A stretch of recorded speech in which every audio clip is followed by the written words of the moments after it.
Good afternoon, ladies and gentlemen of the public and city councilors. Today is March the 15th, 2021. I'm Council President Cynthia Borrego. This is the 29th meeting of the 24th Council, and I will call this meeting to order.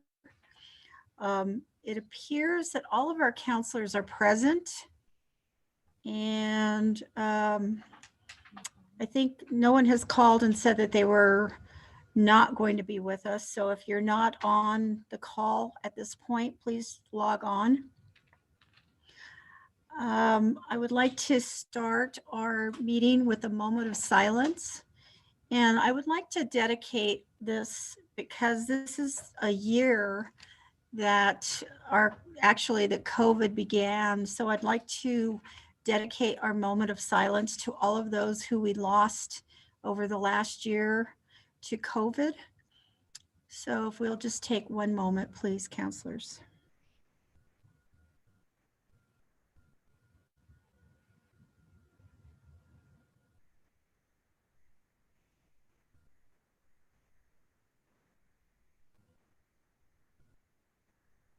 Thank you, councilors.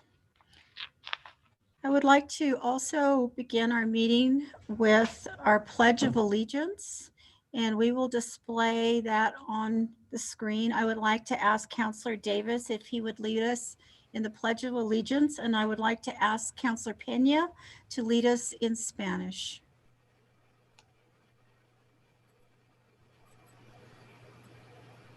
Councilor Davis. Sorry, Madam President. Thank you for the honor. Please join us in the pledge. I pledge allegiance to the flag of the United States of America and to the republic for which it stands, one nation, under God, indivisible, with liberty and justice for all. Thank you, Councilor Davis. Councilor Pena?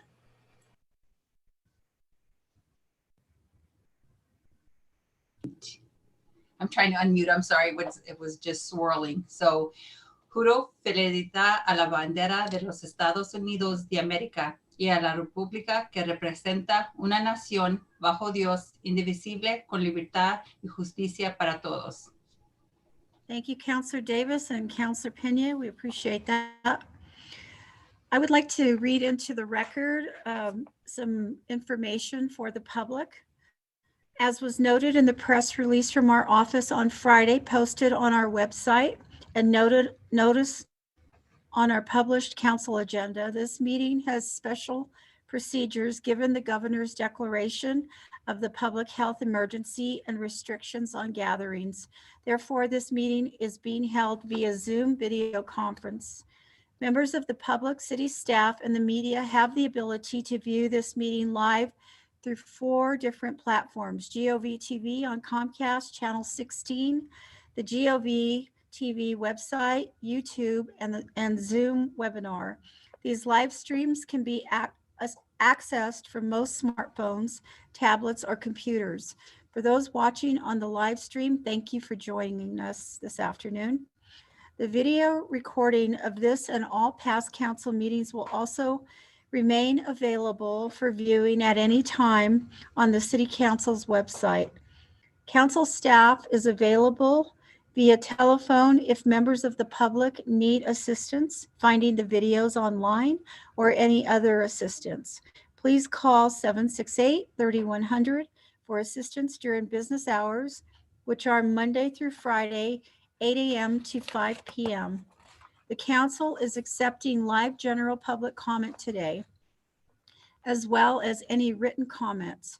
Written comments received by 1 p.m. today were distributed to all councilors in advance of today's meeting. Thank you, councilors, for bearing with me on that. So we will move on now to our proclamations and presentations. There are no proclamations this afternoon, but we do have a presentation by Sarita Nair, our Chief Administrative Officer, and she is going to introduce the police reform and Deputy CAO, Sylvester Stanley. Sarita, are you with us? I am. Can you hear me, Council President Borrego? Yes, thank you, I can. Okay, wonderful. Well, thank you, councilors, for having us for this presentation. It is my honor and pleasure to introduce Sylvester Stanley as the Interim Superintendent of Police Reform. But first, we're just going to take a step back. As you know, of course, the mayor is ultimately responsible for selecting appointed positions that we then present to you for confirmation. But in choosing the next police chief for the Albuquerque Police Department, our administration chose to create a community input process. We began the national search for chief of police back in October, and then spent the following 3 months gathering input from the community. And of course, we had invaluable help from Herb Crosby, who was a local consultant who ran that process for us. The team conducted 40 community input sessions, and the city received nearly 2,300 responses to the online survey. And here's what was so interesting about it. We had about, a third to a half of people said it absolutely, you have to hire an outsider because the reform process requires somebody from the outside to come in and give fresh perspective. And then another third to a half of the respondents said you absolutely need to hire an insider because the challenges with crime and related issues like substance abuse and homelessness are so unique to, although all communities share those problems, the specifics of them are very unique in Albuquerque because of our different demographics. And so we just don't have time, given where crime is, to bring a brand new person up to speed.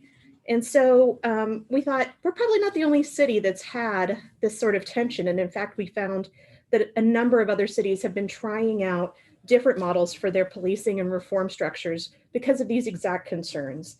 Dallas created an integrated public safety solutions officer. Seattle created an executive director of community police commission and a street czar. Atlanta has a justice reform policy advisor, and New Orleans has a director of the Office of Police Secondary Employment. And then we also looked at previous iterations right here in Albuquerque.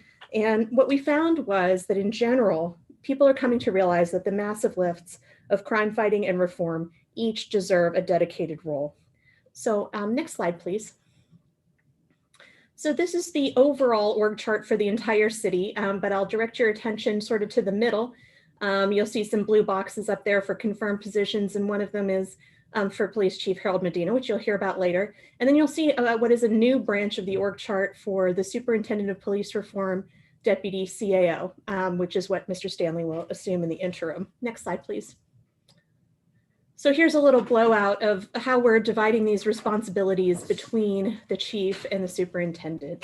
The chief has all of the core crime fighting responsibility in the department. So you'll see special operations and field services bureau investigations and management services, which has things like the real-time crime center and the records division. It also has the compliance work that Deputy Chief Eric Garcia has led for so long and so well.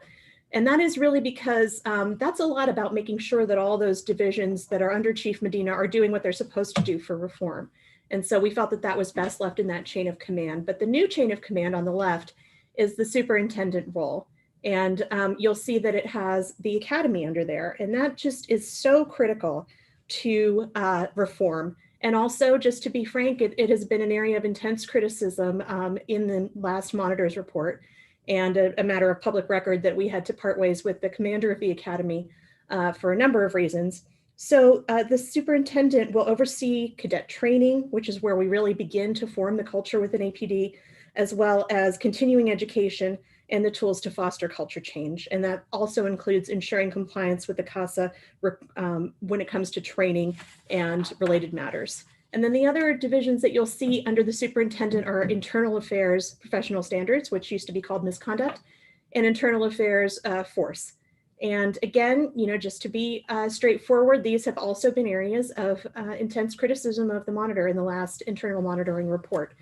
And this is also where we heard from the public that we need someone with an outside perspective to really lead these efforts to make sure that from the officer's side that discipline is being applied fairly and consistently and evenly.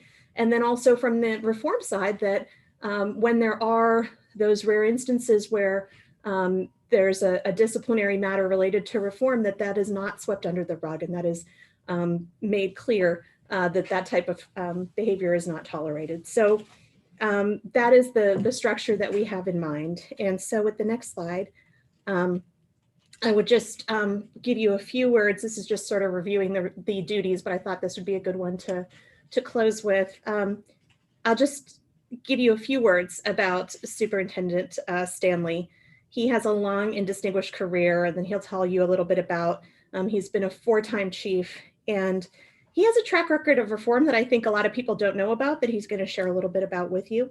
But he has agreed to step in this interim capacity to really help build the new position before we do a national search for a permanent appointment. And that permanent appointment will, of course, come to you for confirmation because of the deputy CAO piece of the job. And we really appreciate Superintendent Stanley's willingness to jump in because, you know, this is an odd time to create a new position, but we really felt like we need someone to come in here and really sort through the administrative burdens, understand how this position will work. And he was willing to jump into that void, and we really appreciate it. So with that, I'll turn it over to Superintendent Stanley. And if you want to take down the slide so that you can see him better, that's also fine. Thank you.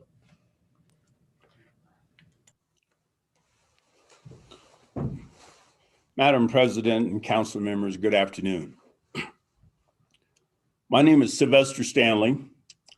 I'll tell you a little something about me. I've been in law enforcement over 40 years, retired military, and I've had the opportunity to start my law enforcement career in the military in 1974. And then after a few years from the military, I went to a police department in Junction City, Kansas, where I spent 6 years. In 1982, I took a lateral transfer to Bernalillo County Sheriff Department, where I stayed and remained for 21 years. After I left the Sheriff Department, I moved my career. I took my first police chief job at Isleta Pueblo, stayed there for a year. Then I went to Gallup, where I spent 3.5 years as a chief. Ultimately, I went to Jicarilla for 2 years. And most recently, I was at Isleta again for 2.5 years. My police career has taken me a lot of places. I'm lucky that my wife don't mind traveling because she packed up and moved to all those places. And it was always in December. So as most of those spots was pretty cold.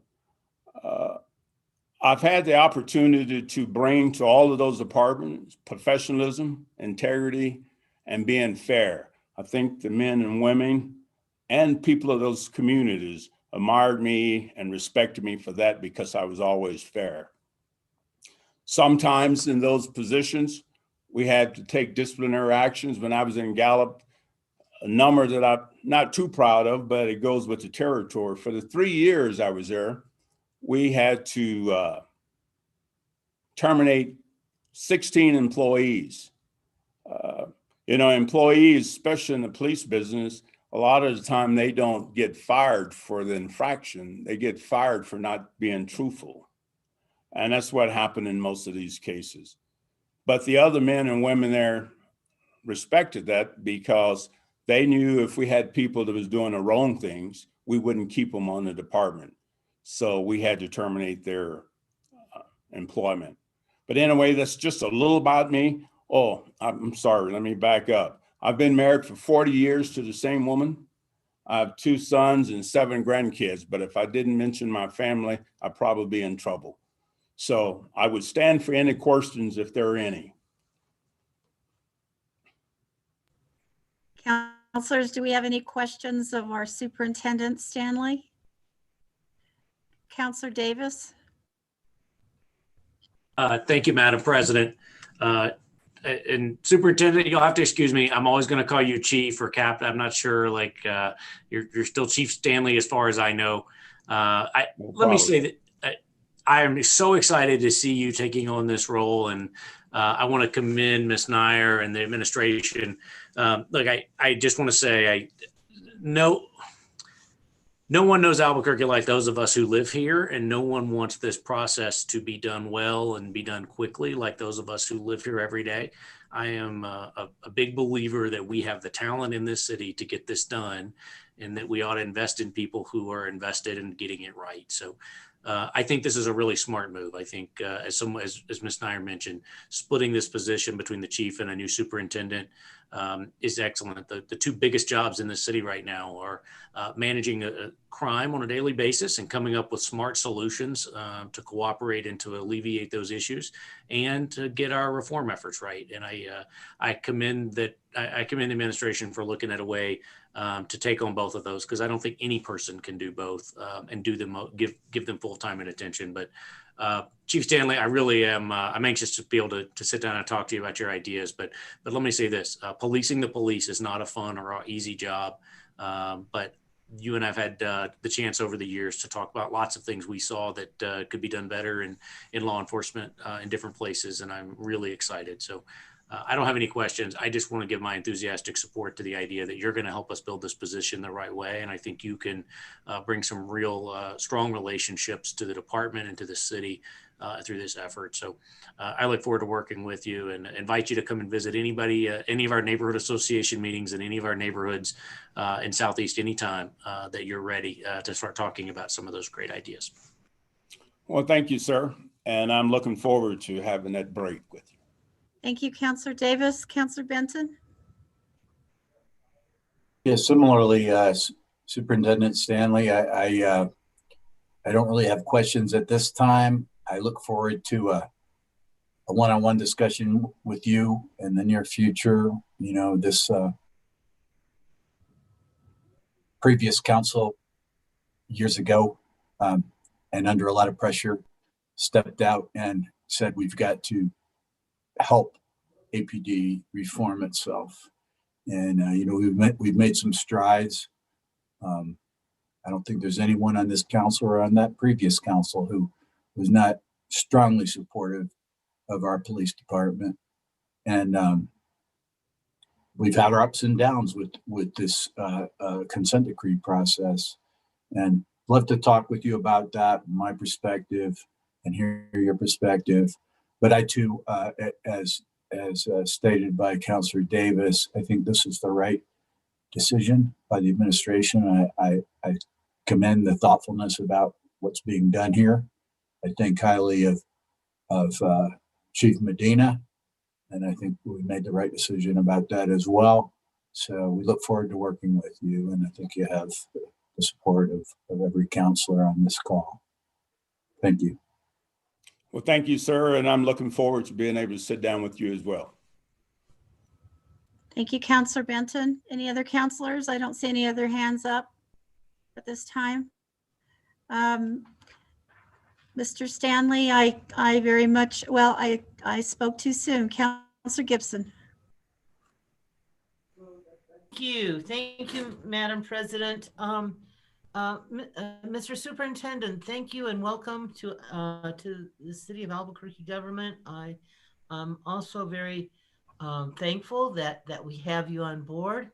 And you know, we've been working on this issue with the court-appointed settlement agreement for, I don't even want to count the years now. It's been a very long time. We anticipated 4 years, and it's certainly grown past that. So be very appreciative for your leadership in that area too. Thank you so much, and I wish you the best of luck.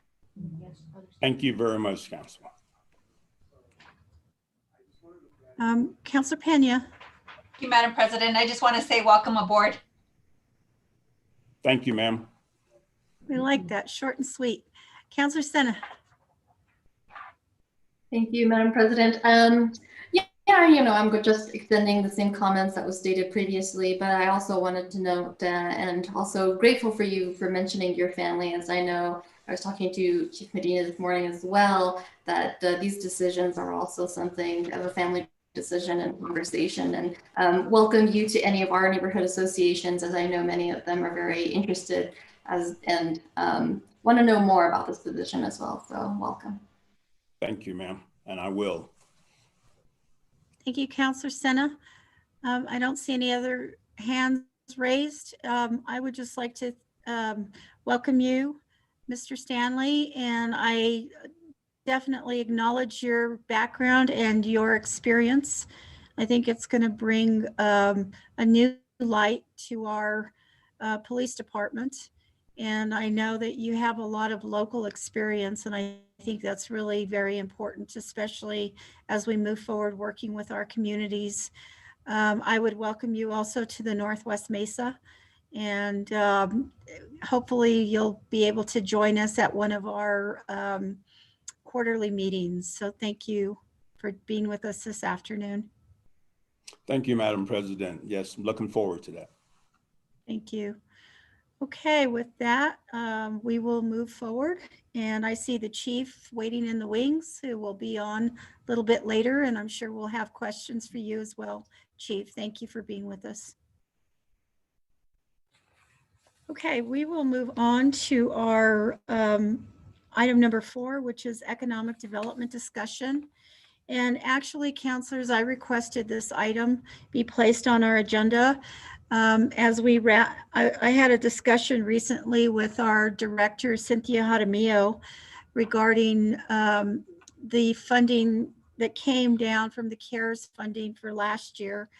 And she was very insightful about how that money that we allocated was spent. And I thought, for transparency's sake, it might be a good idea to have her be on our meeting this afternoon and just give us an account of how her office moved forward with a lot of that. I know we allocated money for businesses and different, various efforts. And I thought, this would be a really good time for us to hear from her. So welcome, Director. Thank you, Council President and Albuquerque City Councilors.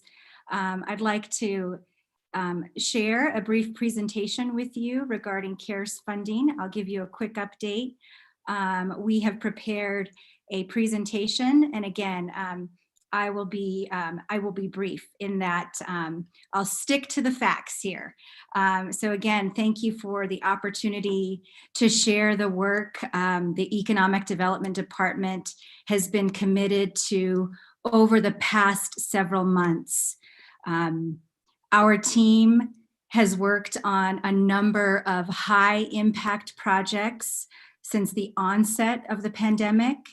And since being appointed steward of nearly $16 million in CARES funding, I'd like to say that for all of us, this really has been a difficult time, for local businesses, but also for workers. But as a community, we truly have the resilience to emerge on a strong trajectory for recovery and growth. And we are and have been committed to supporting small businesses and Albuquerque's future as we, head into a time of really what we're calling concentrated economic recovery. Now, in October, we launched the Small Business Economic Relief Grant with $10 million in CARES funding to distribute to local businesses with 50 employees or less, and all in a very, very short period of time. Our small business office, along with the rest of the department, worked tirelessly and through the holidays to accept and vet review applications from Albuquerque businesses. And by the beginning of January, we had funded and distributed the $10 million to 1,000 business owners. And for many business owners, this grant was truly a lifeline to stay afloat and take care of everyday expenses of owning a business. And my department, my small business office, talked to many grateful business owners, as did many of you, including Star Velasquez, who said that the grant helped them pay bills when their spa services were incredibly slow due to COVID-19. Now, much has been asked of local businesses during the pandemic, including following very strict safety mandates to keep employees and customers safe, We partnered with local businesses, the EOC, chambers of commerce, to procure, package, and distribute thousands of boxes of essential PPE to help businesses maintain safe environments at no cost to those businesses. Some of the chambers still have PPE to hand out. And so I'd like to encourage all small businesses that are tuning in to reach out to receive their free box of PPE. We were also able to make grants available to support restaurants, cafes, and food trucks in setting up and operating outdoor dining options when we all knew that, indoor dining was prohibited. We provided support to transform public sidewalks, parklets, and private parking lots. That was also provided, as well as limiting street closures. Just under $400,000 was funded to help support 104 Albuquerque businesses. And as you can see here on this map, you can see where these businesses were located on the slide. And along with the funds for outdoor dining, the Metropolitan Redevelopment Agency and the Economic Development Department also made awards to support outdoor food truck courts in the International District and in Barelas at the Zocalo development. We also stepped in to support for the downtown growers market and Nob Hill parking and food pickup. We also provided that support. You see here on slide 8, we have been working continuously with our partners in the State Economic Development Department to not only recruit, but retain and expand companies in our city through LEDA funding. And part of our economic development strategy is to ensure homegrown businesses have the same access to incentive programs like LEDA that larger out-of-state companies do. And the city's investment in these businesses is an investment in Albuquerque and is really how we can work to build an economy that works for everyone. We also created a community impact fund with your help that was made available to residents of Albuquerque who did not receive a federal stimulus check, did not qualify for unemployment or paid sick leave benefits, and experienced at least 20 hours per week or more reduction of time worked, really resulting in an incredible financial hardship. And we know that immigrants and minorities are essential to our economy, and we are committed to deliver help to those hardworking families and individuals. The city and Mayor Keller's administration really collectively, all of us together, stepped up to provide assistance to people who were previously denied. The Community Impact Fund opened at 11 a.m. on December 7th, and the application limit was reached before 8 p.m. that evening. Just over 1,200 households received assistance from this fund in particular. We're also focusing on innovative projects that will promote Albuquerque and our valuable assets, such as the most unique stretch of historic Route 66. The Regenerating Route 66 marketing plan will emphasize that increased consumer spending and support is necessary to save Main Street. Locally owned small businesses and jobs that are in danger of really disappearing permanently as a result of COVID-19. And so we're very excited to watch this campaign really take a creative approach to promote Central Avenue and the priceless neighborhoods and businesses located along this iconic stretch of road. And in December, we launched the Albuquerque Home for Life campaign, which is intended to capitalize on migration trends that have been accelerated by the pandemic, namely moves away from large cities and from areas prone to natural disasters, really those that are in favor of lower risk mid-sized cities. And this project targets remote workers who can do their jobs from anywhere and former residents of Albuquerque, also known as boomerangers. And research, I'd like to state that research has shown that people are prioritizing experiences over material things and balance over bustle, and Albuquerque's assets match the demand for that elusive combination of economic opportunity and sustainable, healthful living. We're almost done. We had a lot of money to spend. So we contracted with local production agency, Jack and Flux, to produce several videos to use in our promotions for economic development, and also to promote the film office.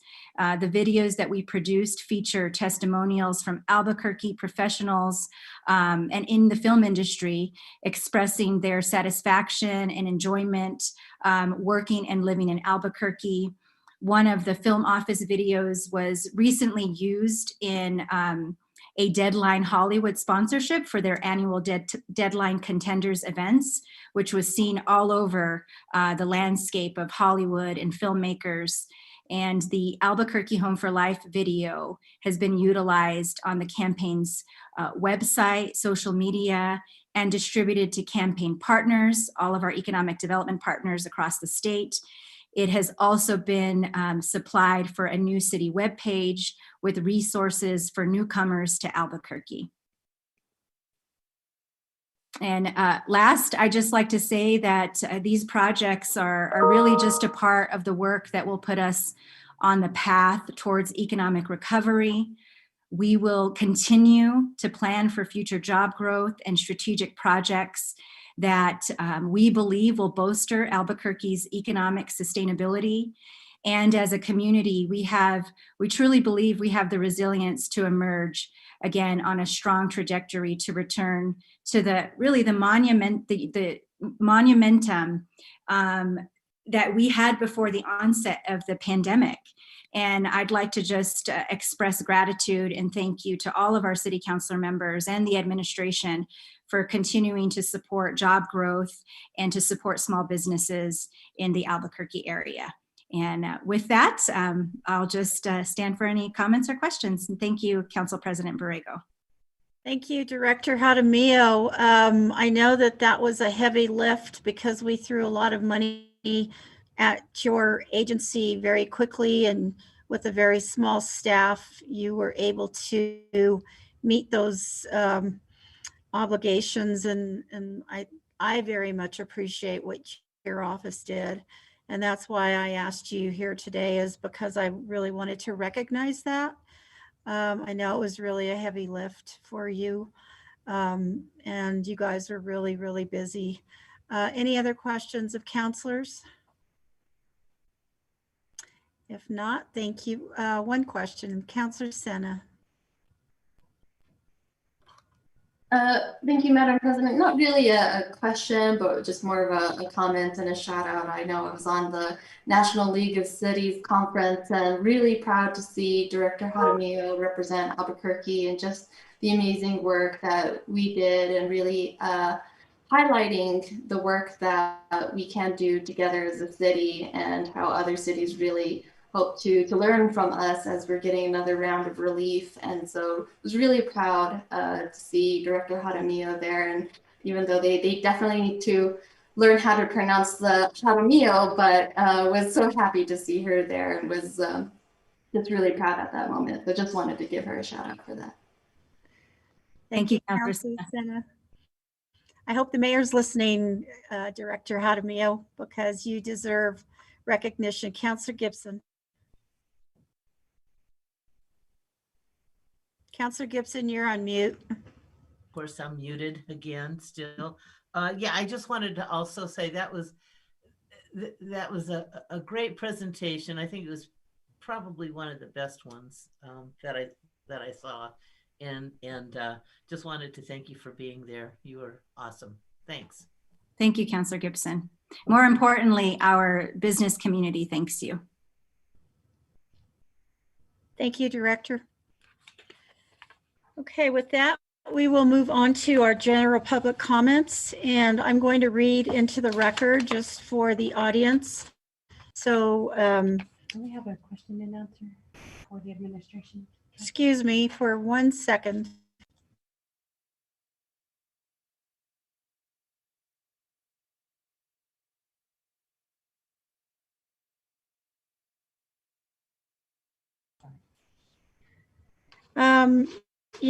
Actually, I'm going to move that item up. Okay. Thank you very much. So we're, instead of going to general public comments right now, since we have the administration with us right away, we're going to move to item 5, which is administration question and answer period. And counselors, we did have 2 questions submitted. One was a question from Counselor Pena, and one is a question from Counselor Bassan. So Counselor Pena, would you like to ask your question?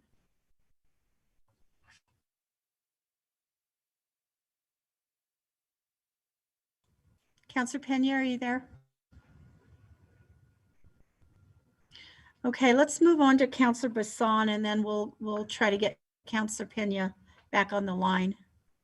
Thank you, Madam President. My question has come from several emails and phone calls, different pieces of information that have come to me. And I think that for the public's interest and to say that we are doing our best to listen to them and answer any questions that we receive, I would like to say that it has come to my attention that APD Acting Chief Harold Medina is under investigation, Chief Medina is under investigation for allegedly interfering with the arrest of a family member who had 2 outstanding warrants. Is the administration able to clarify this further for the public? Council President Borrego, Councilor Bassan, I am aware of the false rumors being spread by disgruntled former employees who have been trying really for the past year to discredit Chief Medina in an attempt to cover up for their own shortcomings. And this is exactly the kind of drama that required a change in leadership over there. The former chief actually raised these false allegations last year in June. And it's no coincidence that we've recently gotten NIPA requests from his attorney, and these rumors are being spread falsely on social media. But I think they show that, there are lots of folks who want to prevent Chief Medina from being the chief of police through insinuation and false allegations. But what I'd really like to do is allow him to explain it directly. But I will say that this really, in my mind, crossed a line in the sense that they are re-victimizing Chief Medina's son, who is openly gay and has been the victim of vicious acts of domestic violence and stalking. I want to thank you, Councilor Bassan, for the respectful way in which you've handled balancing the need to bring some of this matter into the light, and also while being respectful of the experience that Chief Medina's son has undergone. And with that, I'll turn it over to the chief. Thank you. Thank you, Chief. Would you like to respond? Yes, councilors, Madam President, members of council, thank you for the opportunity. My son was the victim of domestic violence in 2019 when he contacted the police to provide an escort while he returned to get personal property and belongings at the apartment he shared with his abuser. During the encounter, my son told officers about the abuse that occurred the night before, as well as a history of abuse against him. Officers also spoke with the abuser. I was not present, nor was I involved in the encounter. My son was allowed to get his belongings and leave. We have the video from the officers that will show the entire encounter. My son's abuser told police that my son had a misdemeanor warrant for DWI at the time of the incident. We also learned from my son, his abuser often threatened to tell police about the warrant if my son ever reported their abusive relationship. My son later took care of his warrants through the court system. At the end of the encounter, the officers told my son he couldn't promise my son that charges wouldn't be brought against his abuser, but the officer provided my son with the domestic violence packet, which guided my son to seek out resources. In fact, my son was able to use those resources to file a restraining order against his abuser and further document other incidents, which include stalking. My son's abuser would later call police and accuse my son of violating the restraining order. However, a judge threw out those charges because the restraining order was against the abuser, not my son. I appreciate my son was able to access resources available to victims of domestic violence. He took advantage of those resources and he was brave for doing so. But it is despicable that the system as a whole failed him. When these rumors started last year, my son was afraid he would be re-victimized and he moved out of state. The reason I became a police officer was to serve the public and protect the community. Though that is especially true of victims of crime, nobody should have to move or feel shame because they have been victimized. Thank you, counselors. Thank you, Chief Medina. I'm going to go in order of people, counselors, of how you raised your hand. Counselor Davis, you've been waiting in the wings. Then I will go to Counselor Bassan and then Counselor Sena. Thank you, Madam President. I promised you earlier today I wouldn't take up a lot of time in the meeting today, but I want to respond to that line of questioning really quickly.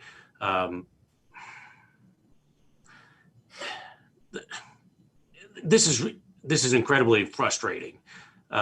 We understand the dynamic and the drama, and I don't think it's incumbent upon us to draw out sort of that in public. Chief Medina and I had a chance to talk about this issue some time back because I appreciate that his son was gay and involved in a relationship that was problematic for him.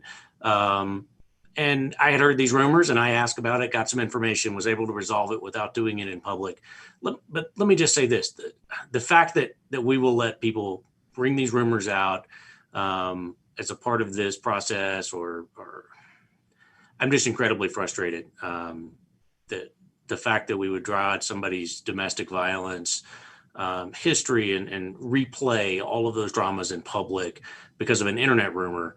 I appreciate, Councilor Bassan, that you want to resolve those. I'm not mad at you at all. I'm mad at the folks that are trying to spread this around and make it a thing. And Chief, I'm really sorry to you and your family because these are issues that we all ought to have the opportunity to work on. And I know that you had the chance to do that. I'm just incredibly mad and frustrated that folks have tried to make this into a thing again, especially says a gay man and a former cop who understands that people in these types of relationships, and particularly from our community, have a really hard time with this issue and have a hard time reporting it and a hard time dealing with it. And to know that folks in APD would abuse the trust that those victims gave to those officers for some political purpose just incredibly infuriates me. I think it points to the reason we need to do more reform in APD and we need to do more work to get past this. And it just reinforces to me that we're making the right decision to move forward with new leadership. So I'm sorry, Madam President, I didn't intend to speak about this. This part makes me particularly frustrating.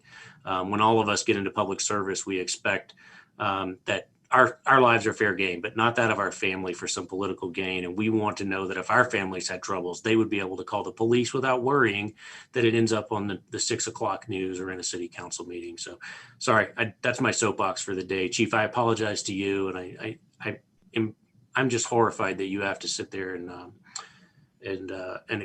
explain that to the public. And I'm sorry for that. Thank you, Counselor Davis. We appreciate your comments. We'll move back to Counselor Bassan and then Counselor Sena and then Counselor Jones. Thank you, Madam President. And Counselor Davis, I'm sorry I wasn't able to follow up after Chief Medina was able to give his response, but I would like to give a little bit back knowledge of today's events in that I reached out to the administration with my concern of how do we balance the public's inquiries and concern for the appointment of a police chief when there is such rumors. So it was brought to my attention through many direct conversations with the chief and with the administration to the point where by no means, for all of you to understand, did I ever ask the chief to share this full story of his. That was his own decision. And Chief, I commend you for that. And I thank you for taking the courage and the willingness to put that out there so that the public unfortunately does get to hear part of the story from the source. And I know that as I'm so frustrated as well, Counselor Davis, it's what brought all of this on today, because in order to appoint a chief and to confirm him as a council, I think that we have to be able to answer the questions that the public poses, but we also need to be able to respect somebody on the other side of that as well. And I do not feel like, from what I've learned, that full respect has been given in return. So again, I agree and I apologize, Chief, that your family's issues has had to be aired in such a public way. But I definitely feel with your courage and bravery to do so and to answer those questions, that goes miles as far as I am concerned, in that you are indeed going probably way further than I ever would go in regards to putting the public safety first over your own family in many instances from what we discussed. So thank you for having this courage and taking the time to talk to us and to answer publicly the questions that have been posed and to straighten out the rumor, because you are the only one that was able to do so. So thank you very much. Thank you, Councillor Bassan. Councillor Sena? Thank you, Madam President. I know, what was already really iterated just really eloquently by Councillor Davis. I think many of us share the same frustration, and to see this, before the public at a council meeting as well, I don't think was really warranted. And I appreciate, us trying to finesse the issue and the question and the rumors to address it properly, but at the same time, having to relive this type of trauma, not just as a police chief, but also as a father, on behalf of your son, and really for your son as well. And I do hope that, he feels safe and comfortable now where he is, but at the same time, understand that this shouldn't have been necessary to really see this traumatic event play out over again in such a public way is really unfortunate. So I just want to commend you, and really also to your family as well, as I know that, again, it shouldn't have been pulled into this matter, but I do believe family is off limits. And so I just hope and extend my adoration to your son for his bravery and his courage, and hope that he has everything that he needs going through this process as well, and hope that you have the resources as well. Just knowing having a father go through that is really difficult. So thank you. Thank you, Councillor Sena. Councillor Jones is waiting in the wings, as well as Councillor Pena. Councillor Jones. Thank you, Madam President. And I would like to add my opinion to this also. I met with Chief Medina. He volunteered information about this event to me. I never asked. I would have been reluctant to ask it, but I believe that he handled it correctly. I am not concerned about his ability to be chief because of this gossip. And whatever happened was a family affair. It's my understanding he did not interfere with the police force in any way in this happening. And I must say, I'm disappointed in some of our citizens that they would try to make something that harms a child so much, no matter how old that child is. The child is still has a father's love, and it's very difficult to handle this. So I'd just like to say I would not vote against Chief Medina in any way because of this incident. And I think he, from what I've heard and looked at, he has handled it correctly and like a true gentleman and a professional. So thank you, Madam President, for the time. Thank you, Councillor Jones. Councillor Pena? Thank you, Madam President. I'm sorry, my internet at home went off, so I'm trying to use a hotspot, and if I cut off, I apologize. I'm trying to get this corrected over here, but I just want to say I really didn't hear much of what had transpired. I heard bits and pieces as I was receiving the connection, but I just want to say that, I really admire Chief for putting this forward. Our family should be off limits, as you all know. Putting ourselves in the public eye like this is something that we've accepted, and we know that we take the criticisms and of ourselves and our our responsibilities. But Chief, I apologize that you had to go through this. Obviously many of us, I have a large family, have been through, personal incidents, and the fact that you handled this with such integrity, I'm proud to have you as our chief. So thank you. Thank you, Councilor Pena.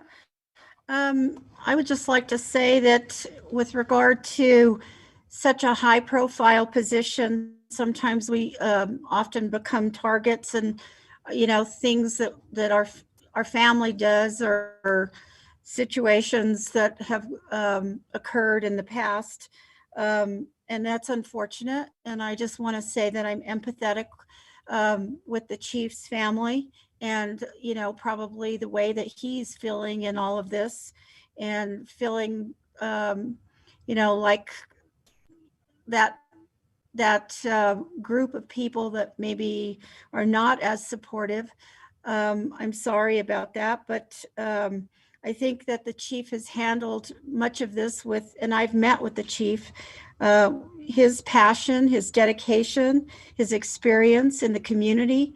I think those are all qualities that overshadow the negative. And I would just like to say that he has handled much of this with grace and courage, and I will be supporting his confirmation today.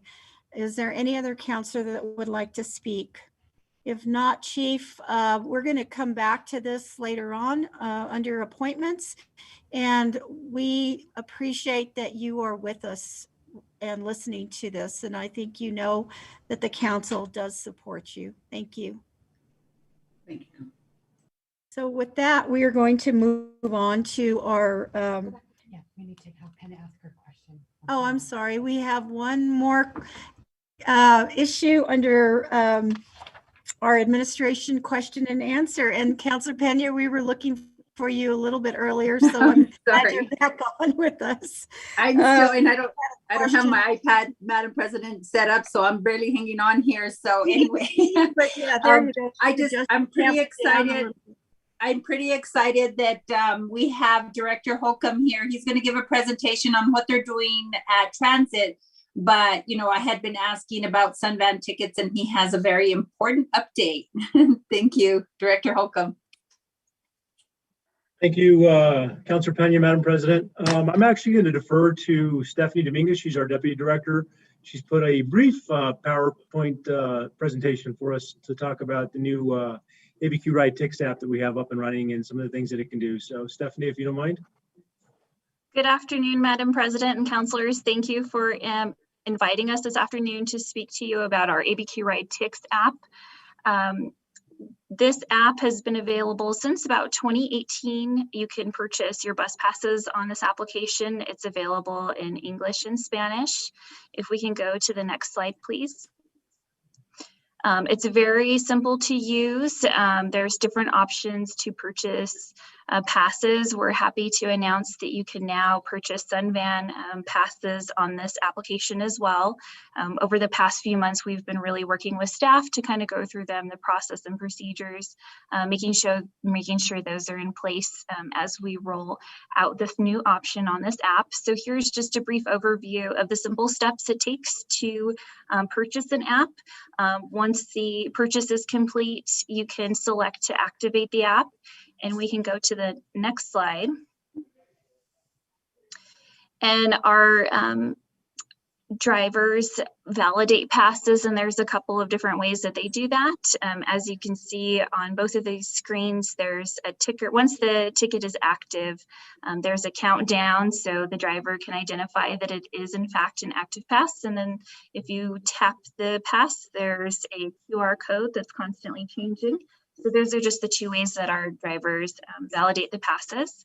And that completes my very brief presentation, but we are happy to announce that you can now purchase Sunvan passes on this application.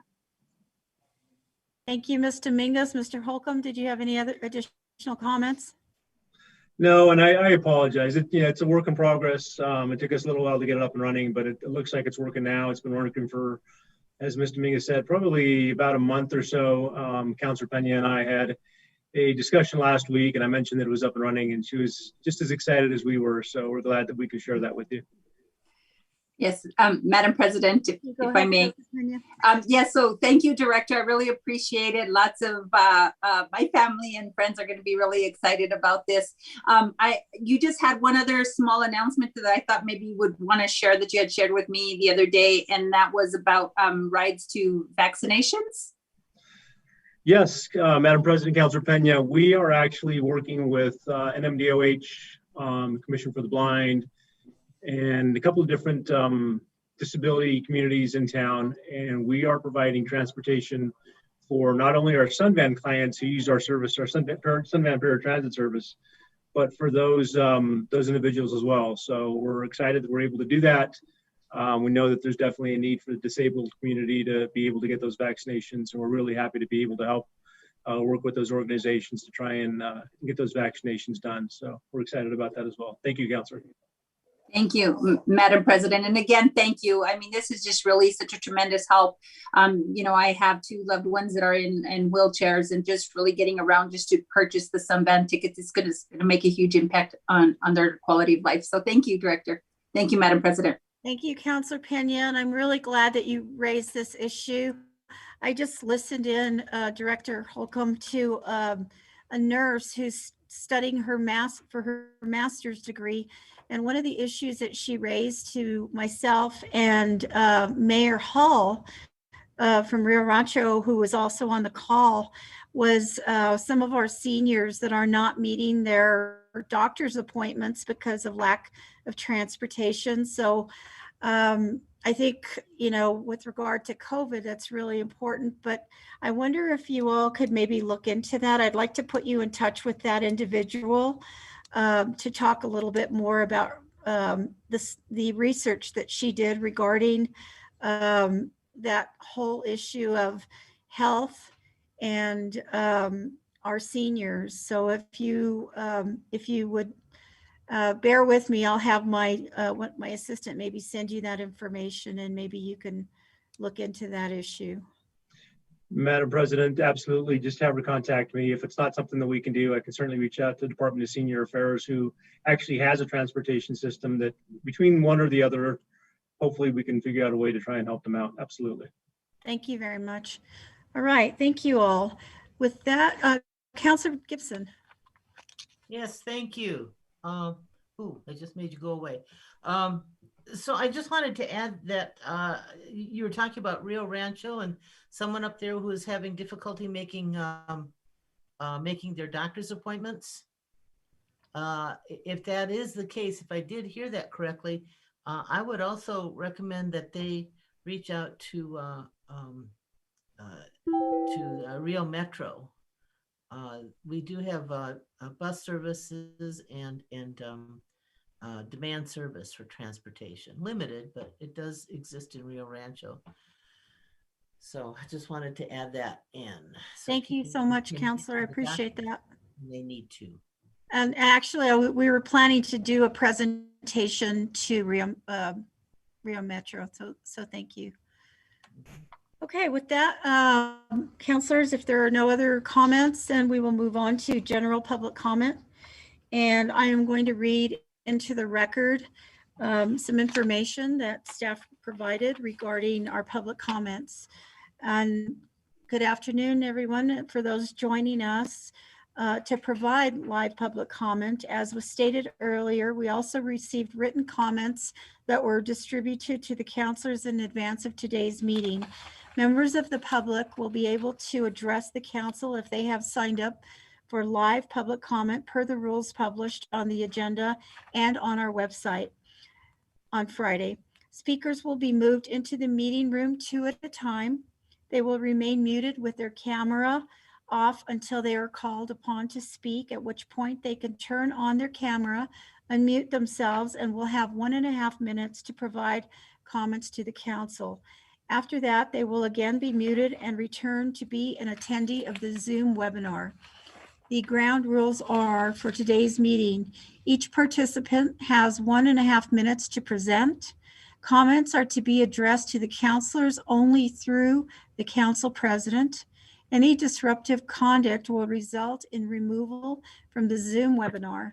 There will be a 1.5 minute time limit, as I mentioned. The timer will start once you begin speaking. Then the Zoom moderator, Mr. Julian Moya, will let you know when your time is up. Mr. Moya, will you please call our first speaker? Thank you, Madam President. Our first speaker is Aaron Moore, followed by Jack Jones. Mr. Moore, please feel free to turn your video on, unmute yourself, and your 1.5 minutes will begin when you start speaking. Thank you, Julianne. Hello, Madam President, councilors. Thank you so much for the time today. I'm speaking today on behalf of Albuquerque Affordable Housing Coalition. First of all, to thank everyone within the council for the budget amendment that includes extra money for workforce housing trust fund projects, an extra 6.5 that's designated out of federal coronavirus funds and or general funds. We know how many conversations and what it's taken to some degree to get to this point, and there's a lot of appreciation from our community that we wanted to impart your way. We also just wanted to add 2 points in that of the real importance that that full 6.5 million becomes allocated out of those funds, and that there's plans developed without any barriers to that money getting spent. It's really critical that these funds are used within a plan for affordable housing, and that any sort of barriers that may be discovered are learned of quickly and dealt with so that the projects can move forward. This is critical, really critical to try and help end the housing crisis that was present before the coronavirus and is only getting worse. So those are our points. Again, thank you so much for all the work that has gone into this. We really appreciate it. We know things aren't easy to wrangle a lot of money, and we look forward to the future of this process. Thank you so much. Thank you, sir. Madam President. Oh, Councilor Pena has a question of you, I believe. Hi, Mr. Moore. So the HomeWise, I think the Albuquerque Housing Authority, the Coalition on Housing, which is yourself that you're part of, and we've met. You asked that we put $10 million into this current CIP, which we have done. So I'm a little confused in terms of what the extended ask is. Okay, then that may be a helpful clarification for us, because it seemed when we read the amendment, it seemed like the extra money wasn't coming out of the CIP budget, but it was coming out of federal relief funds as well as general funds. So I think that's where part of our question was. It does seem like you've reached just about the 10 million, which is super appreciated, but just the source of funding didn't seem to be exactly from the GeoBond CIP program. So, Madam President, Mr. Moore, yes. So for clarification purposes, what we did during this budget cycle is, as you may or may not know, it's really a challenge when we're trying to put together a capital budget, and knowing that the request and the need out there for $10 million for CIP, obviously a paramount request and needed in our community, as long as we can utilize those dollars. And I think I had discussed that with you when we had the conversation. And so putting the $3.3 million that was in there, there's a pot of money that's in the coffers already that the city has. So, you know, we just have to make sure that we have a plan to spend it. And as we talked about, you know, the money it's very competitive. And the money's being used for like mixed use housing, and we have to work with the MFA and other partnerships in order to get these projects accomplished. So want to make sure that we are able to get those out the door. But as part of this process, in the new federal monies that are coming about, that additional money that gets us to the $10 million actually comes a lot sooner than the CIP dollars. These will be available July 1, as to where if we had put it into the CIP, it wouldn't be available till much later. So pretty excited that we're able to get it sooner. And then hopefully we have we come up with a good plan and good partnerships to get that money out the door. And then to meet your other request, as we had a discussion, is that the other request was that we really need to focus some dollars on, the severely poverty, homeless, those discussions. So I have an amendment later this evening to kind of address those requests that you had as well. So just wanted to provide some clarity. Thank you, Mr. Moore. Appreciate it. Thank you, Council President. Thank you, Councilor Pena. Thank you, Councilor Pena. Mr. Moya?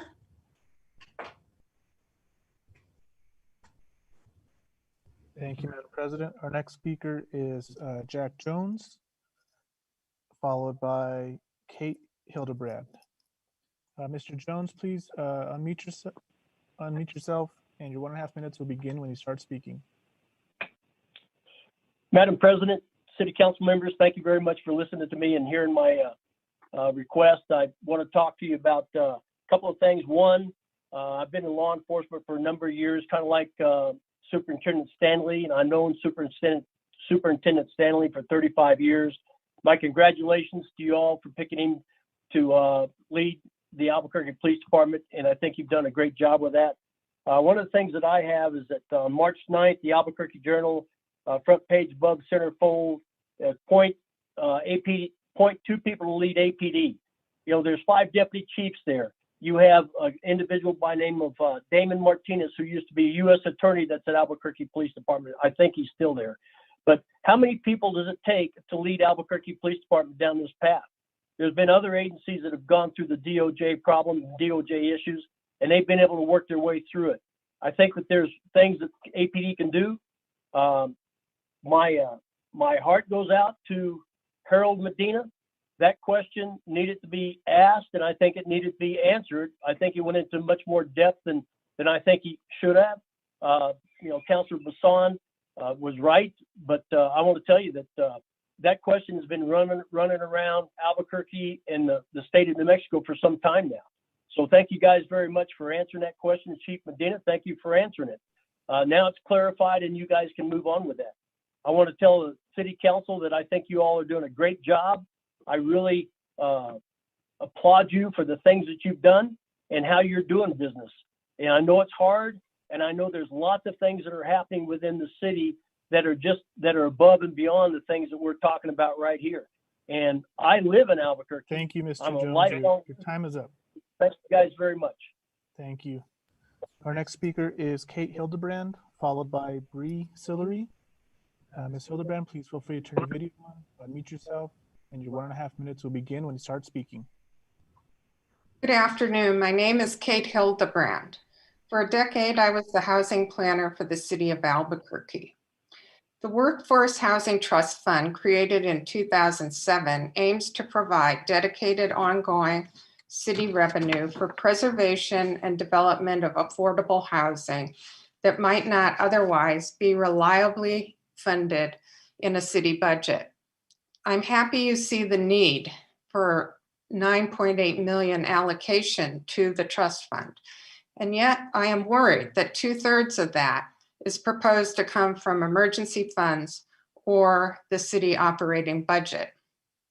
Monies from the trust fund can be used as a match for philanthropic and federal programs such as the low-income housing tax credits.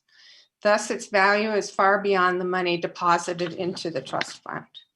It is flexible funding. As the housing market shifts over time, use of the monies from the trust can shift in response. That became a necessity in 2008 economic crisis.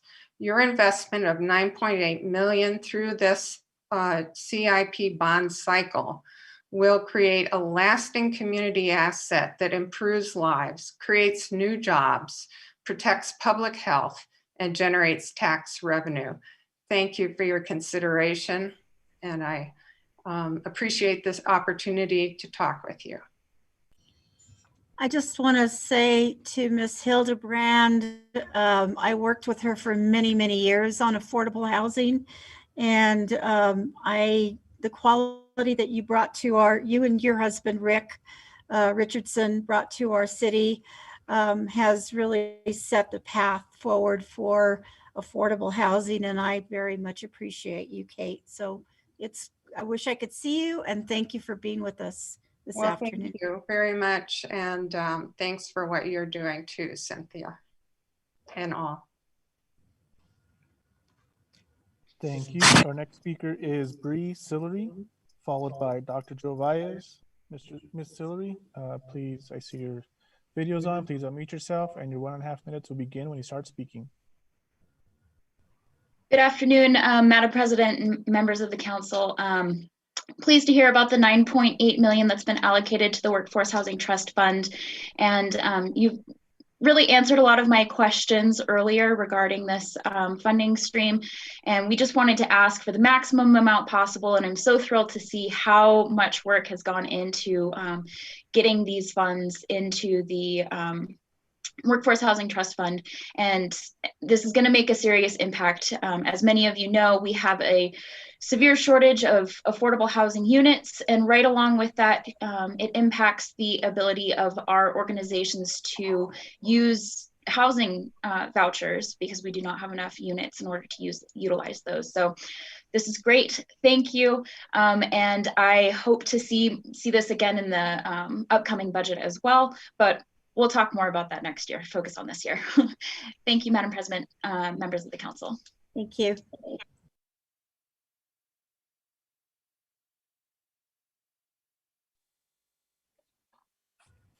Madam President, I'm sorry, my internet's fading in and out. I actually just wanted to say that there was like a technical error last time. The staffs made the adjustment. I think they had written it down incorrectly. It was supposed to be 6.7 instead of 6.5. So it is actually at the 10 million, just so that everybody knows that it's actually at 10 million. So thank you. Thank you, Councilor Pena. Mr. Moya. Thank you, Madam President. Our next speaker is Dr. Joe Valles, and followed by Dan Regan. Dr. Valles, your 1.5 minutes will begin when you start speaking. Yes, can you hear me? Yes, sir. Okay, I don't know why it says you're not allowing me on the video, so. No, your video is on, Mr. Valles. I just turned it off while the other speaker was speaking. Oh, okay, let me give just them the floor. Let me shut Your this video off. is on now. You can see Okay, you, Mr. thank Valles. Thank you. Greetings, Madam President and councilors. I want to speak to R21-140. It's the last item on immediate action. And this bill, R21-140, in my mind and others' minds, does not adequately substantiate a compelling reason why this bill is up for immediate action. Limits on facilitated meetings or not, it's unreasonable and fundamentally wrong. Simply put, a compelling case for nullifying the 15-day deadline has not been adequately made. One of the hallmarks of public engagement and participation with government is a meaningful opportunity to be heard. We believe this immediate action goes against that. This bill needs to be referred to Lux for further analysis and reasoning. And I thank you for the brief time that you allowed me. Thank you. Thank you, Dr. Valles. Our next speaker is Dan Regan, followed by Renee Horvath. Mr. Regan, please feel free to turn your video on, unmute yourself, and your 1.5 minutes will begin when you start speaking.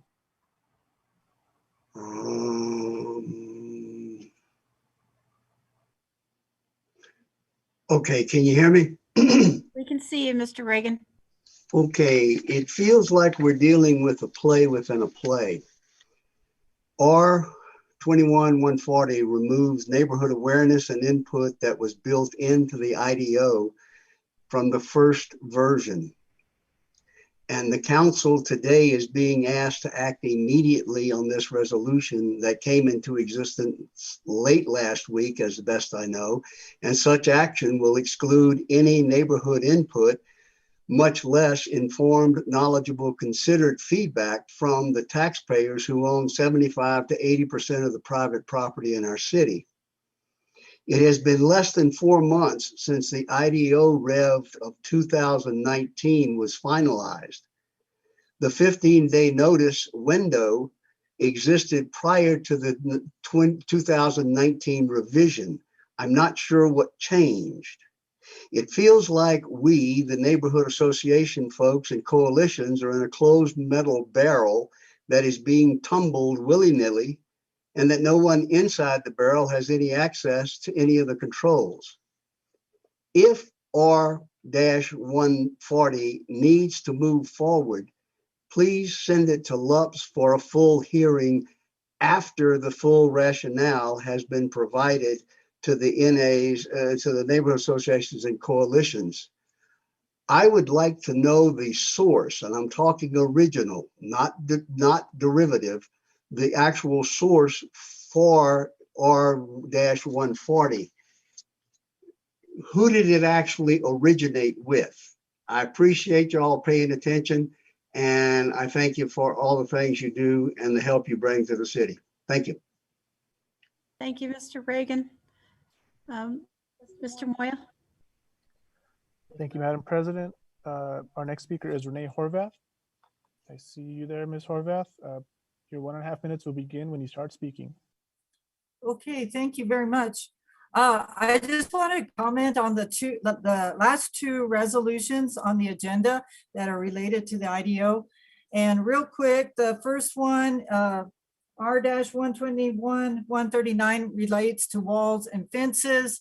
And I just want to let everyone know that the wall ordinance that we have was developed in 2004 through a wall committee, which I was on during the Chavez administration, because we were seeing a lot of walls through the wall subdivisions, and it was just miles and miles of concrete gray wall. And the wall ordinance really made an attractive walls. And I believe this resolution is just trying to maintain the variance process. From what I hear, I talked to Petra right before the meeting trying to understand it. And so I just want everybody to appreciate that a lot of work went into making attractive walls for Albuquerque. And we don't want to undermine it. The second one is R-21-140. And there's some concern because it's talking about facilitated meetings. I just want to say the neighborhoods really do appreciate the facilitated meetings, the pre-application meetings, the post-application meetings, and that we want to uphold and allow the public to have those meetings in place. I guess talking to Petra, she says, well, the planning department is kind of inundated with a lot of applications that I guess some are maybe minor, well, maybe minor, super minor. But when it comes to applications near residential, open space areas, historic districts, cultural districts that need more analysis and protection, you want to maintain them. Thank you. Thank you, Ms. Horvath. Could the person named Michael Badio, I saw your hand was raised in the attendees. Did you sign up for public comment? Can you identify yourself, please? Yes, I did sign in for a public comment. What was your name? Michael Barrio. But Madam President, we don't have a public comment sign up for Michael Badio. Would you still want to listen? Badio, do you have a issue that you're interested in addressing that is on council agenda? Yes, I was just going to speak to the Workforce Housing Trust Fund. I think that we could allow it. Mr. Badio, feel free to turn your video on, and your 1.5 minutes will begin when you start speaking. Thank you. Good afternoon, Madam President, members of the council. My name is Michael Barrio, and I'm the Executive Director of the Santa Fe Housing Action Coalition.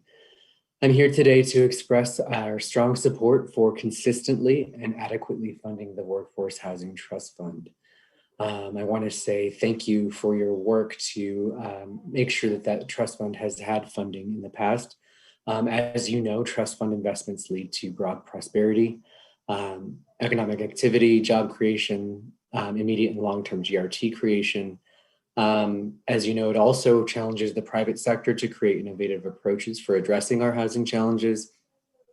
We know that trust funds are recyclable, and we know that a fully funded trust fund is the first step to actually ending our shared culture of scarcity. One of the things that it really does is it frees up the time and effort for those of us in the field that would otherwise be spending time on fundraising, and allows us to focus on building, preserving, and creating affordable housing units. Thank you for your time today. That's all. Thanks. Thank you, Mr. Barrio. In the future, if you would try to sign up by 1 o'clock before our meeting, I'd appreciate it. Thank you so much. We have 4 other individuals that signed up and have not signed in. Is that correct, Mr. Moya? So with that, I think that we will conclude our public input, and we will move on to our journal. Counselor Gibson. Thank you, Madam Chair. I will move the journal from our last meeting. Obviously, I don't have that date. Thank you, Counselor Gibson. I have a second from Counselor Senna. Are there any questions?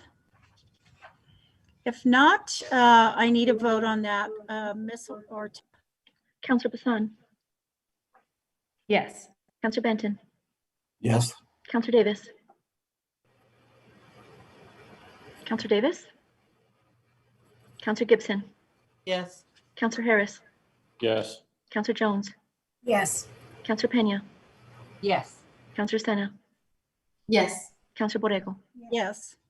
8-0 with Counselor Davis excused. Thank you, counselors. That passes on an 8-0 vote with Counselor Davis excused temporarily, I believe. So we will move on to item number 7, which is communications and introductions. Are there any changes to the letter of introduction? I'm going to move the first one, and then we will move on to some other counselors. I move that the rules be suspended for the purpose of placing EC 293 on tonight's agenda for action. EC 293 is appointment of Acting Chief Harold Medina to the position of Chief of Police for the Albuquerque Police Department. For this particular item, we need 2/3 of the counselors present required to vote. And before we move to the vote, I see that Counselor Senna may have a question regarding this item. Oh, you're the second, Counselor Senna? Thank you for that. Appreciate that. Are there any questions? If not, we will move on to the vote on this. Ms. Ortega. Counselor Bassan. Yes. Counselor Benton. Yes. Counselor Davis. Counselor Gibson. Yes. Counselor Harris. Yes. Counselor Jones. Yes. Counselor Pena.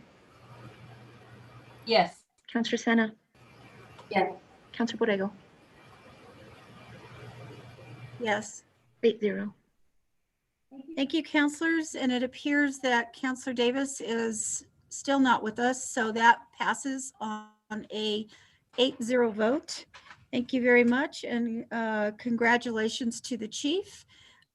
Chief, would you like to say something? That's just getting it on the agenda. We'll get to that later. Oh, I'm sorry. That's just putting it on the agenda. I'm getting ahead of myself here. Counselor Benton. Thank you, Madam President. I move that the rules be suspended for the purpose of placing R139 on tonight's agenda for action. R139 is declaring a moratorium of up to 6 months or until the 2020 Integrated Development Ordinance annual update is finally acted upon by the City Council, whichever first occurs, on walls and fences, section 57D3F and 57D3G of the IDO. Thank you, Counselor Benton. It appears that Counselor Bassan has given us a second regarding that. Again, I'm going to need 2/3 of our counselors present to vote on this particular item. Are there any questions? Doesn't appear that there are any questions. So, Counselor Ms. Ortega, we move on to the vote. Counselor Bassan. Yes. Counselor Benton. Yes. Counselor Davis. Yes. Counselor Gibson. Yes. Counselor Harris. Yes. Counselor Jones. Yes. Counselor Pena. Yes. Counselor Senna. Yes. Counselor Borrego. Yes. 9-0. Thank you, counselors. And Counselor Davis has rejoined us, so that passes on a 9-0 vote. We will move on to our next order of business, which is Counselor Bassan. Thank you, Madam President. I move that the rules be suspended for the purpose of placing R140 on tonight's agenda for action. R140 is declaring a stay of enforcement on Section 64L2 of the Integrated Development Ordinance related to the delay of a final decision by the Planning Department on applications for administrative decisions. Thank you, Counselor. Is there a second? I'll second that. Counselor Jones and Counselor Gibson are both offering seconds. With that, are there any questions? Doesn't appear that there are. So we'll move on to the vote on this with Ms. Ortega. Counselor Bassan. Yes. Counselor Benton. Yes. Counselor Davis. Yes. Thank you. Counselor Gibson. Yes. Counselor Harris. Yes. Counselor Jones. Yes. Counselor Pena. Yes. Counselor Sena. No. Counselor Borrego. No. That passes on a 7-2 vote. That passes on a 7-2 vote. Counselors. With that, Counselor Gibson. I move approval of the letter of introduction. Thank you, Counselor Gibson. Do I have a second? Counselor Bassan. Ms. Ortega, would you like to take the vote? Counselor Bassan. Yes. Counselor Benton. Yes. Counselor Davis. Yes. Counselor Gibson. Yes. Counselor Harris. Yes. Counselor Jones. Yes. Counselor Pena. Yes. Counselor Sena. Yes. Counselor Borrego. Yes. 9-0. Thank you, Ms. Ortega. That passes on a 9-0 vote. So with that, we will move on to our reports of committees. Counselors. Counselor Bassan. Thank you, Madam President. The Finance and Government Operations Committee met on Monday, March 8th and reports out the following items. In the matter of EC 263, 271, 272, 273, 274, and 276, that they be approved. In the matter of EC 268, that receipt be noted. In the matter of EC 275, that it be approved and be acted on at the meeting at which it was reported. In the matter of R137, that it do pass as amended and be acted on at the meeting at which it is reported. I make a motion to accept the committee reports. Counselor Bassan, you have a second from Counselor Sena. So we need a vote on this particular item. Ms. Ortega. Counselor Bassan. Yes. Counselor Benton. Yes. Counselor Davis. Yes. Counselor Gibson. Yes. Counselor Harris. Yes. Counselor Jones. Yes. Counselor Pena. Yes. Counselor Sena. Yes. Counselor Borrego. Yes. 9-0. Thank you, Ms. Ortega. That passes on a 9-0 vote. Counselor Sena. Thank you, Madam President. The Public Safety Committee met on Tuesday, March 9th and reports out the following item. In the matter of EC 269, that receipt be noted, I make a motion to accept the committee reports. Thank you, Counselor Sena, and I will second that. We will need a vote for this to accept this committee report. Ms. Ortega. Counselor Bassan. Yes. Counselor Benton. Yes. Counselor Davis. Yes. Counselor Gibson. Yes. Counselor Harris. Yes. Thank you. Counselor Jones. Yes. Counselor Pena. Yes. Counselor Sena. Yes. Counselor Borrego. Yes. 9-0. Thank you, counselors. That passes on a 9-0 vote, and that concludes our reports of committees. We will move on to deferrals and withdrawals. Counselors, are there any deferrals or withdrawals at this time? You should have an. Okay, it appears that we have no deferrals or withdrawals, so we will move on to our next order of business, which is our consent agenda. Counselors, are there any changes to the consent agenda? I do have one, counselors, and I'll read that into the record. For the individuals on tonight's consent agenda who are being appointed to serve on a board or commission, the entire council thanks you. and who may be watching from home, thank you for your willingness to serve. So with that, Councillor Gibson, I will move on to a motion for approval of the consent agenda. Thank you, Madam President. I move approval of the consent agenda. Thank you, Councillor Gibson. I don't see any hands up. Councillor Senna. Got a second? Councillor Senna, that's a second. Thank you. So, Ms. Ortega, I would need a vote on this. Councillor Bassan? Councillor Bassan? Councillor Benton? Yes. Councillor Davis? Yes. Councillor Gibson?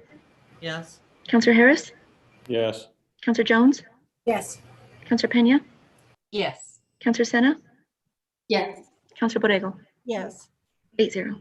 Thank you, councillors. Then that passes on an 8-0 vote with Councillor Bassan temporarily excused.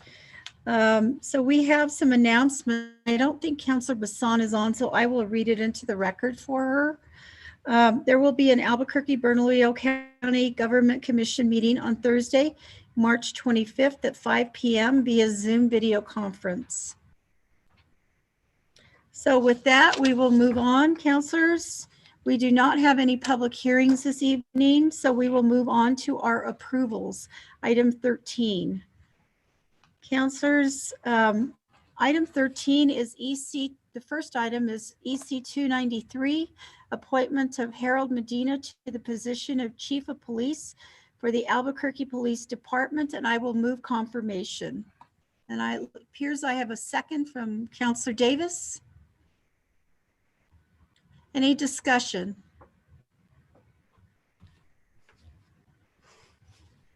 I don't see any hands up on the teleprompter. So with that, Ms. Ortega, I would need a vote. Chief, would you like to say something before we take the final vote? Madam President, members of council, I'd just like to thank everybody for even getting to this point. I'd like to say that I intend to continue to work as diligently as possible to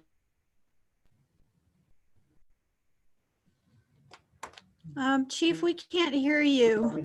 that is going to be the backbone of our ambassador program and to ensure that we are making the city of Albuquerque safe as our #1 priority while doing it in a constitutional manner. Thank you for this consideration, Madam President and Council, and for this opportunity. Thank you, Chief. Do we have any questions of the chief? If not, then thank you, Chief, and we will move on to our vote. Ms. Ortega. Councillor Bassan? I believe Councillor Bassan. Oh, there she is. I'm here. Sorry. You're back. Councillor Bassan? Yes. Okay, thank you. Councillor Benton? Yes. Councillor Davis? Happily, yes. Councillor Gibson? Yes. Councillor Harris? Yes. Councillor Jones? Yes. Councillor Pena? Yes. Councillor Senna? Yes. Councillor Borrego? Yes. Passes unanimously. Thank you, councillors, and congratulations, Chief. We look forward to working with you. Thank you, and thank you, members. Chief, we cannot hear you. I'm sorry. I don't know what is wrong with your audio. Let me see if I can get that adjusted. Hold on a second. Chief, can you try that again? I believe you're unmuted.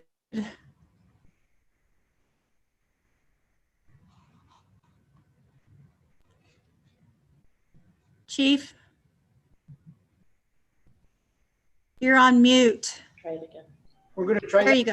We're having internet issues on this side, but yes, we've got you now, I think. Can you hear me now? Yes. Okay, we're having a little bit of internet issues that keeps jumping. I just would like to thank council and everybody for their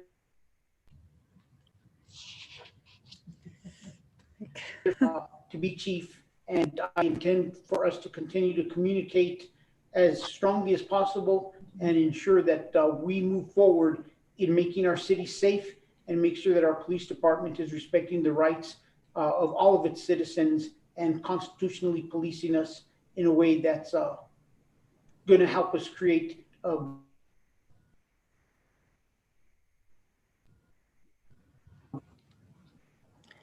Thank you, Chief. I think we're having internet issues because we're only getting part of what you're saying.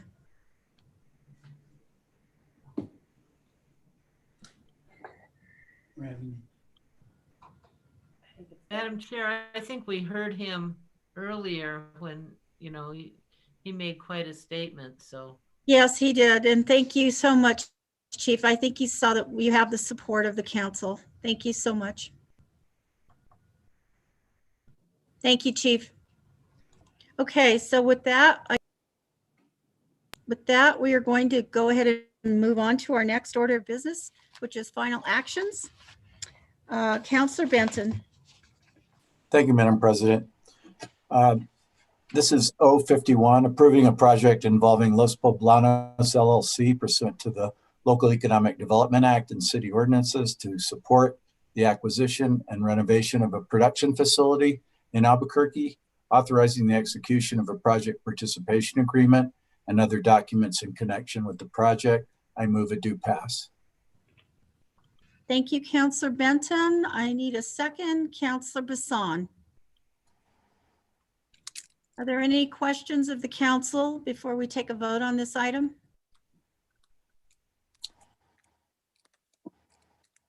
I see that we have Matthew Remby and Max Grunner and Drew Tulchin on. So are you all speaking together? And Grant Taylor, are you all speaking together or Cynthia? Okay, Cynthia Jaramillo, Director, go ahead. Thank you, Council President, and thank you to our city councilors.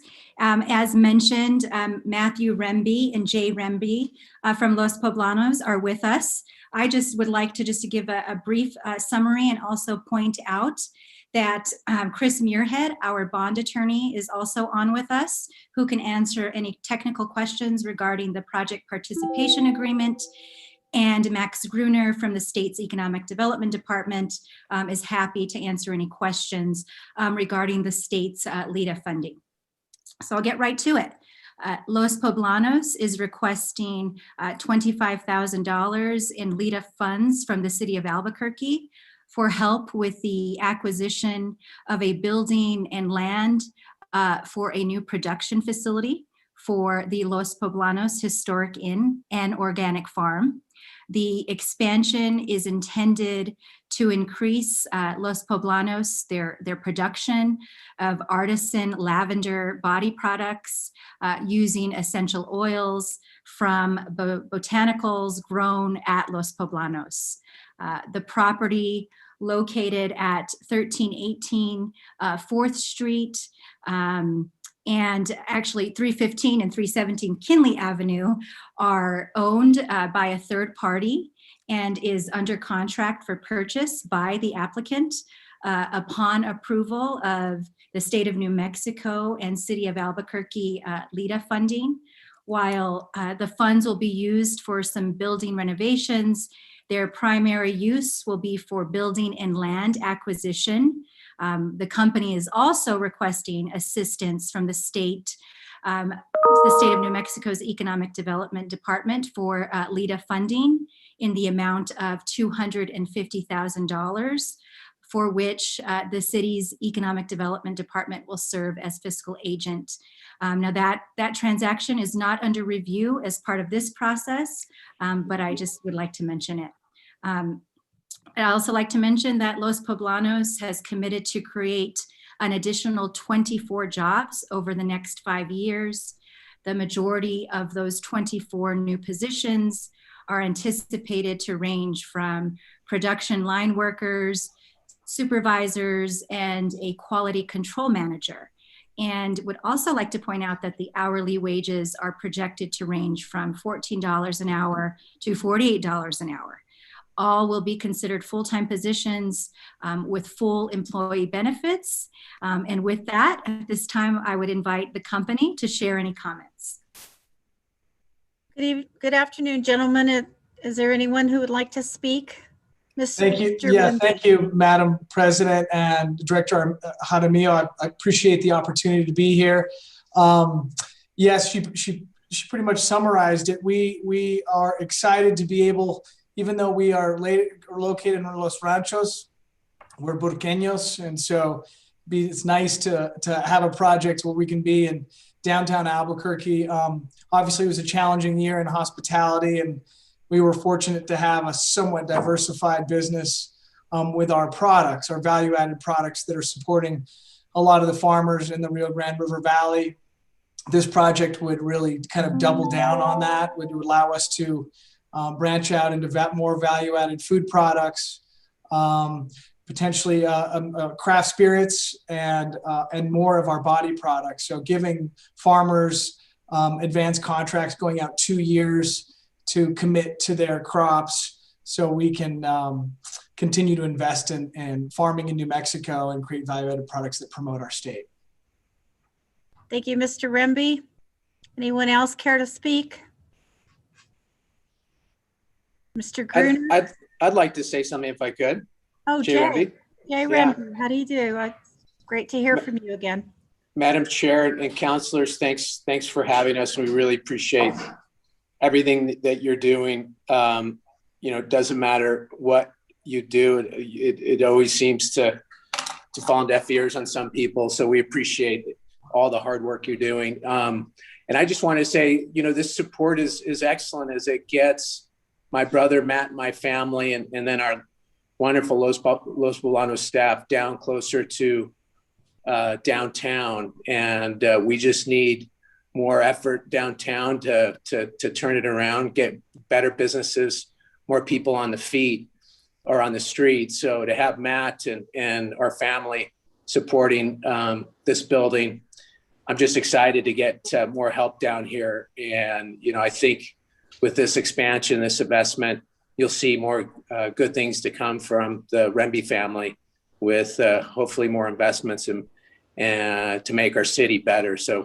we're excited to do our part, and we really appreciate the effort and happy to answer any questions. Thank you, Mr. Remby and Mr. Remby both. We know your family's commitment to Albuquerque, and we know it's been a good one. Any of the other individuals care to speak? Madam President, yes, please. Mr. Taylor? Madam President and City Councilors, good afternoon. My name is Grant Taylor. I work as the business project manager for Albuquerque Economic Development. You've heard some really exciting points by Director Jaramillo and the Rembys about this project. In the interest of time, I'll take care to abbreviate my remarks. The company's desire to bring more of their manufacturing in-house will allow them to better control costs. It will also help them be able to make their products available. Its commitment to utilize products primarily grown by farmers in New Mexico clearly demonstrates the positive impact that manufacturers can have on local businesses in our state. You have in your agendas a fiscal impact analysis. AED has additionally done an independent economic impact model, and just want to share a few of those highlights high level. This project will directly and indirectly support 47 jobs in the local economy, including the 24 positions Los Poblanos has committed to create and that Director Jaramillo mentioned over these next 5 years. The project will directly and indirectly support an annual payroll of well over $2 million in the local economy. And then finally, in total output, the project will have an annual impact on the local economy of more than $13.75 million. Los Poblanos has a vision for our downtown area that is in alignment with what many of us in the community want: a vibrant downtown that showcases local businesses and increasingly excites both residents and visitors. Thanks very much for your consideration of this leader project, and we hope you will give it your approval. Thank you, Mr. Taylor. We appreciate that. And it's great to see how many jobs are, additional jobs are coming with that. It appears that we have a couple of counselors waiting in the wings to ask some questions. Counselor Benton, followed by Counselor Gibson. Madam President, I'd just like to close. So we'll hear from Councilor Gibson. Okay, then we first, will please. move on to Councilor Gibson. Thank you. Just very briefly, I wanted to really offer my congratulations and praise for this. I think this is a great project. I think it's, you know, the Remby family and at the helm, and you know, putting out a great product in a neighborhood that needs some infusion of energy, and creating some really good jobs along the way. This is just a win-win all the way around, and it's going to make downtown smell better. So who could possibly vote against this? Thank you so much. Thank you, Councilor Gibson. Any other questions of any other councilors? If not, then we will move on to Councilor Benton to close. Thank you, Madam President. Yeah, I just wanted to thank Matt and Jay and the Remby family. They're just a great community partner. We're so fortunate to have them in Albuquerque and in not just in District 2. So I don't begrudge anybody that, but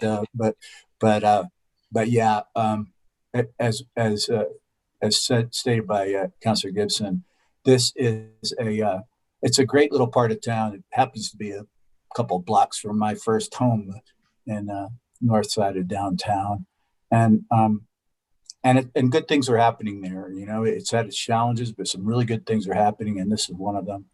And I just want to thank the entire family and Los Poblanos for their investment in the area, and happy to help in this small way. So I urge your support. Thank you. Thank you, Councilor Benton. With that, we will move on to our vote. Ms. Ortega? Councillor Bassan. Yes. Councillor Benton. Yes. Councillor Davis. Yes. Councillor Gibson. Yes. Councillor Harris. Yes. Councillor Jones. Yes. Councillor Pena. Yes. Councillor Sena. Yes. Councillor Borrego. Yes. 9-0. Thank you, Ms. Ortega. That passes on a 9-0 vote. Congratulations. And Thank you all. for participating in our community. We appreciate you. Thank you, everyone. Councilor Benton, we will move on to 052. Would you like to discuss that? Thank you, Madam President. 052 is approving a project involving Build with Robots Incorporated pursuant to the LEDA Act and City Ordinance to support the lease reimbursement of a light manufacturing robotic demonstration and research development facility related to automation technology located in Albuquerque, authorizing the execution of a project participation agreement and other documents in connection with the project. I move it do pass. I'll second that, Councilor. Thank you. Do we have, we're going back to Director Jaramillo on this item. Director Jaramillo? Yes, thank you, Council President Borrego, and thank you, City Councilor Benton. Again, just want to mention that Chris Muirhead, our bond attorney, is with us. Company representatives that are with us are Matthew Ennis, the co-founder and chief strategy officer for Build with Robots, and Drew Tolkien, vice president of business development. And again, we have Max Gruner from the state's economic development department. Build with Robots, a Delaware corporation legally registered and headquartered in New Mexico, in Albuquerque, is seeking the city of Albuquerque to be the fiscal agent for Local Economic Development Act funds to be used for reimbursement of lease payments. Now, this will offset its office space expansion for purposes of engineering, light manufacturing, robotic demonstration, and research and development. Build with Robots has been approved by the state's economic development department for $360,000 in state LEDA funds for lease reimbursement for 2 years. The company continues to grow and will require additional space. Build with Robots currently is located in the Fuse Maker space at 101 Broadway Boulevard near the Innovate Albuquerque campus in downtown Albuquerque. Build with Robots' first step toward expansion is to fully occupy the Verge building located at 317 Commercial Street. This location will serve as a temporary headquarters. Currently, most of the staff is working remotely and is not in the office on a regular basis. But when COVID allows, Build with Robots, they will move into their office space safely. It has plans to occupy 429 Commercial Street Northeast, which is tentatively planned for the second quarter of 2021. The company plans to create a total of 170 full-time jobs by 2029. However, for the purposes of LEDA, the company has agreed to maintain 58 total employees. The majority of those will be new positions. They are anticipated to be in engineering, manufacturing, and research and development. And the positions are largely professional and highly technical in nature. The company has an average salary of $86,000 and pledges to maintain a minimum salary of $70,000 plus benefits for each of the LEDA-related positions. All of the added jobs are considered full-time positions with full benefits. Employee benefits offered by the company include a 50% health insurance medical premium, paid holidays, a retirement package, training, and other performance-related benefits. And with that, at this time, I'd like to invite the company to share any comments, or the state of New Mexico to share any comments. Thank you. Thank you, Director Jaramillo. I would ask if any of the participants would like to share with us, Mr. Telchin or Mr. Taylor or Yes, Mr. thank you. Thank you very much to the City of Albuquerque, to the State Economic Development. Build with Robots is very proud to be in City of Albuquerque, and we've made a dedication to both the city and the state. It's very important for us. We're founded by New Mexicans. We've been hiring local New Mexicans, and we would like to be just one of many success stories and not the irregular success story of our city. We've had excellent experiences, so I wanted to share with all of the council and everyone here our thanks for the city's economic development, the staff. We get emails immediately, we get responses late at night, we get things early. We show real dedication to this work. And then the state as well has been with us every step of the way. They've been very helpful in educating us and helping us to do this work. And we're very thankful for both this program and LEDA, JTIP, and many others that the state does. So it's really with our hats off in thanks. And then also Chris Murhead. I don't often get to say thanks to lawyers, so I really wanted to emphasize this point that Chris personally does very strong work. He's very personal, he has excellent bedside manner, and he's doing excellent work for the city.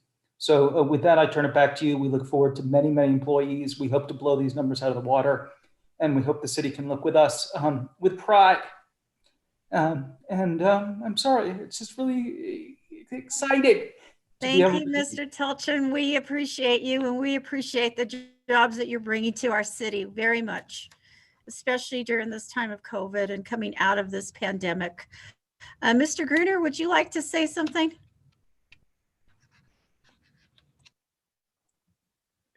Thank you, Madam President, members of the council. I just wanted to extend a heartfelt thank you to Albuquerque's Economic Development Department. Cynthia and her team have been incredible. And, you know, it gives me great joy to see both Los Poblanos and Build with Robots in front of the council today. And I just want to echo Drew's sentiment and emotion. You know, it has been such a crazy year on so many levels, and economic development has been so difficult, right? People and their jobs, people and their businesses, people looking for creative ways of paying their bills and their mortgages. And it is such an honor and a privilege. And I think Cynthia and I have talked about this, to be able to do this work and to bring projects like this to the council. So I want to thank all of you for your time, for your energy, and for your very visionary votes in approving both of these projects. So thank you very much. Thank you, sir. It's always a pleasure to work with the state. So we are going to move on to Councillor Gibson, who has a comment. And I don't see any other hands up. Councillor Gibson. Thank you. Just a real quick question. And that is, I'm curious, when I was reading through this, I kind of got an idea of, the work that you'll be doing, but I'm wondering can you tell us, give us an idea who your clients might be? You don't have to specifically name names, but maybe industry. Director Jaramillo, would you like to address that? Sure. Thank you, Council President Borrego and Councillor Gibson. I think I'll defer to the company to answer that question. Who better to answer that question than the company itself? Yes. I'm Stephen Michael Quesada. I'm the county commissioner, and I'm also an actor. And Airport as our first client, and they've been an excellent partner with us, and we've got to really work together. So they're an example.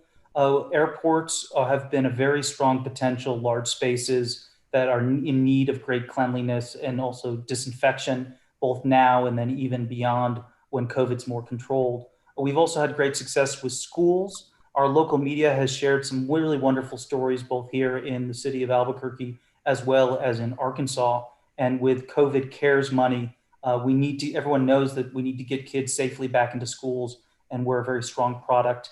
In addition to that, there's been data centers, which are quite prevalent in this state, as you well know, and then also large warehouses. So those are our chief customer focuses.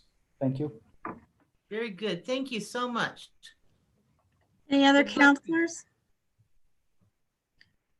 Mr. Telchin, I think we feel your pain, but we also feel your happiness for coming out of the pandemic and providing jobs. We almost want to cry with you, believe me. So we're empathetic to that. In terms of robotics, and I have to say this because I grew up in northern New Mexico, and we had a program coming out of Los Alamos that taught students in the schools and actually challenged the students. And it was a program that was international. And I was proud to say that one of my cousin's kids was involved in that program and actually went to Japan with that particular robotic program. And I see the kind of the benefit, especially as we move forward into the future. With that, I'm going to, unless there are other questions from the counselors, we're going to move on, and we are going to go ahead and ask Councilor Benton to close and then move on to our vote. Thank you, Madam President. I urge your support, counselors. Thank you, Councilor Benton. Ms. Ortega, would you like to take the vote? Yes, ma'am. Councillor Bassan. Yes. Councillor Benton. Yes. Councillor Davis. Yes. Councillor Gibson. Yes. Councillor Harris. Yes.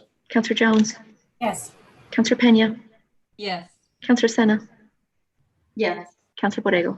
Yes. 9-0.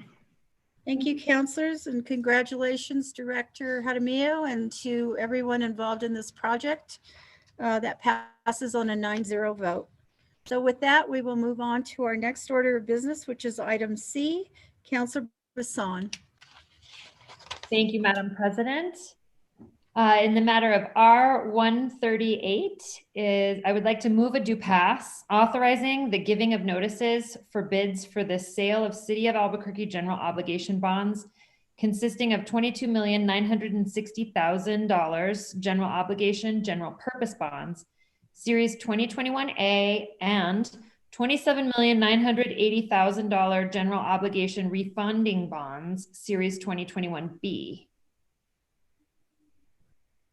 Councilor, is that a motion for a due pass?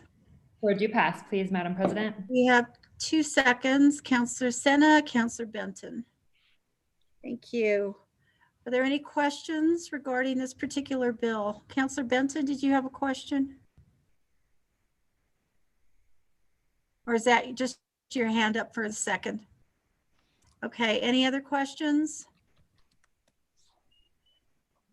Okay, if not, then we will move on to the vote. Ms. Ortega. Counselor Bassan, Yes. Counselor Benton, Yes. Counselor Davis, Yes. Counselor Gibson, Yes. Counselor Harris, Yes. Counselor Jones, Yes. Counselor Pena, Yes. Counselor Sena, Yes. Counselor Borrego, Yes. 9-0. Thank you, counselors. That motion passes on a 9-0 vote for R138. We will move on now to item number D, which is 053. Counselor Bassan. Thank you, Madam President.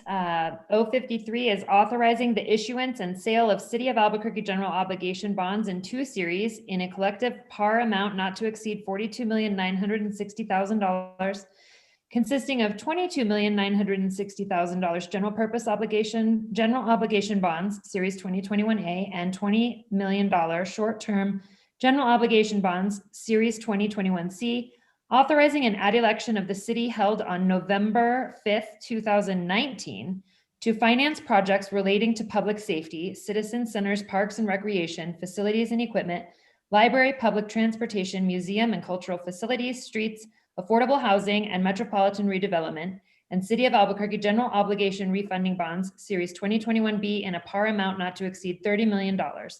I move it do pass, and I do have a floor substitute, Madam President. So I guess I need to move the floor substitute. Second.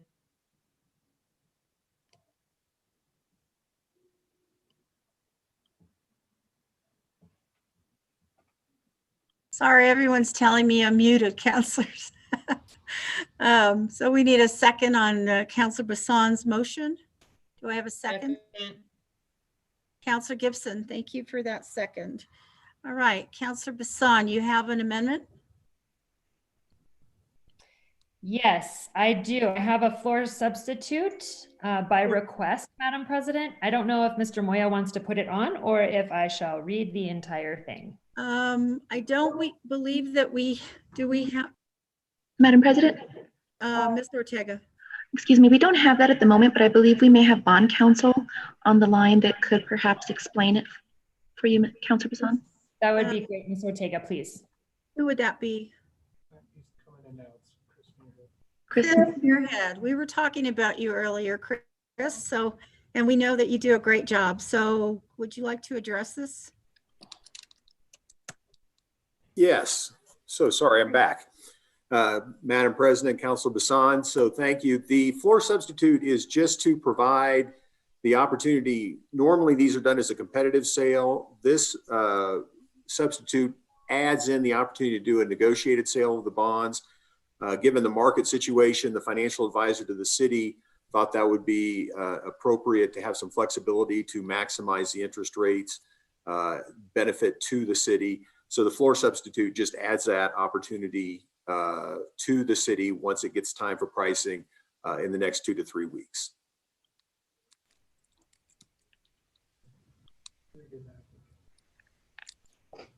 Chris, are you there? Oh, can you hear me? I don't believe that we heard the last part of your statement. So the floor substitute just gives flexibility to the city in how they price the bonds and sell them so that they maximize the interest savings and provide the lowest possible borrowing costs. Thank you. Anyone have any questions of Chris? Any counselors? Looks like you're off the hook, Chris. Thank you. Okay. Thank you. Okay, Counselor, we need a motion to approve the floor substitute and a second. Yes, Madam President, I make a motion to approve the floor substitute. Okay, counselors, I have a second from Counselor Sena and Counselor Gibson and Counselor Davis. There's several seconds. Thank you. Any questions, Counselor, on that floor sub? If not, we will move on to Ms. Ortega for a vote. Counselor Bassan, Yes. Counselor Benton, Yes. Counselor Davis, Yes. Counselor Gibson, Yes. Counselor Harris, Yes. Counselor Jones, Yes. Counselor Pena, Yes. Counselor Sena, Yes. Counselor Borrego, Yes. 9-0 on the floor sub. Thank you, counselors. So the floor sub on O53 passes on a 9-0 vote. So we will go back to the original bill, and we will ask for a vote on the original bill. Ms. Ortega? Counselor Bassan. Counselor Bassan. Sorry. Yes. Thank you. Counselor Benton. Yes. Counselor Davis. Yes. Counselor Gibson. Yes. Counselor Harris. Yes. Counselor Jones. Yes. Counselor Pena. Yes. Counselor Sena. Yes. Counselor Borrego. Yes. 9-0. Thank you, counselors. That motion on the original bill of O53 passes on a 9-0 vote. And thank you to Mr. Muirhead and also to Ms. Jaramillo. We will move on to item number E, which is Counselor Benton and Counselor Davis, R127. Would one of you like to discuss this bill? I'll go ahead and move the bill. I believe this was deferred from our last meeting, Counselor. Is that correct? That's correct. And we did amend the bill at the prior meeting, I believe, or maybe it was the last meeting, to change the any excess revenue on this going to the Metropolitan Redevelopment Fund as opposed to the general fund. But I'll go ahead and move it. R127 is requiring the transfer of all excess parking division revenue to the Metropolitan Redevelopment Fund. I move it do pass. Counselor Benton, you have a second by Counselor Davis. Are there any questions from any other counselors regarding this bill? Counselor Sena and then Counselor Bassan. Thank you, Madam President. I was just wondering if the sponsors can elaborate a little bit on some of the changes. I know that we made this kind of conversation as it was amended, but I just want to know a little bit more information. You know, I always have some hesitation when it comes to our communities of color. I know that a lot of them are impacted by parking fees and tickets. And then now as it's being transferred to MRAs, you know, it's rehabilitating areas that are also in need where there's been disinvestment, but also, you know, it's still coming from the tickets. So if the sponsors can elaborate a little bit more on where this came from, I would appreciate that. Sure. I think, Madam President and Councilor Sena, I think we had a little bit of discussion on this at the meeting at which we amended this. And the intent here is, again, we know that in the last couple of years, of course, it's also accounting mechanisms that explain some of this, but that the fund has not had excess revenue, but there was an operating loss due to depreciation of property of 1.5 million. But you know, I've been looking into what other cities are doing with regard to parking and metropolitan redevelopment, and what and that interface between the two. And this is something I've spoken with persons in the administration about, that this might be the ideal fit, that when and if this division does show excess revenue over and above their expenses, that's an appropriate place for it to go to metropolitan redevelopment, because there's such an interconnection between parking and redevelopment, and specifically most of the revenue, as you know, some of it is from collecting tickets, and there's been discussion about that, of you know, the whole idea that whether some sort of incentives to give out more tickets or to collect more fines in order to operate the department, or the division of the department. And so that's that I think certainly puts forth some questions of optics for the general public. But, we support the parking division. We want them to be successful. I think they are doing generally a very good job, and this won't prevent them from doing a good job. It's a contingency bill in the sense that when and if there's excess revenue, it could go to MR. So with regard to, it's true, Councilor Sena, that most of the MR areas are in central areas and areas that have that need incentives, that need some of the tools that metropolitan redevelopment brings. And I think that makes it all the more of a good fit for those revenues to go in that direction. With regard to just the history of the revenues over recent years, the write-up does talk about that, and I think Mr. Muniz or Ms. Yara can certainly address those if you have any. Thank you, Councilor Sena. Do you have any other concerns or questions? Okay, we're going to move on to Councilor Bassan and then Councilor Davis. Thank you, Madam President. In the previous meeting we discussed how we wanted to hear from the administration again, or I think if we didn't discuss it, I think it's warranted to hear from them again about the way they feel and the different potential for this, because I'm struggling with the fact that this is a contingency bill, which to me, I'm not real fond of passing a contingency bill when we've been told more than once that right now we don't have the need to move this funding into the Metropolitan Redevelopment Fund because there is nothing to move. And although someday that could be there, it's not anticipated to be there for quite some time. And to me, that means that we're voting on a potential for an empty promise. And I would like to hear from the administration about where we are with these parking fees and fines and whatever is going to be entailed and their desires on how to proceed with this. Thank you, Councilor Bassan. I see Mr. Kaiser in the Zoom room, and I don't see anyone from in the mayor's conference room. So, Mr. Kaiser, I guess you're the person to respond.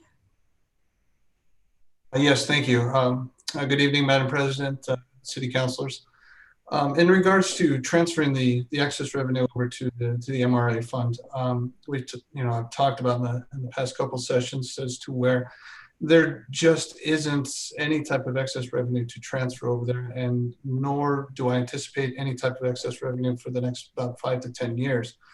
And in regards to the excess revenue for the parking division, that's something that we really are kind of looking forward to occurring during the fiscal year, so that we're able to carry over any type of excess revenue that we have up until the following to the next fiscal year.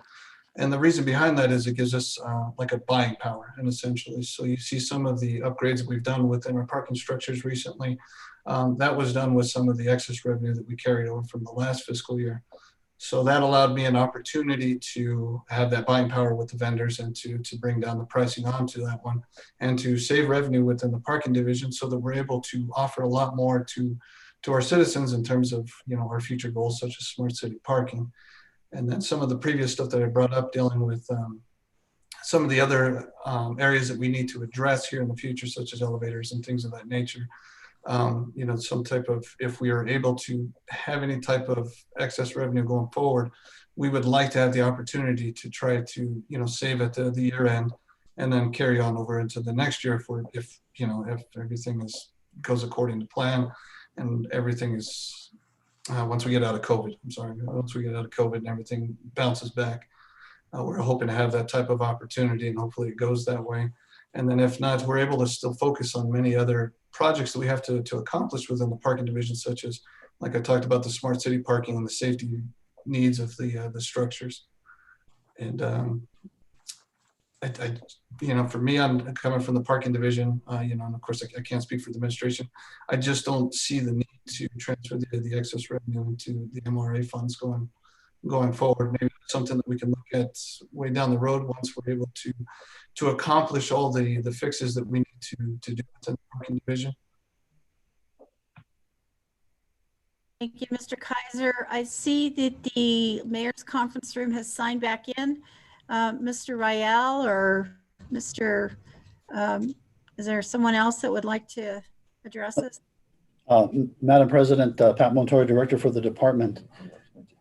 I believe that a couple of things are worth mentioning. The council had asked that we provide you with information regarding the number of fee increases we've had over the last 3 to 4 years, as well as a list of upgrades that we have projected for all of our parking structures, as well as replacement of meters and work to our surface lots.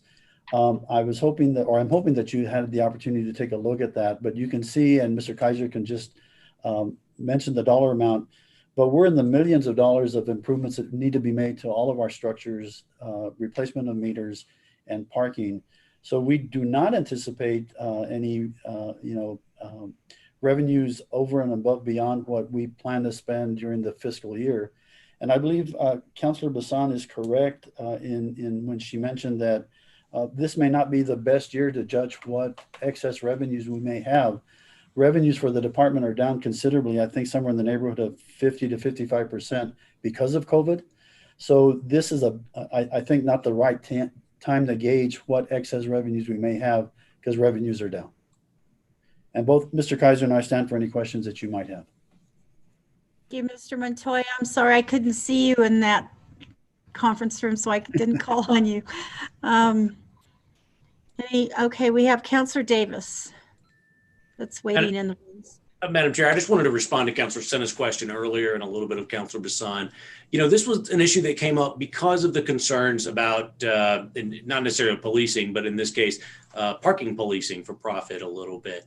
We've seen an increase pre-COVID and the Journal covered it well, and of the parking division, not regarding the downtown parking structures, for example, but back into the neighborhoods, which are mostly Councilor Benton's and my own and some of Councilor Gibson's, increasing the numbers of tickets they're writing, increasing the revenue in those neighborhoods, and increasing the enforcement of old parking rules that had not been enforced for like loading zone applications, et cetera, over some time.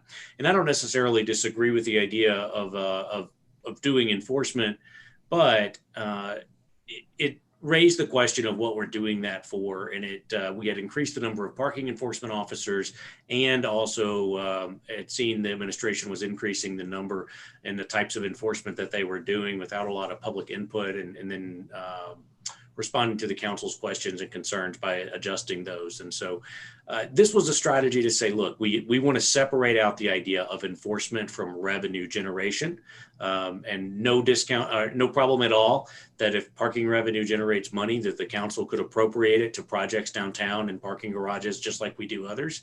But we wanted to distance and separate the idea between enforcement and revenue generation to be sure that there was no perception that was a connected loop. And I think that's an important perception for those neighborhoods who deal with parking enforcement in those 2.5 city council districts where they're most prominent. And that was the background for this. I think it shows that those residents are most likely to be in fact impacted by those, and those MRA areas, as Councilor Benton mentioned, are also most likely to be impacted because those are our small business corridors where we want our small businesses to succeed.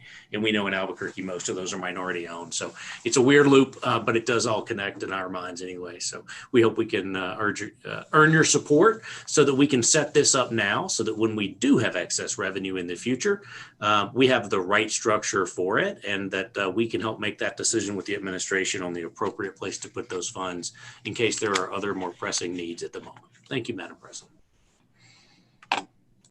Thank you, Councilor Davis. Councilor Benton. Thank you, Madam President. I just wanted to ask Ms. Yara or Mr. Muniz, so they provided some figures within their staff write-up that I thought were relevant. And again, yeah, Mr. Kaiser's totally right that this year is not a gauge of where this could be going. But I wanted to ask Ms. Yara to speak to that, and then I'll just have another quick question or statement before we close, unless there are any other questions. Yes, Madam President, I'll briefly summarize what was in the staff write-up. Based on the information we received, the parking fund had a operating loss of $756,000 last year. However, revenues over expenses were $835,000. The reason for the operating loss is because the enterprise fund does have to record depreciation on its assets. So if you're just looking at revenues and expenditures, they did receive about $835,000 more than they spent.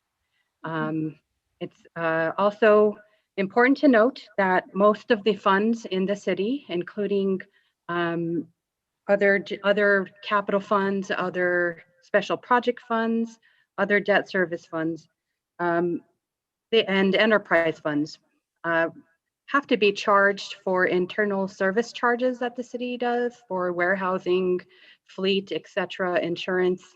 So there was a transfer of $555,000 from the parking fund into the general fund to cover those internal service charges. So having said that, I would stand for other questions about the way the fund operates. Thanks. Madam President, if I could ask Ms. Yara Go ahead, another question. Benson, yes. So another department, let's just pick one that receives receives fees, right? Let's say the planning department was maybe an example, which is not an enterprise fund. They do not pay the same kind of fees to other departments, or do they? Actually, several department IDs, what we call them, including the council services fund, does get hit with some internal service charges as well, especially for telecom and computer stuff. So all departments really get hit with those internal service charges. Okay, and then someone, in theory, we know that the permit fees and various fees that are collected by the planning department just go into the general fund, correct? And yes, in fact, and those are from accounting standards, those are considered general fund revenues. Any type of fee or permit of those type that don't live in an enterprise fund. right, and they, of course, the planning department has capital assets as well, but when they want an improvement to those capital assets, then we go through the normal process of depending on what's appropriate, right? Either the general fund or capital funds. Right, or even issuing debt in some cases, yes. Right. Thank you. Any other counselors? I'm going to address this issue a little bit. I can actually see both sides of this equation. I mean, I think that many of these parking structures are built in redevelopment areas, and they're built with redevelopment funds. And I know because I was involved in some of the development agreements that helped build some of these, and there was, there was a commitment that they ensure, the downtown or that those areas redevelop, and that they, hopefully generate revenue. So I can see that side of the coin. My concern is with some of the discussion that has been raised by the parking division, is that they still have some things that they need to ensure, be developed as they move forward and come out of COVID. So I kind of see both sides of this. I just wonder, counselors, if this is the appropriate time to do this. And that's kind of my question. And I don't know, Counselor Benton or Counselor Davis, if you want to address that issue. Yeah, I'll give it a stab. I mean, I think we with regard to is this timely or not, I guess we could always argue that. I don't really consider it a contingency because I think there's certainly the possibility that at some point there will be excess revenues. And I wanted to, so I think, I don't know if I answered your question there, Madam President, but that's. Well, Counselor, thank you. I appreciate that. I just wonder if this is really the appropriate time or if we should wait and see. I was kind of looking to get a little more positive direction from the administration, and what I seem to have received from them is that this is not the appropriate time for this. So that concerns me some. Yeah, if I could, Madam President, I don't think correct me if I'm wrong, Ms. Yara, but I don't think this prevents, the enterprise fund is still there. The enterprise fund still can develop and repair buildings and so forth. So this isn't preventing that. And so that's where I see, this to be a fairly innocuous piece of legislation that would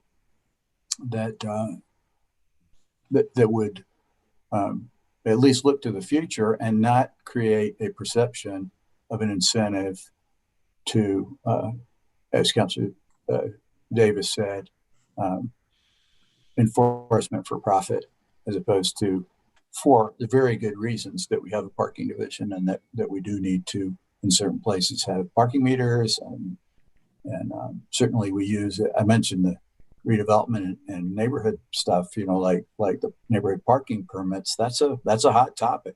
I mean, Jeremy and I are tackling one right now down in the North Valley and they, there are effects with regard to where we do these.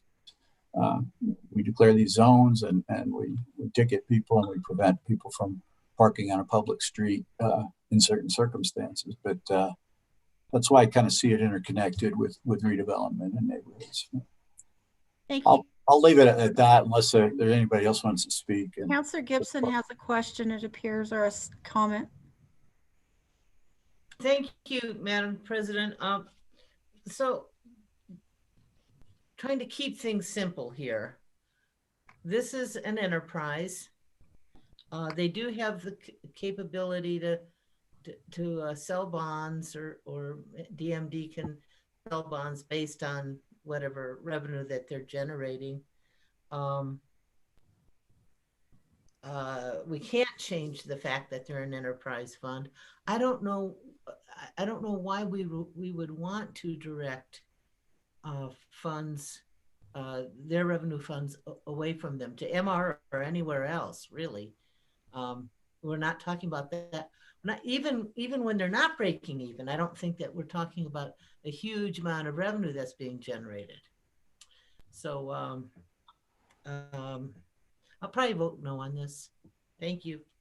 Thank you, Councilor Gibson. Mr. Kaiser, you have your hand up. So did you want to clarify something?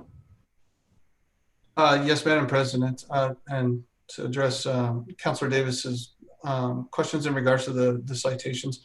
The parking division does not issue citations in the interest of profit. We do the citations as an interest to public safety.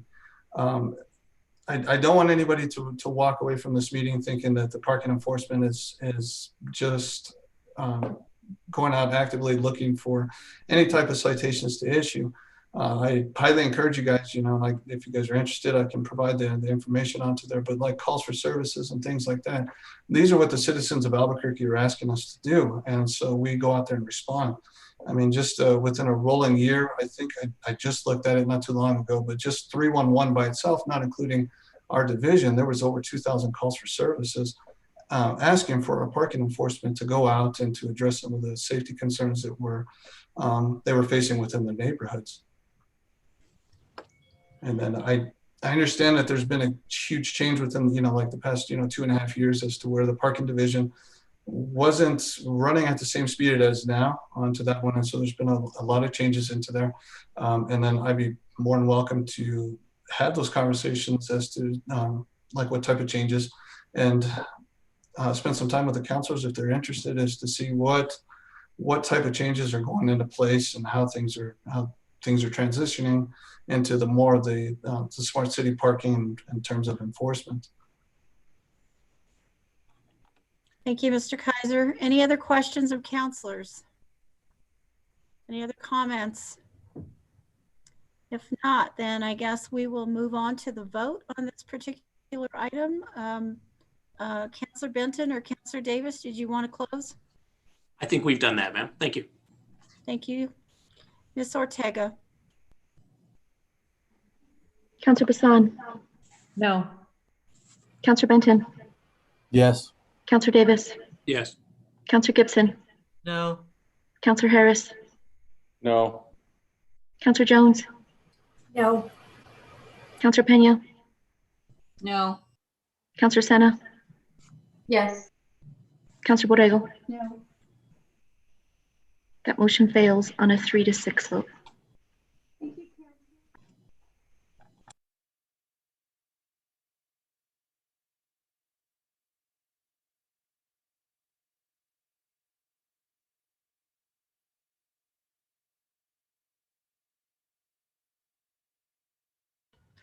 I'm muted. I said thank you, counselors, for that. Counselor Davis and Counselor Benton, we may want to revisit this again or something similar to this in the future. That motion fails on a 3-6 vote. We are going to go ahead and move on, counselors, and we're not going to take a dinner break right now. We're just going to keep on going if that's okay with everyone. I think we have a lot of business to take care of, and we are going to move on to item F, which is CSR-128. And Counselor Pena, I'm going to go ahead and hand this over to you at this point. Thank you, Madam President.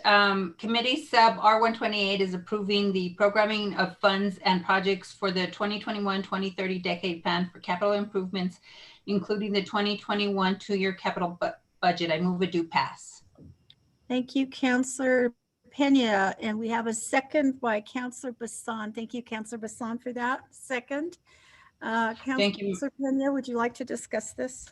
Thank you, Madam President. So before we do that, I'd like to go ahead and just move right into the amendments. And so we have Amendment A that is on your iPads, and I don't know if anyone else has them in their packets. But Counselor Pena, we're going to go ahead and show those on the screen.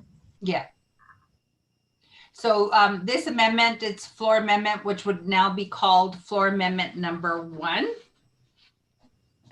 And it is, without going into it, because everybody can see it on the screen, I'll just read the explanation. This amendment updates the federal relief funds priorities language for city vehicles and affordable housing to include the proper name of the latest wave of funding approved by Congress, which is the American Rescue Act Plan. And it also removes the general fund as a source of prioritization for these items as the time and the committee substitute was proposed.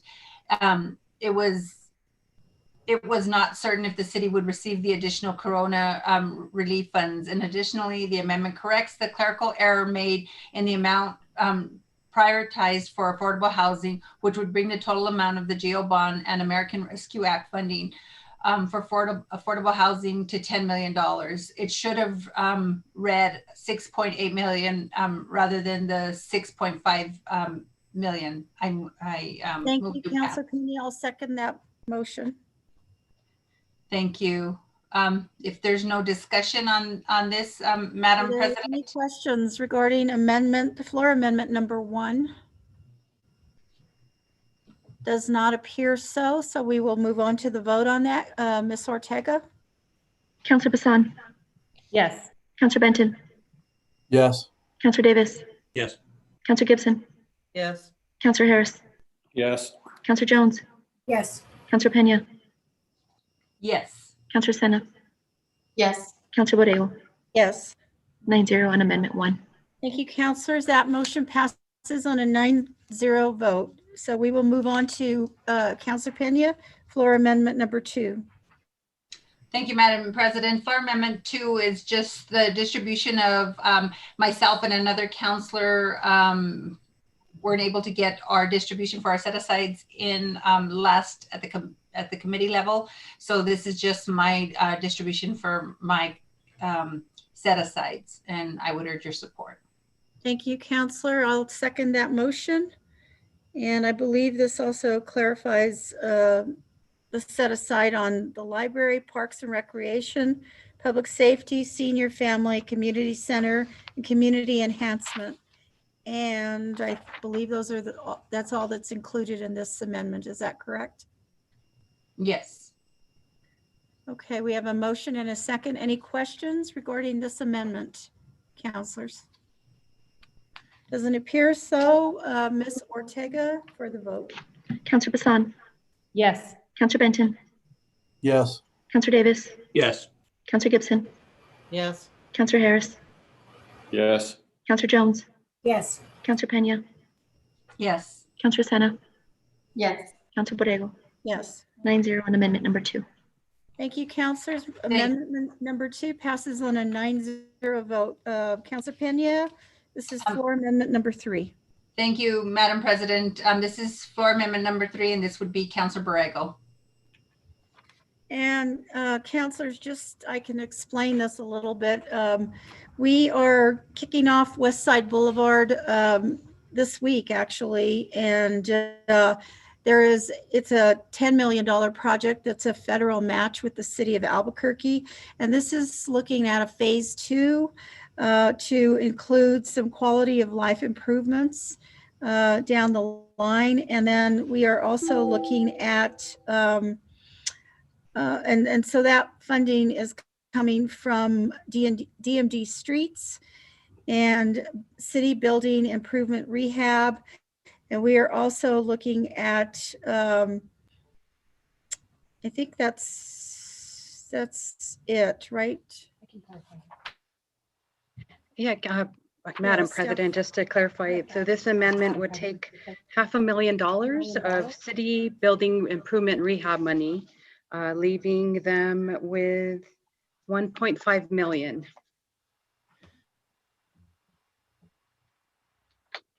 So, Madam President, this amendment is actually, and I had a question on it because it seemed like it read incorrectly, or I couldn't read it correctly, but it's really, it's a 500,000. It's not, it appears when you're reading it that it's 2 million.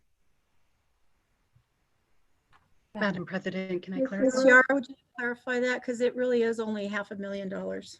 Yeah, Madam President and councilors, the reason that there are so many lines is because the CIP bill has lots of subtotals for each category. And so every time we make a change, we also have to change the subtotals and totals. So that is why it appears like it adds up to $2 million. It's actually just a $500,000 change. Okay, Madam President, thank you. I just wanted to provide a clarification because then on the bottom in the explanation, and I know what you're saying, Ms. Yara, it's just the explanation says that the funds will be taken from the city buildings improvement project line proposed at 2 million. So it's a little confusing. So I just want clarification for others that may have questions on that. Thank you. Thank you, Councilor Pena. It looks like we have some questions from Councilor Davis and Councilor Gibson. Thank you, Madam President. Very quickly, I wanted to ask the administration if they could give us a little more detail on the project and whether it's designed and ready to go and what the impact would be on citywide funding. The original proposal doesn't have a lot of money citywide for city building improvements, and this would take a big chunk out of it and put it into a road project. I wonder what the impact would be on deferred maintenance and other city facilities around the city that have also been waiting for some time, and whether there may be other funds that might be more appropriate for this, like quarter-cent funds that we just appropriated into districts and we'll reset again in July.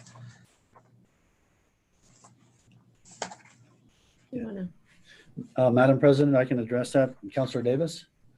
Let me first begin with West Side Boulevard. We're actually doing a groundbreaking on Wednesday of this week. That's a project between 528 and Golf Course on the west side. It complements a street that is already there that was built by Rio Rancho. That goes to construction, so it's fully designed, fully funded, and should be completed in about 16 months, 12 to 16 months, more or less. To address your concerns, Councilor Davis, the $500,000 that Councilor Borrego is moving would have an impact on our facilities. Dropping 500,000, it's a generic account for us because we don't know when a roof is going to leak or stucco needs to be repaired, or if we have faucets and toilets that need to be replaced. So 500,000 is a considerable amount of money taken out of the facilities budget. On the other side of it, I know that Councilor Borrego is looking to use this money for a phase 2, and we had that discussion with the councilor last week, which would actually build the medians down West Side Boulevard, include streetlights down the middle of that. And then in addition to that, it's anticipated that we might build a noise wall. There have been a few residents within that area that have been concerned about the noise. I might say that we did study noise mitigation on this project. We actually had 3 different studies that were conducted. So we know what the impact would be, and we know what the projected impact would be with any additional traffic that goes through there. But I think more specifically, just the concern that I would have is that this does have a negative impact on our operating budget, on our capital budget. We maintain, there's 280 buildings in our inventory, 685 properties that we manage throughout the city. So anytime we take money out of this fund, it has a negative effect on some building. I mean, we're just last week, I approved $955,000 for 2 new generators in Old City Hall. We were hoping to wait until the start of the fiscal year to repair those. We can't wait. So we get those unexpected expenses that this is how we deal with it. So it would have an impact in our budget. And Madam President, if I could ask the director just to respond to my second question there. Thank you, Mr. Montoya. I know this is a worthy project and it's one that's been waited on a long time on the west side. It's unusual for us to take building funds for road projects. Are there quarter-cent funds available or other transit funds that might be available and other city funds that might become available more quickly than bond funds that won't be available essentially until next spring? In other words, are there other sources that are not specifically allocated that might be useful for this project so that we could preserve the limited building emergency funds we have? Councilor Davis, I would like to ask Ms. Yara to address that because I asked her to look into several different sources of funding before we propose this amendment. So if that's okay, I'd like to kind of defer to her. Yes, Madam President. So actually, we were looking for sources of funding for your project. The reason that city building rehab was chosen, mostly because we hadn't touched it. And if we take $500,000, they do still have $3.5 million, which would be the general rehab line, $1 million for the city county building and Old City Hall, and another $1 million for roof rehab repairs. So it was programmed at $4 million. This would take $500,000 and leave 3.5. I did not investigate whether there were any quarter-cent trans tax funds available for this project, Councilor Davis. Thank you, Ms. Yara. Madam President, I don't want to hog the line. I just want to ask again if the administration is aware if there are quarter-cent or other funds that might be available for this project. Madam President, Councilor Davis, I think the answer to that is yes. Just off the top of my head, without looking at our financial status report, there's probably 3 different funds that we could possibly tap into. One, of course, would be our operating budget, where we do have street money available, and it's fairly broad in how we can use that. We also have the quarter-cent, which might require just as part of our cleanup to change the scope a little bit in any one of those categories, rehab, deficiency, or new. And then I think the third source, again, that would require in our cleanup bill would be out of the quarter-cent bonds that were just recently sold, the 48 million or so, where we would have an opportunity to expand scope on one of those and then use those funds as well. Again, I'm throwing that out with some certainty, but I would want to make sure that any one of those, that the scope is broad enough that will allow us to do this. Thank you, Mr. Montoya. Thank you, Madam President. I just might consider that this might be better and more quickly funded through some of those alternative street funds so that we can preserve our limited emergency maintenance funds for our facilities. But I'm listening to other debate, and thank you for the time. Thank you, Councillor Davis, as well as Councillor Jones. Thank you, Madam Chair. I'm also concerned about the monies and where it's going to come from for this project. There are a couple things that keep popping up into my mind, and that is, I believe the last budget, although it was capital budget, not repairs, but $500,000 went into this district for a gateway to the west side. It seems to me that that would have something to apply to streets and for this kind of project somehow.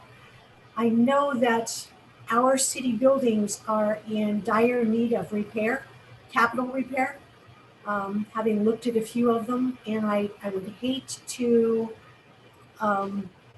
move money out of that kind of project when our buildings are in bad repair for this. And Councilor Gregor, I have no problem with your doing this project. I just think that the money needs to be thought out a bit more carefully how we do this. So thank you, Madam Chair, for the opportunity. Councilors, I appreciate this discussion because it definitely has sparked some discussion and some food for thought. I think what I'm going to do is I'm going to pull this particular amendment and look at the trans tax and it actually may be something that we can do fairly quickly, but I want to ensure the 7-bar neighborhood that we are looking at some noise mitigation for this particular area as a phase 2. And just FYI, Councilor Jones, the $500,000 for the gateway came out of the lodger's tax, as many other councilors had their projects, and mine was actually the lowest funded for the entire lodger's tax request. So I'm going to, at this point, withdraw.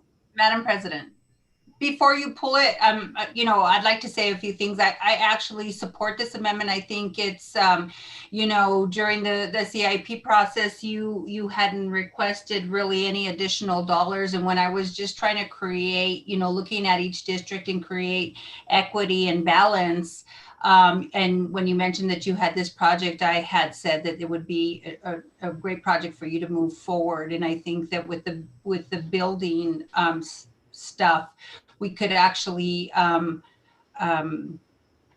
use maybe some of the CARES Act money to fill that void. I don't know what the case may be there, but I support your amendment. Well, then with that, Councilor, yes, I did mention to you in the beginning of our process that I did need this funding, and we were looking at every source available. I think with that, I guess what we could do is we could look at that CARES funding, because there is going to be a big move, when the county leaves, and we are going to have to be looking at the entire building and relocation of agencies and so on. So, well, thank you, Councilor. So then I guess I'll keep this in, and I would take that as a second, and then we'll just go to the vote and see where it falls. And if it doesn't go through, then I'll come back and look at the trans tax money. So Ms. Ortega. Councilor Ben has a question. Councilor Benton. Sorry, I didn't see you. I'm sorry, Madam President. I just want to, get an understanding of the project, because I'm not that familiar with West Side Boulevard. Is this a one side is the city and the other side is the county? Yes, Is that yes, Councilor. This is the area between 528 and Golf Course, and it abuts the 7-bar neighborhood.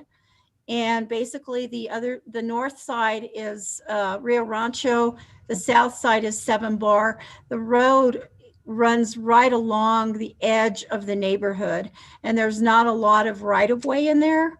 So that's one of the issues that we have there. As Mr. Montoya indicated, there have been some noise studies, but really we won't know what that noise impact will be until after the road is built. So we're looking at this as sort of a quality of life improvement. And that project is slated to kick off on Wednesday. So we have all of the design completed, the construction Novo was the one being kicked off on that day. And so this Okay, is so this is, that was the question I think someone raised, and so it is designed and it's a fully designed and ready for construction. Okay, I understand now. All right. Well, and just a last question, just out of curiosity, Madam President, is Rio Rancho participating in any way on this project, or on either part of it? To Mr. Montoya. Mr. Montoya. Rio Rancho. Madam President, Councilor Benton, so this roadway, it's quite interesting because the roadway that Rio Rancho built is within the city limits of Albuquerque. So it's actually a 2-lane street right now between 528 and Golf Course. The portion that we're building is actually on the north side, which butts up against Rio Rancho city limits. And those are the 2 additional lanes that we're building. So to answer your question more specifically, Rio Rancho, over the however many years that road has been built, that was their contribution. They built it, they finished it. So there is no contribution from Rio Rancho on this project because their half has already been built. Okay, thank you. And one additional item, Councilor Benton, is I did talk with Mayor Hall this week, and I asked him to look for funding for noise mitigation on their side of the road, which is on the north side. So he is fully aware of, my request. Okay, and just I guess I got a little confused with regard to the One Civic Plaza and money for that sort of thing. I mean, is that I guess I'll ask anybody who knows. Is that the sort of thing that we can use the American Relief Act money for?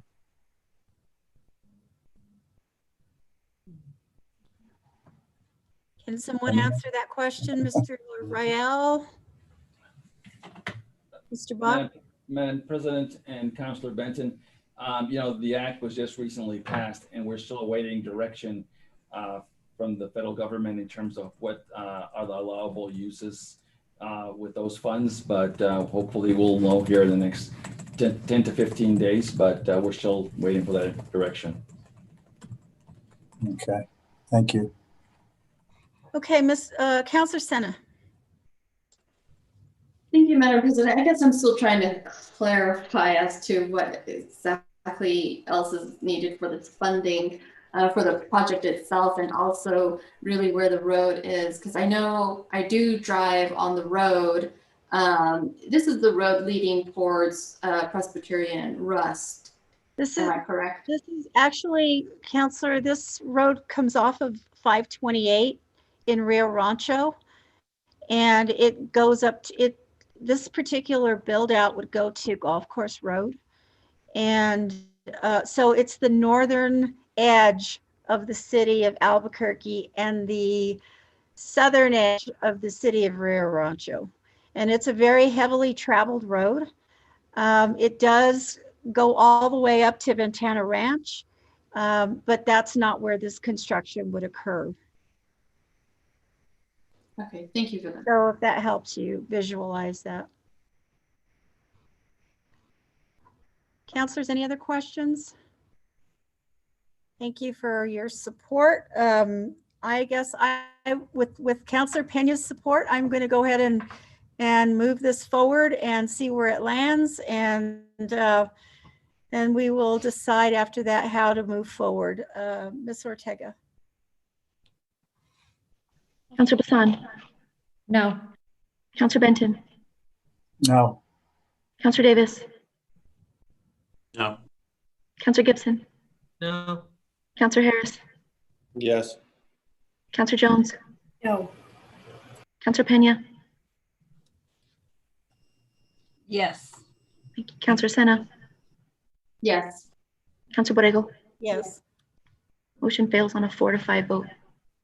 Thank you, counselors. That motion fails on a 4 to 5 vote. So we will move forward, and that particular amendment then fails.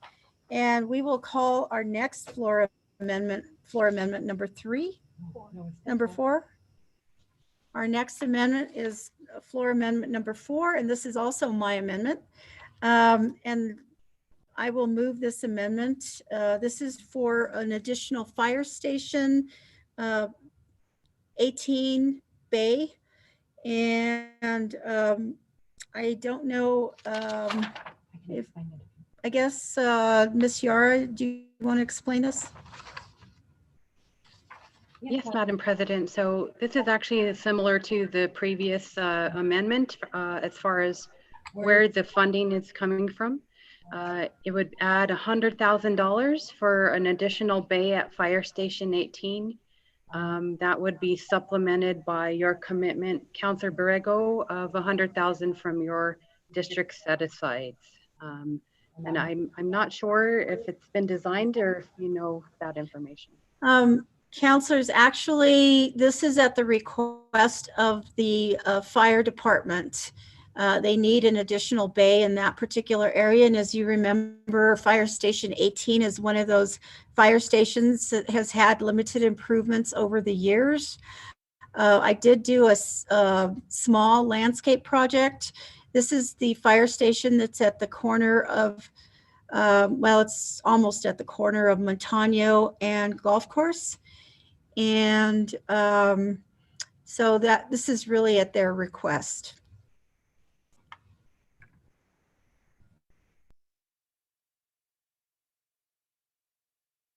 Counselors, I need a second. I have a second from Councilor Bassan.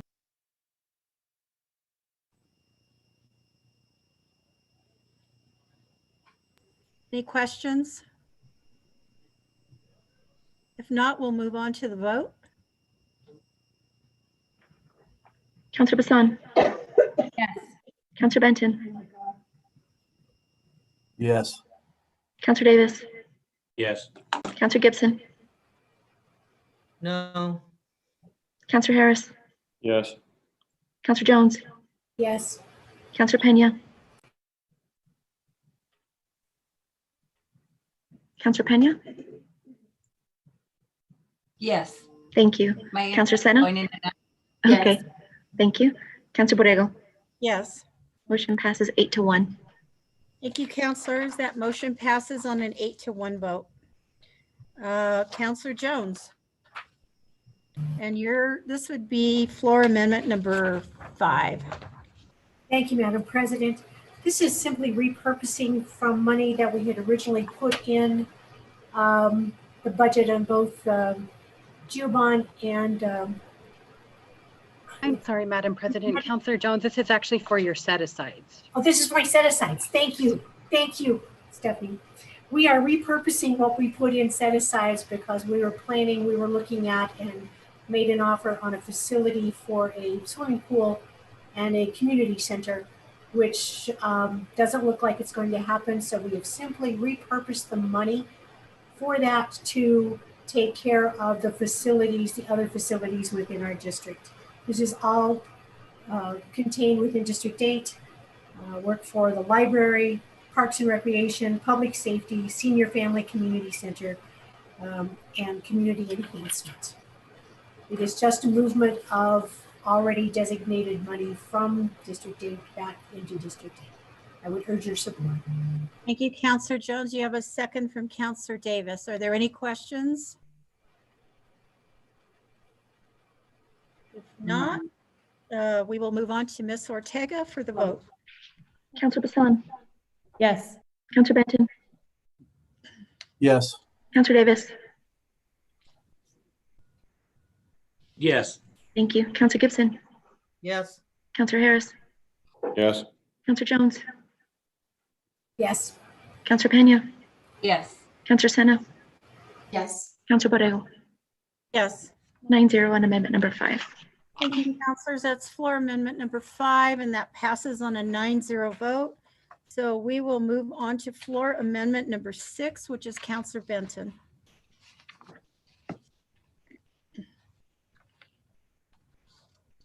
Thank you, Madam President. I'll move floor amendment number 6.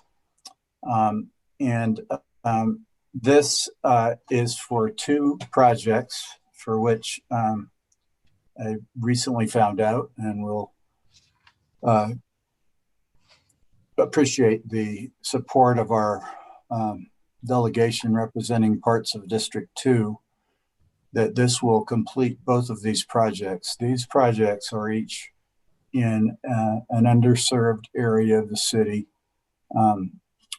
The first one, I think, on the amendment is the South San Jose Sound Wall project, and we've looked into this. The project is feasible. We've also had discussions with the Regional Transit District about possibly having them construct the project, design and construct the project using these funds, which would be expeditious.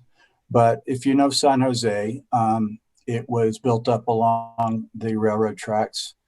The Burlington Northern Santa Fe has a switching yard immediately adjacent to San Jose, and which produces a lot of noise, a lot of vibration, and also has industrial uses just to the west of the switching yard. These industrial uses involve cement and cement dust and other types of dust in the production of their products. So this is something we've talked about with the neighborhood over the years. This funding would complete the project. We have matching funds from the state committed as of now, as of the state capital outlay that was released this morning. And this would significantly cut down on the noise from that switching yard, and would also be helpful, at least with regard to the dust issue that comes across the tracks from the west. So that's that project. This is I consider to be an environmental justice project in that because of its location and because of the proximity of these rail operations and industrial operations to single family residential. The second project has been in the works for some time as well. About 3 years ago, Representative Martinez and I met with residents of Wells Park and Sawmill neighborhoods. So this project is at the intersection of those 2 neighborhoods at 12th Street. And if you're familiar with 12th Street, just south of I-40, it's basically an industrial roadway. It's a 4-lane road with substandard or very few sidewalks. And it's a speedy road. It's a road that because of the way it's built, it encourages speed. And when you get down to the south end of it, it immediately transitions into a 2-lane residential street, which is the 12th Street. Also, again, between the Sawmill and the Wells Park neighborhood. The folks that met with me and Representative Martinez really had, both of them had a long history in the area, family histories in the area. And one of the gentlemen actually lost his mother at the intersection of Sawmill and 12th. She was killed a few years back, and there have been bad crashes along this segment. This project would also complete the funding to build this project. It's been preliminarily designed by DMD, and it would involve a lane reduction to 3 lanes from 4, and would build out the sidewalks and do other improvements that would improve pedestrian safety primarily, but would also provide connections between these 2 neighborhoods and the Indian Pueblo Cultural Center development to the north. This is the last segment of 12th Street that looks like this. The rest of it is all 30 mile per hour. It's an arterial, but it's a minor arterial, I believe is its designation, and then becomes a local street as it goes south. But this too, the legislature has stepped up, and this would this would provide complete funding to construct that project. This does take funds from some of the sources that other counselors used in the committee sub, and from the mandatory sign replacement project, which still leaves $750,000 or $500,000 in that line item, which still has a excess revenue from the 2019 CIP of over $900,000. So I don't think that's going to be an extraordinary hit on that. Also took some funding from the landscaping line item, which also again was used for some of the other counselors' projects in the committee sub. And for that, I just looked at the projects that were in there. One of them is in my district, and kind of figured that we could afford to use that share of the funds towards this project. These two projects, these funds all come from various sources, but come together. Also, transit received, if you didn't know, a huge infusion from the CARES Act, and they're very well set to handle what they need to handle in this round. And we'll probably also get more from the American Recovery Act. So it's not going to be harmful to them. Also, the last but not least, the DMD security fleet. This was the one fleet that was not touched by the committee sub.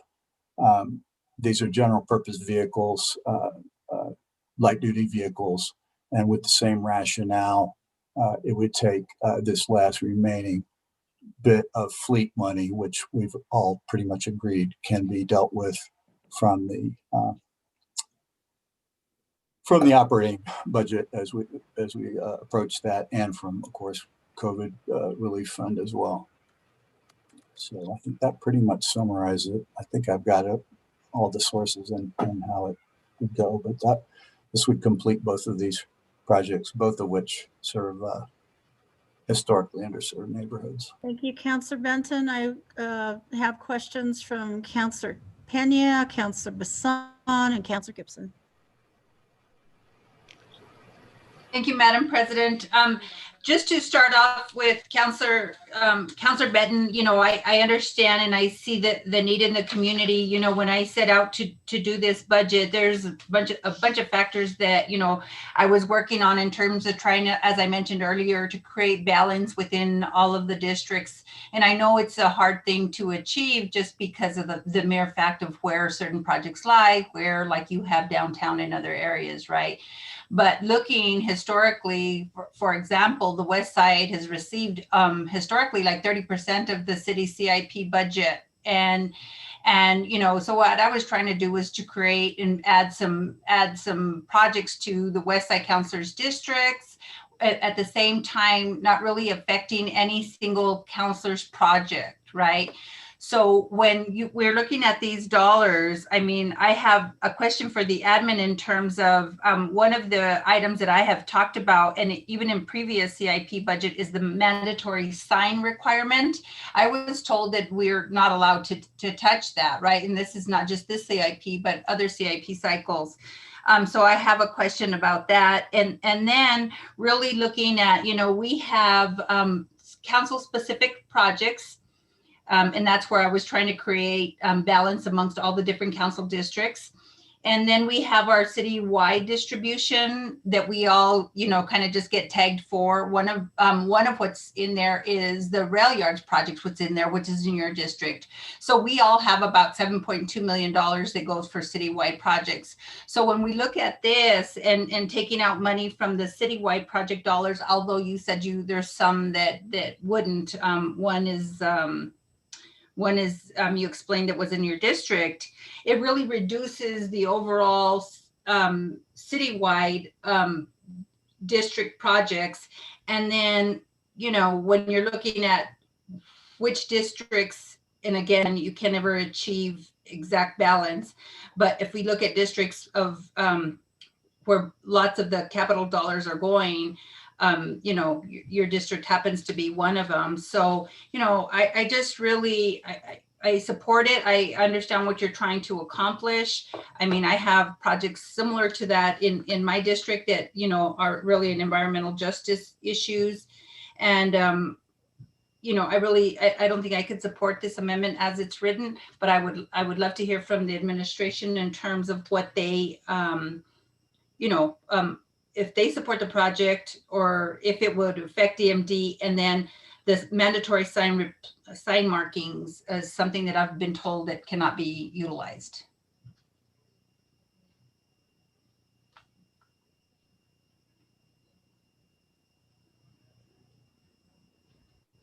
That would be for the Anyone administration. from the administration going to address this?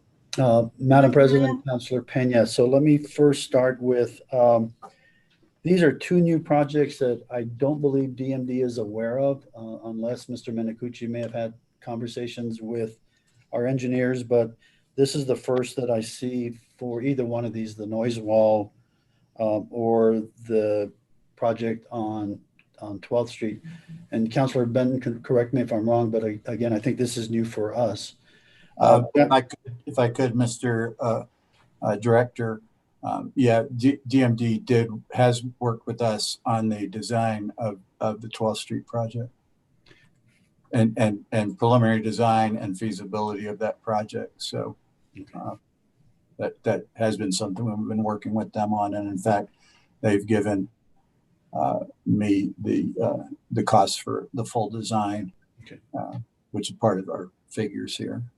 So, Madam President, Councilor Benton, thank you for that information. The second part of your question, Councilor Pena, let me just briefly, for both of these, so the replacement of the traffic signs, we use a good portion of this money for street signs throughout the city. And as you know, that is a federal mandate. We had approached this over a 10-year period to replace all street signs throughout the city. The life of a sign is anywhere from 7 to 10 years. So those signs that were installed 4 years ago probably have about a 5-year life before we start to replace them. So this would have an impact. However, you know, we would have to make adjustments or delay some replacements for 1 more year in order to get street signs throughout the city. I did check this afternoon. I was just concerned with, is there one area of the city or one district that has more signs than the other? And I was told today that we have pretty much evenly distributed signs throughout all 9 council districts. So it's not that one council district has a few more than another. We've evenly replaced them from the west side to the east side, the heights into the valley. The second part of the question, Councilor Pena, is with medians and $220,000 for, we do have a list of medians that will be rehabbed or new medians that will be placed. We did a presentation to the mayor a couple of weeks ago. We do have medians in each district of the city that need either rehab or need to be built out. We average about for $1 million for about a mile of median. So this takes probably about a quarter of a median out of the picture, but it is something that we would have to adjust to. Some median within the city would probably fall short. Madam President, if I could follow up on that, I just wanted to ask the question in terms of the sign markings. It's listed on our CIP as mandatory, and I have been told during this budget cycle and previous budget cycles that it's mandatory. There's some kind of federal guideline that does not allow us to use that. So I just want clarification. Maybe Ms. Yada has additional information, or if someone else does, because if it's not mandatory, because that was precisely the question that I asked when we were going through this budget cycle, is why isn't it on the bottom line where it's with the 2% or whatever it is, set open space and just really move it out of the budget so that we're not able to touch it if it's actually mandatory. So Ms. Yada, do you have an answer? Madam President and Councilor Pena, so my understanding of the program is that the sign markings and replacements are mandatory. I'm not sure if there's a mandatory level of funding, and perhaps somebody in DMD could answer that question. But yeah, that's what my understanding is. Thank you. Thank you, Ms. Yara. Madam President, Councilor Pena, so this is an unfunded federal mandate. This relies on local funds or state funds in order to replace these signs. I believe the mandate requires that they be replaced over a course of time. I'd have to go back and I can get that information to you. I don't know what the city committed to when we initiated this program, but I know that there is a time frame in order to have all signs within the city replaced. And again, I apologize. I don't know the time frame for that, but it is a federal unfunded mandate. Thank you, Madam President. I'll save any further questions. Thank you, Councilor Pena. We have 3 counselors waiting in the wings, Councilor Bassan, Councilor Gibson, and Councilor Sena. Thank you, Madam President. Director, you answered several of the questions that I had already. The one thing that I would like to add to those questions is shame on me. I didn't know about this mandatory sign change and making sure to switch them out. I can drive someone around and show several signs in my district that need to be replaced and that I've used my own set aside money to replace as well. So I would be happy to be able to use some of that funding in order to get those updated. But because all the other questions were answered, I do have just one final comment with this. And I recognize that the CIP program is not an equal thing. We don't get 9 equal slices of the pie. However, I do think that we have been striving for equity, and it just isn't equity for just people and colors of their skin or certain specific aspects, but it's for some amenities. And when we have such an unleveled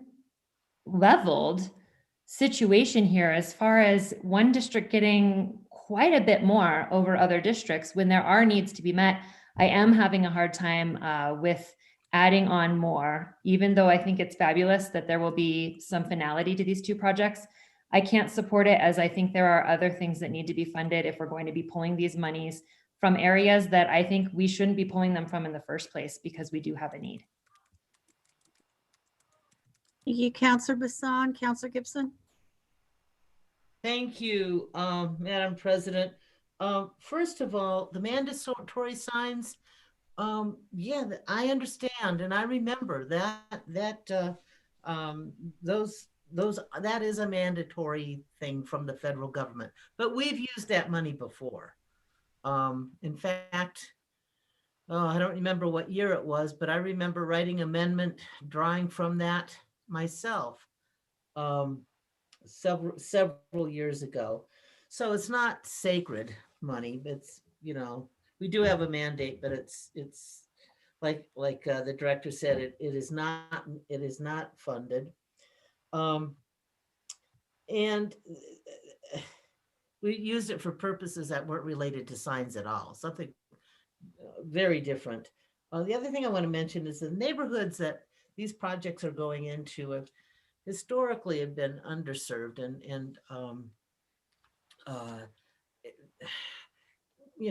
they haven't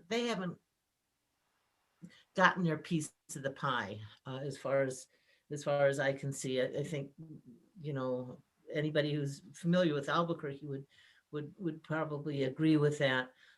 So I think that this is a good area to invest in this way. However, and this is a big however, where the counselor is taking the funds from, I think he went to an awful lot of trouble when there was, some rather substantial funding in the committee sub that we could have used for this. So I don't like that part of it. I like what you're trying to do. I like the projects. I like where they're going, and I want to support that. But I just can't go along with where the money is coming from. So thank you. Thank you, Counselor Gibson, Counselor Senna, and then back to Counselor Benton.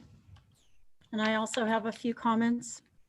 Thank you, Madam President. I'm just curious, you know, there's these two projects being tied together. I mean, I have a few questions for the sponsor of this. You know, is it possible to separate the two projects and have the two stand on their own merits? And also, you know, because I'm worried for the two projects just being tied together. If you know, some counselors may support one over the other, it would be hard to see that they both go unsupported. But I was also wondering, you know, are there other ways of funding either projects? You know, if we don't see the support, as we try to see if, you know, if the transportation tax could fund in other ways, like Councilor Borrego's previous amendment, or other mechanisms that could fund either projects.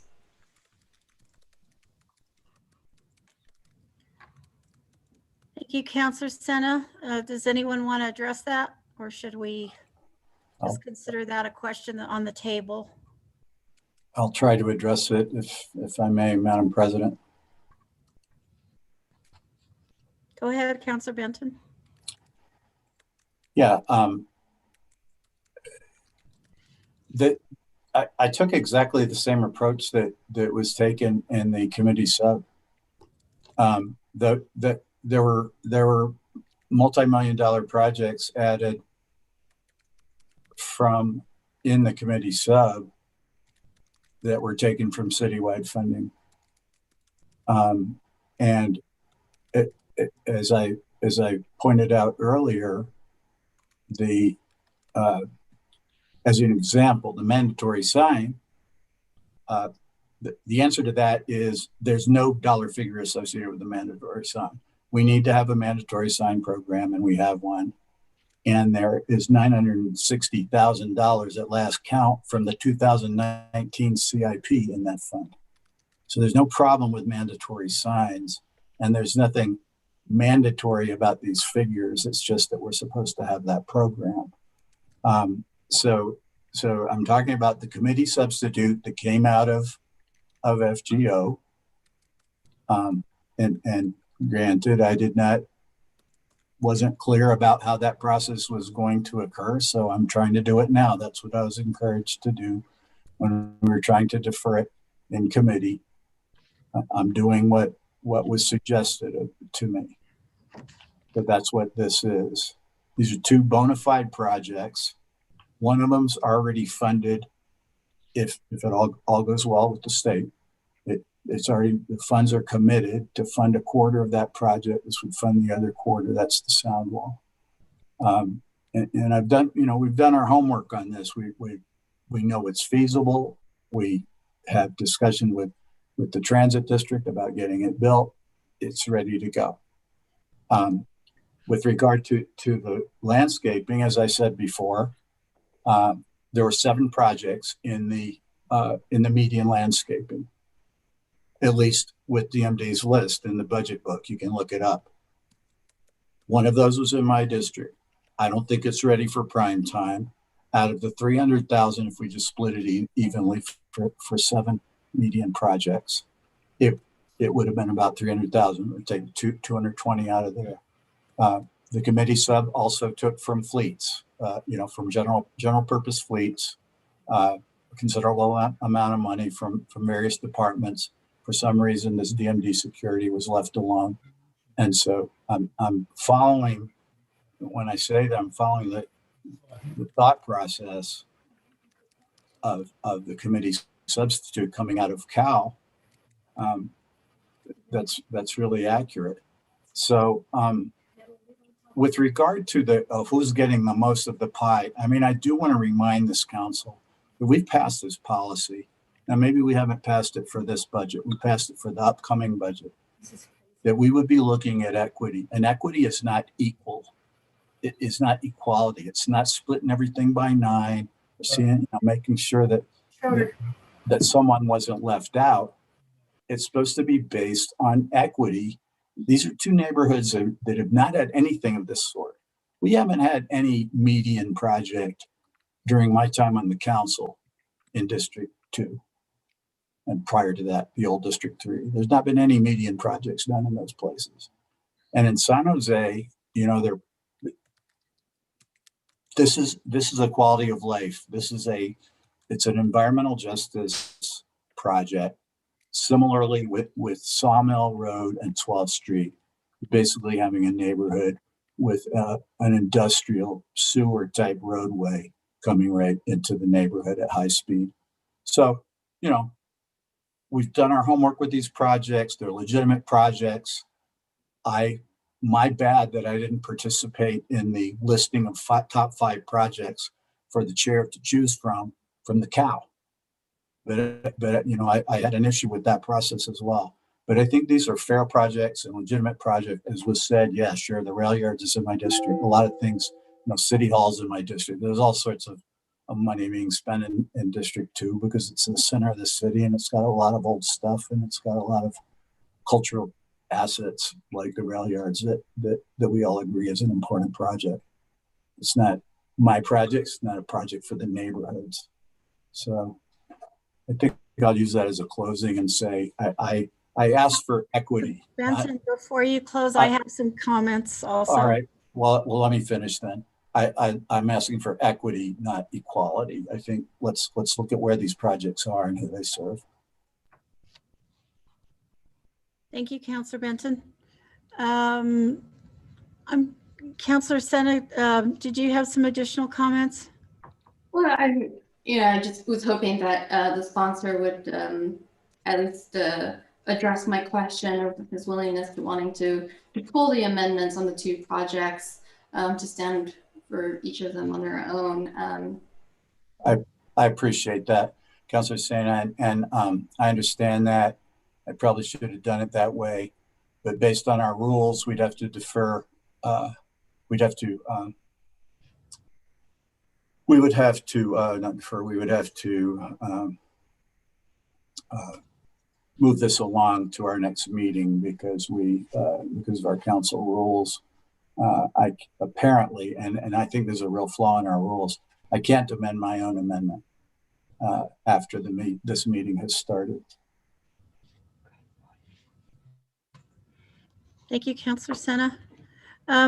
Councillor Benton, I want to address this amendment. I support what Councillor Sena said about possibly this should have been 2 separate projects. But given that, I have a problem with the source of funding, and I'm going to explain why I have that problem. And it's similar to what my situation was. You know, I need a quality of life, possibly a sound wall for a project that's already underway as of this week. And, you know, the neighborhood that I'm looking at is probably it's probably within 10 feet of this particular roadway that's going to be built. And I know that there was some concern with the source of funding that I brought up. Maybe we need to look at this and look at the source of funding that another source of funding.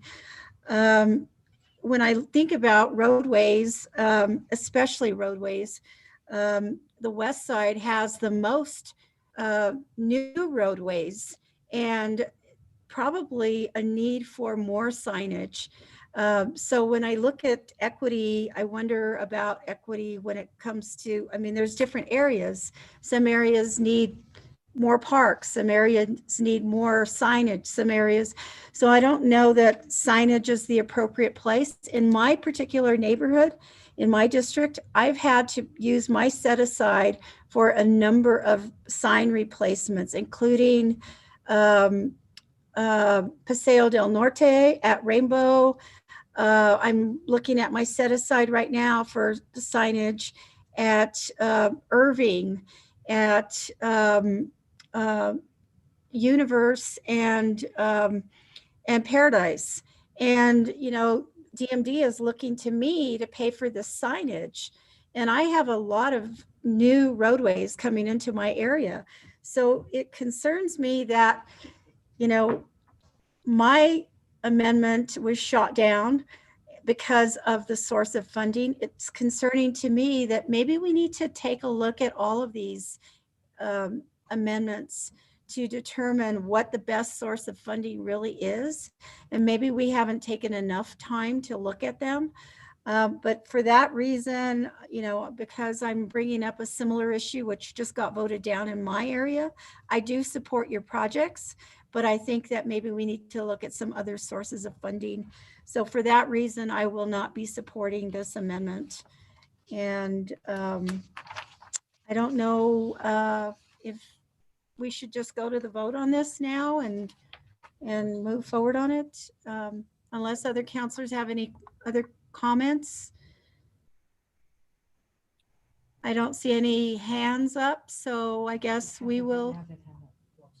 Madam Chair, Dr. Benson, would you like to close? Go ahead.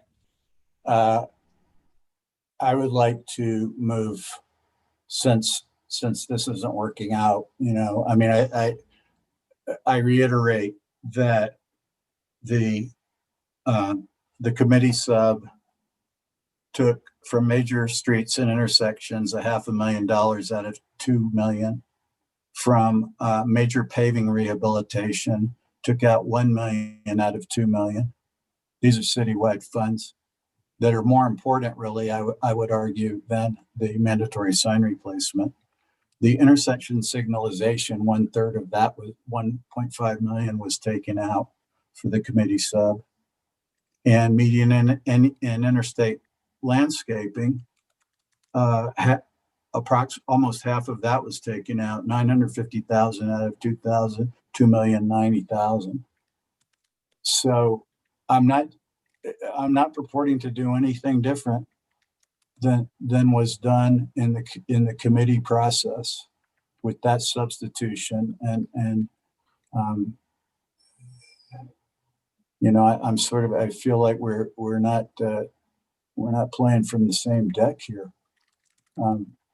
If I'm not going to have the support on this, then, and if I can help folks understand it and what the implications of these are and what these projects are, give you a chance to vote for one and not the other, I'd be happy to do it. So I'm going to move deferral of R21-128 until our next meeting. I don't think that was going to do any harm.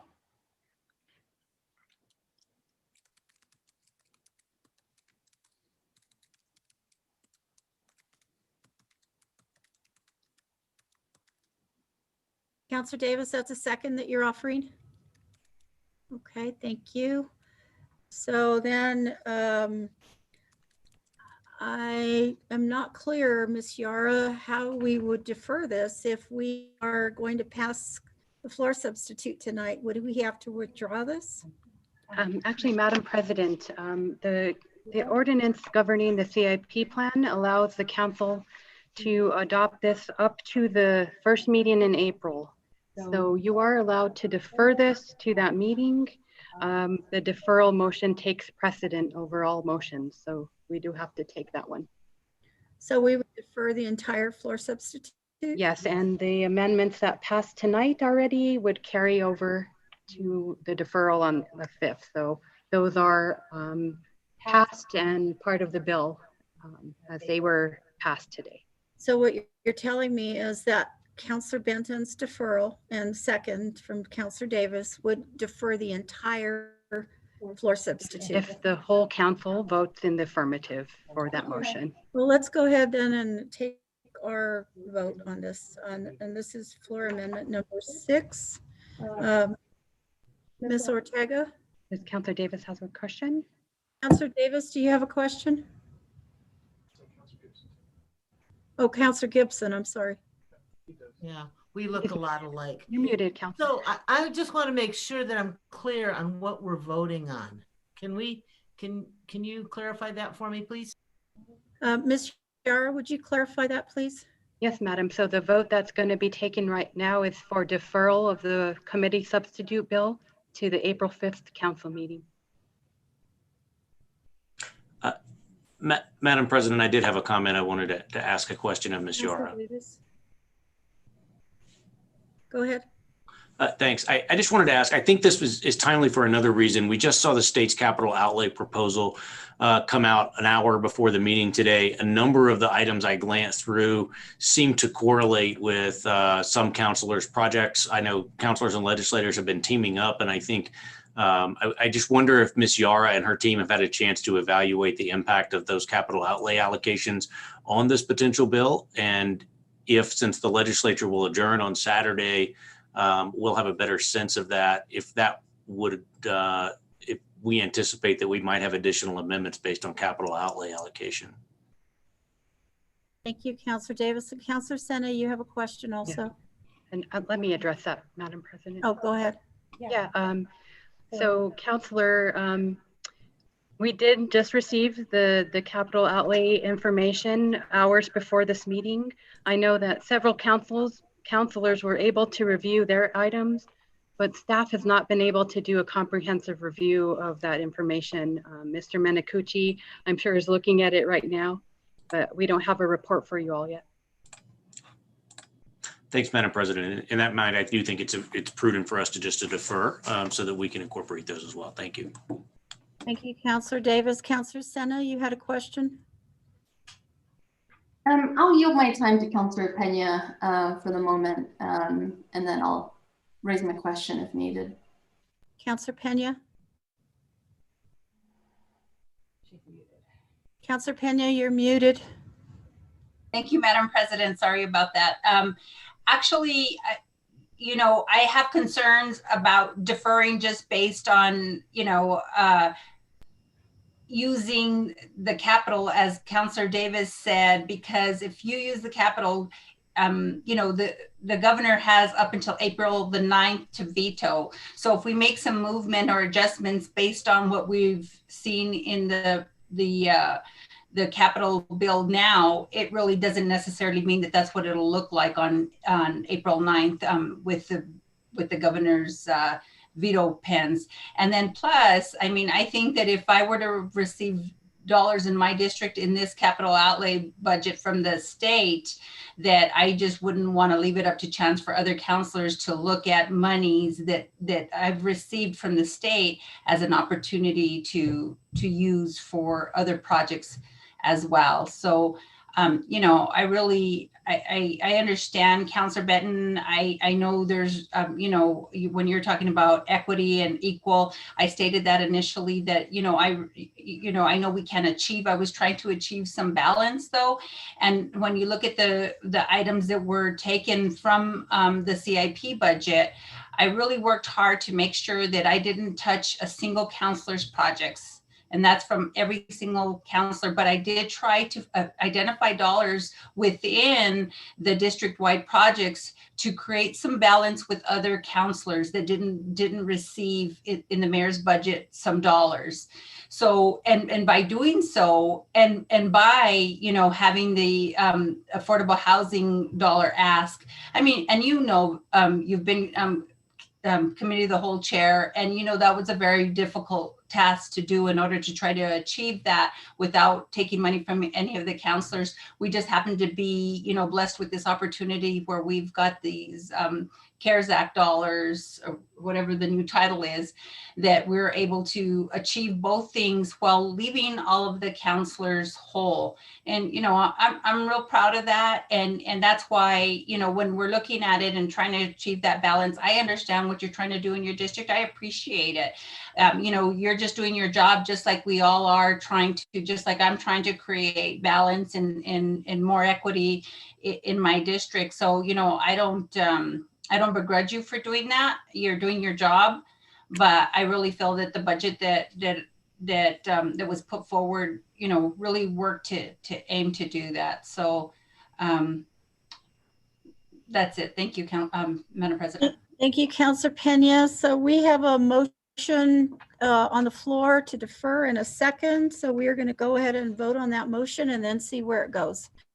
Ms. Ortega. Councillor Bassan. No. Councillor Benton. Yes. Councillor Davis. Yes. Councillor Gibson. Yes. Councillor Harris. No. Councillor Jones. No. Councillor Pena. No. Councillor Sena. No. Council Borrego? No. That motion fails on a 3-6 vote. Okay, counselors, so that motion fails on a 3-6 vote. We will move on to, We have to take a vote on that amendment or he needs to withdraw it. Counselor Benton, would you like to move forward on your motion or would you like to withdraw? No, I'd like a vote on my motion. I urge your support. Okay, on amendment number 6, Counselor, Ms. Ortega. Councilor Bassan? No. Councilor Benton? Yes. Councilor Davis? Yes. Councilor Gibson? No. Councilor Harris? No. Councilor Jones? No. Councilor Pena? No. Councilor Sena? Yes. Councilor Borrego? No. That motion, fails on a 3-6 vote. Okay, so that was floor amendment number 6, and that fails on a 3-6 vote. So we will move on to floor amendment number 7. And this is sponsored by Councilor Davis and Councilor Benton.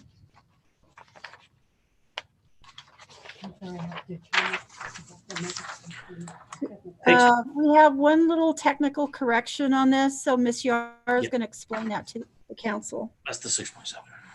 Yes, thank you, Madam President. I just want to mention that in my haste today, I forgot to leave out a line on this amendment. It would be on the bottom, and it would be number 4. It would read on page 8, line 7, after the term designing, add the term rehabilitating. So I did include that in the section as amended here, but I forgot to actually amend it. So that was a technical error. You can proceed. Thank you. Thanks. Thank you, Ms. Yara. Any questions of Ms. Yara? Madam President, I just want to clarify that, if I may, Madam President, that Ms. Yara, since we passed amendment number 1, which changed those numbers to 6.7, those will also be cleaned up by the clerk and enrolling, right? Yes, sir, but I can make a note of that here so we remember that clerical correction. That's great. Thanks, Madam President. Councilor Davis for bringing that up. And Madam President, this is pretty easy. It just adjusts the number in the resolution that would allocate the first $10 million from the Rescue Plan Act for the purposes of affordable housing and meeting that obligation. I know Councilor Pena has some other amendments that go along with this if this passes, but it would allow us to fulfill our full commitment of $10 million to the Workforce Housing Trust Fund. And I want to thank Councilor Pena for starting that process with her original amendment and giving us some options there. And so we would propose to do that fully from the Recovery Act dollars so that we can get started on housing much sooner, as in this year, instead of waiting on the bonds to sell next year. Thank you, Councilor Davis, for that clarification. I have a second from Councilor Bassan. Madam President, I had a question. I'm sorry. I was hoping that Ms. Yara could repeat. Hold on, Councilor Bassan. So do I have a second on that amendment? Councilor Benson, thank you. I'd appreciate if everyone used their raise the hand feature on their computers, because that's what I'm watching. Councilor Bassan, go ahead. Thank you, Madam President. I do have a couple of questions. One will begin with, may you please repeat, Ms. Yara, this change that we need to know about?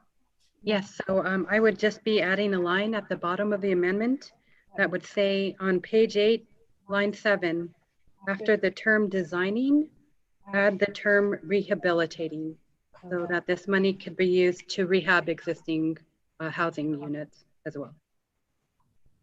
Thank you. Thank you, Ms. Yara. So my question is going to be for a little bit for, I think, the administration on this, maybe our staff, but it's my understanding that without this amendment, we are indeed able to supply. I mean, we have in my notes from what I've researched, probably, given that I was told today that we have spent, we're promising about $2 million right now out of what we currently have. And if you add in the 3.3 that we've agreed to on this floor sub from before, I believe we still sit at about $11 million, and that's going to be in addition to what is being proposed here. So I believe that if I'm correct, we are already going to be at the $10 million. So my question is, can somebody please clarify if I am correct or incorrect? And also, if I am correct, what is the plan for the planning, designing, rehabilitation, and construction? And which properties are we buying? Where is the plan and design that we have? What are we rehabilitating? And when do we break ground for construction? Because are we going to be able to spend the funding that we're already committing to if we're not going to be adding more to it? Thank you, Councilor Bassan. I believe Ms. Yara would like to respond to that. Thank you, Madam President, and Councilor Bassan. I can answer the first part of your question. So as the floor substitute stands now, and that's including Amendment 1 that passed tonight, affordable housing is funded at $10 million, $3.3 million in the CIP plan in front of you, and 6.7 would be prioritized from the American Rescue Act plan funds. So currently, there's $10 million of funding available for affordable housing. This amendment would increase that by 3.3 million, basically. Thank you, Ms. Yara. Madam President, if I may just follow up to that, and I know I had a second part to the question, but so with the 3.3 increase, we also have to keep in mind that we still have some funding from previous GEO bonds, correct? So yes, and based on the DMD's financial status report, there's $7 million of unencumbered affordable housing money. Whether or not they have plans for that, I think the Family Community Services Department can answer that question. Thank you so much, Ms. Yara. I think that would be great if we could hear, and if I can retract my second question and I'll come back to it. But while we're on this, if we can kind of polish that up, I think that would be really beneficial, because my concern is, if we're going to increase this by another 3.3 million, I do agree we need affordable housing. We absolutely have to work on that. I'm not denying that at all. And I'm not saying I don't want to prioritize it. My concern is, are we going to spend it in the next 2 years, or can we work on putting this next $10 million 2 years from now, when we can go ahead and work towards increasing and replenishing, so that we can also help out other areas that may need it with the CARES funding? So if Director Pierce is able Thank to. you. Is there someone from the administration? Director Pierce? Thank you, Madam President Borrego and Councilor Bassan. I'm going to refer this to Deputy Uval, who's also on the call. Deputy Uval. Thank you, Madam President. Councilor Bassan. Yes, currently Stephanie's numbers are correct. Currently, there's $7.4 million in the Workforce Housing Funds Trust Fund that's unencumbered. Of that, 3.5 million will be used to develop affordable housing on the Brown property on North 4th Street. The RFP was issued and proposals received last month, and we're in the process of reviewing them. And that leaves about 3.5 million remaining that we will put out to RFP this year to develop more affordable housing. Thank you, Ms. Uval. Madam President, if I may follow up with that and then ask my second one. Thank you. I just also want to make sure to remind people that there still is also set aside money that counselors get that we're going to be renewing into this. So I feel like, again, I definitely want to help out, but where is the line of how can we help out and be a little bit more equitable in the way we go with that? So my next question is, if we were to raise this up to 3.3 additional more dollars using the new CARES money, what is the plan for it, and how soon do we get to use it, and how fast will we roll that money out? Madam President, I can respond if you'd like, or you can go through the other order. Well, I'd like somebody from the administration to respond. Madam President, Councilor Bassan, Carol, is it all right if I respond? Okay, thank you. So, under the Workforce Housing Trust Fund ordinance, we are required to release an RFP to allocate these funds. So if allocated additional funds, we will release at least one RFP. I anticipate more than one until all funds are expended. I am confident that we can expend the full 10 million or 13 million, whichever it ends up being, within the 2-year bond cycle, although I understand not all of it is bond funds.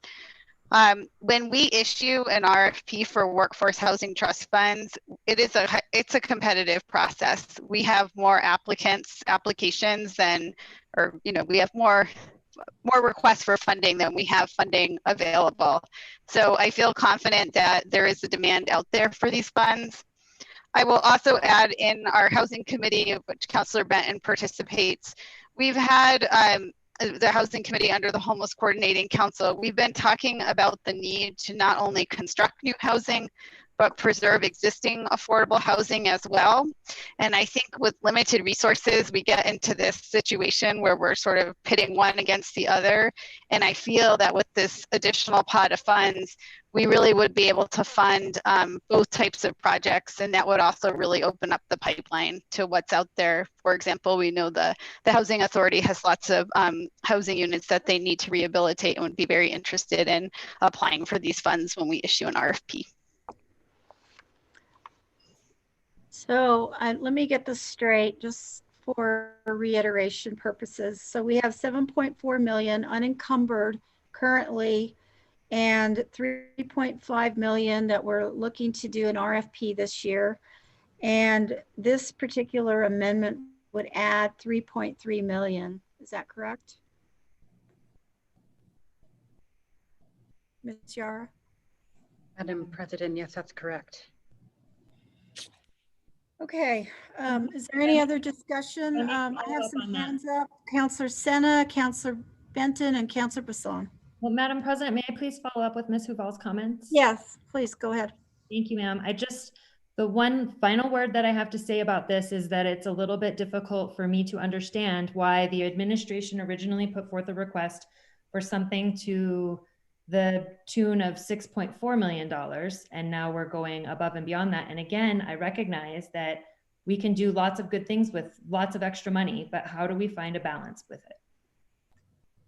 Thank you, Councillor Bassan. Councillor Sena? Thank you, Madam President. My line of questioning was very similar to Councillor Bassan, as we're trying to really understand this process and really know that there is this great need, but also know that these funds take a while to spend. I know that affordable housing project in my district took, from its early conversations to its near completion, about 15 years, when the late Councillor Sanchez first brought it up. And really, it's been a challenge. And some of these projects, we are competing statewide. So I do worry about the timeline of it. And with us committing some funds from the American Rescue Plan and not, holding it to the trust fund, it gives us more flexibility to use the funding more rapidly without having these matches, competition, I should say, rather than it's just an outright match.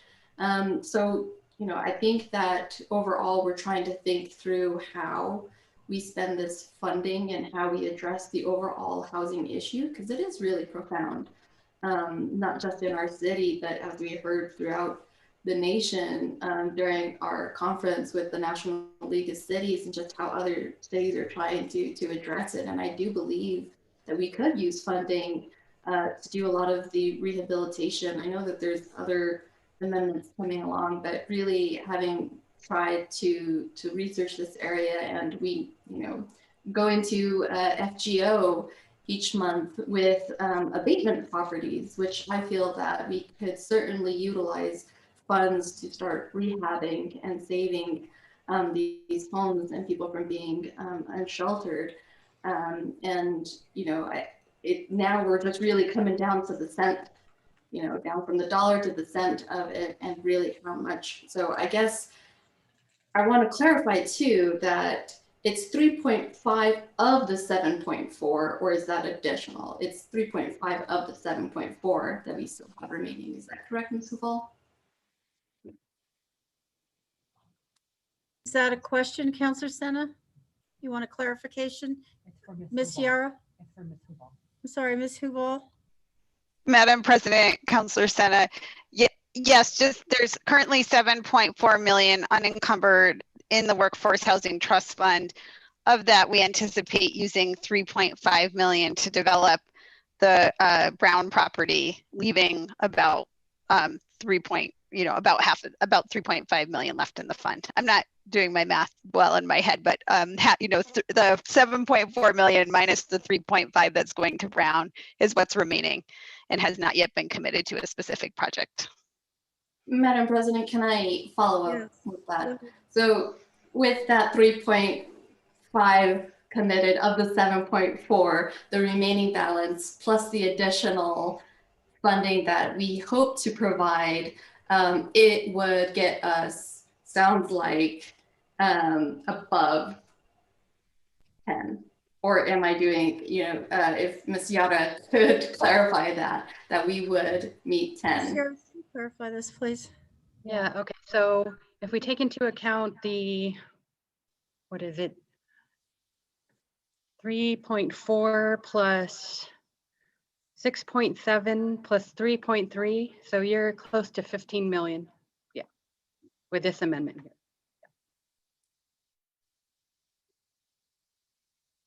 Thank you for that clarification.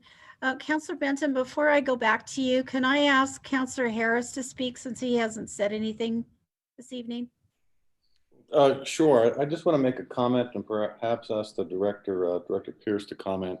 In all due respect, based on being on a council for a long time and the way and how hard it is to get this money out the door, I really think that Ms. Hubal is being extremely optimistic to the point of unrealistic in terms of how we can spend these funds. So I want to ask you, Director Pierce, if what Ms. Hubal is saying is actually consistent with history. Council President Borrego, if Councilor Harris doesn't mind if I sort of tee up this response before Director Pierce responds. Go ahead. Thank you.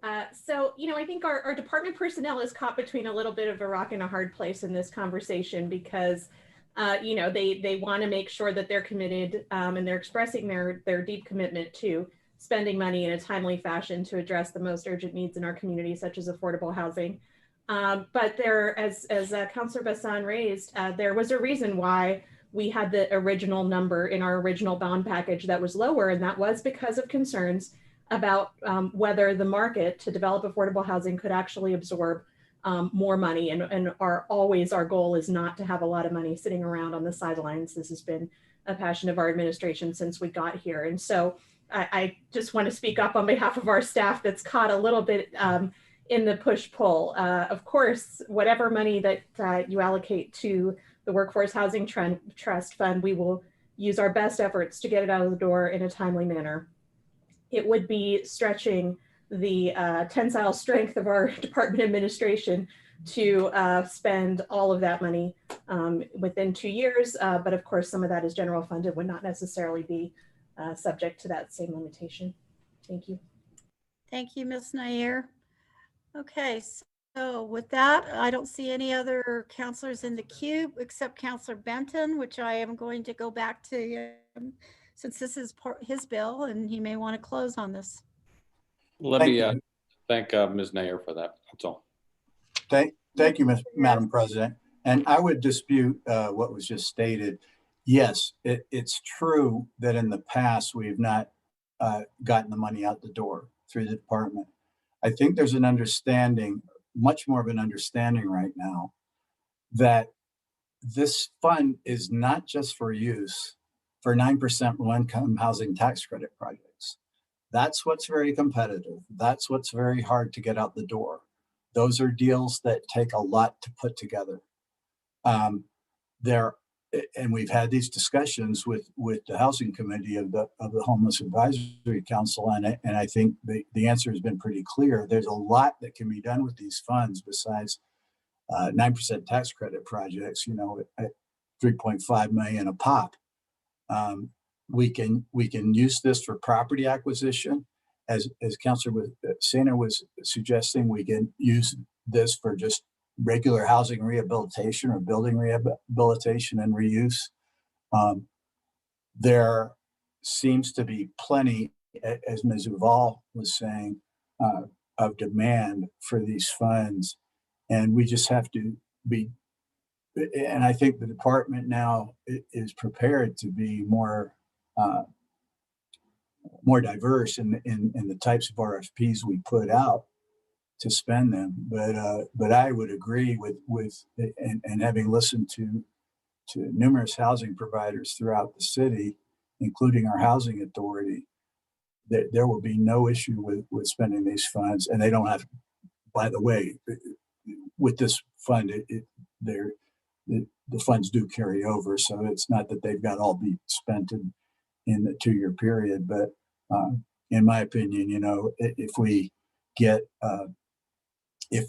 a different approach and take a different approach, which I think the department wants to do, we could get a lot more money out the door and not just have this be going to really nice projects, but that ones that are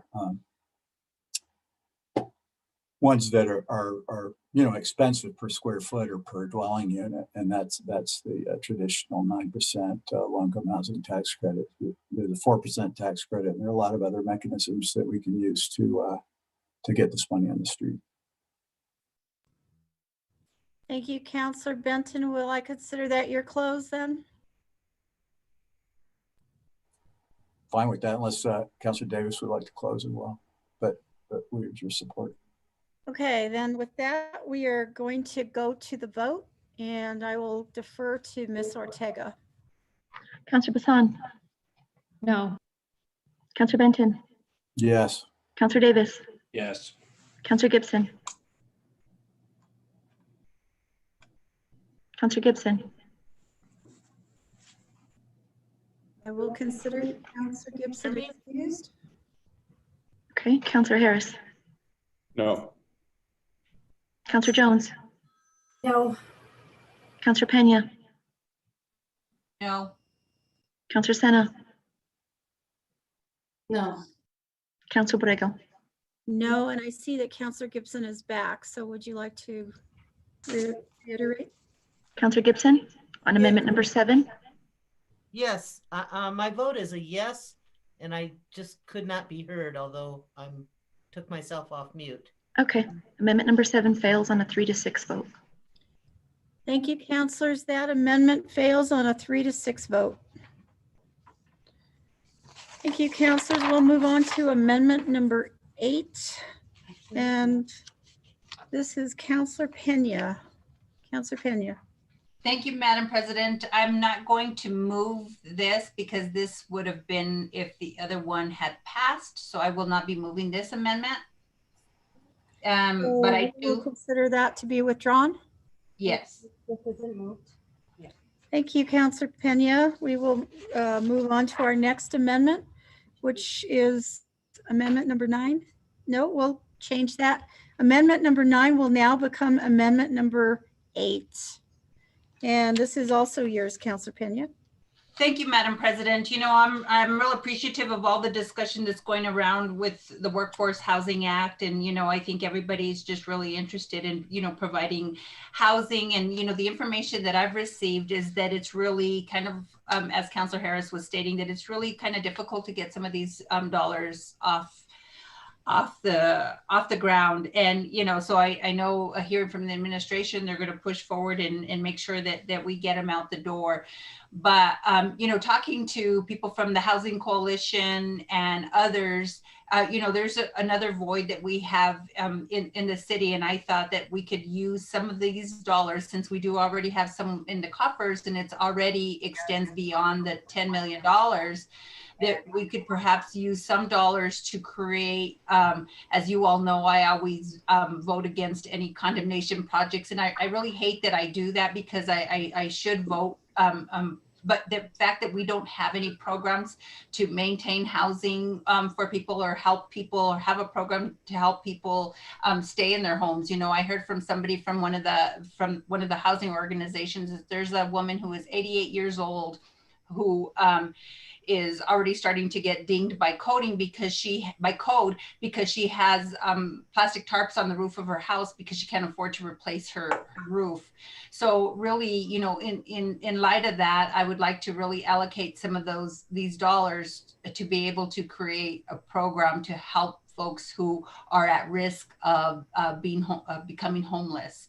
So the explanation for the amendment is this amendment would prioritize 3.3 million of the American Rescue Act Plan Act funds to be used to establish a home rehabilitation assistance program for homeowners who may be facing condemnation or nuisance abatement action and cannot afford the necessary repairs to bring their home to city building standards. If this amendment passes, the affordable housing program would be funded at a total of 6.6 million, 3.3 million in the 2021 CIP and 3.4 from the ARPA funds. This amendment would then divert another 3.3 million for the proposed rehab program for nuisance abatement property owners.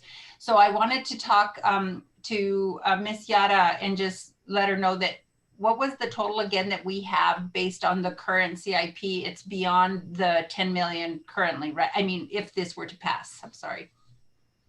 Madam President, Councilor Pena, are you thinking of the existing previous deal bonds? Yeah.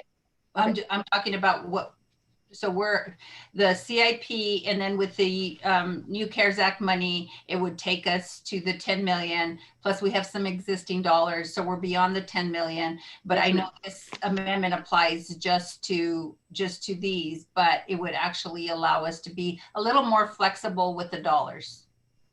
Yes, Madam President and Councilor Pena. So your amendment as proposed here would maintain $10 million of affordable housing funds. It would be split between the GEO bond, 3.3 million, 6.7 million from the ARPA funds. And then you're looking to carve out that additional 3.3 to provide for this program you're proposing, in addition to the existing money. Exactly. And then plus some councils have money in theirs through their set aside as well. So that's the amendment. I just thought I would put it out there. I know it's just tough to get these other dollars out the door. Administration's going to work really hard to do that. But I think this really, you know, helps people who don't have a place to go when they're at risk of becoming homeless.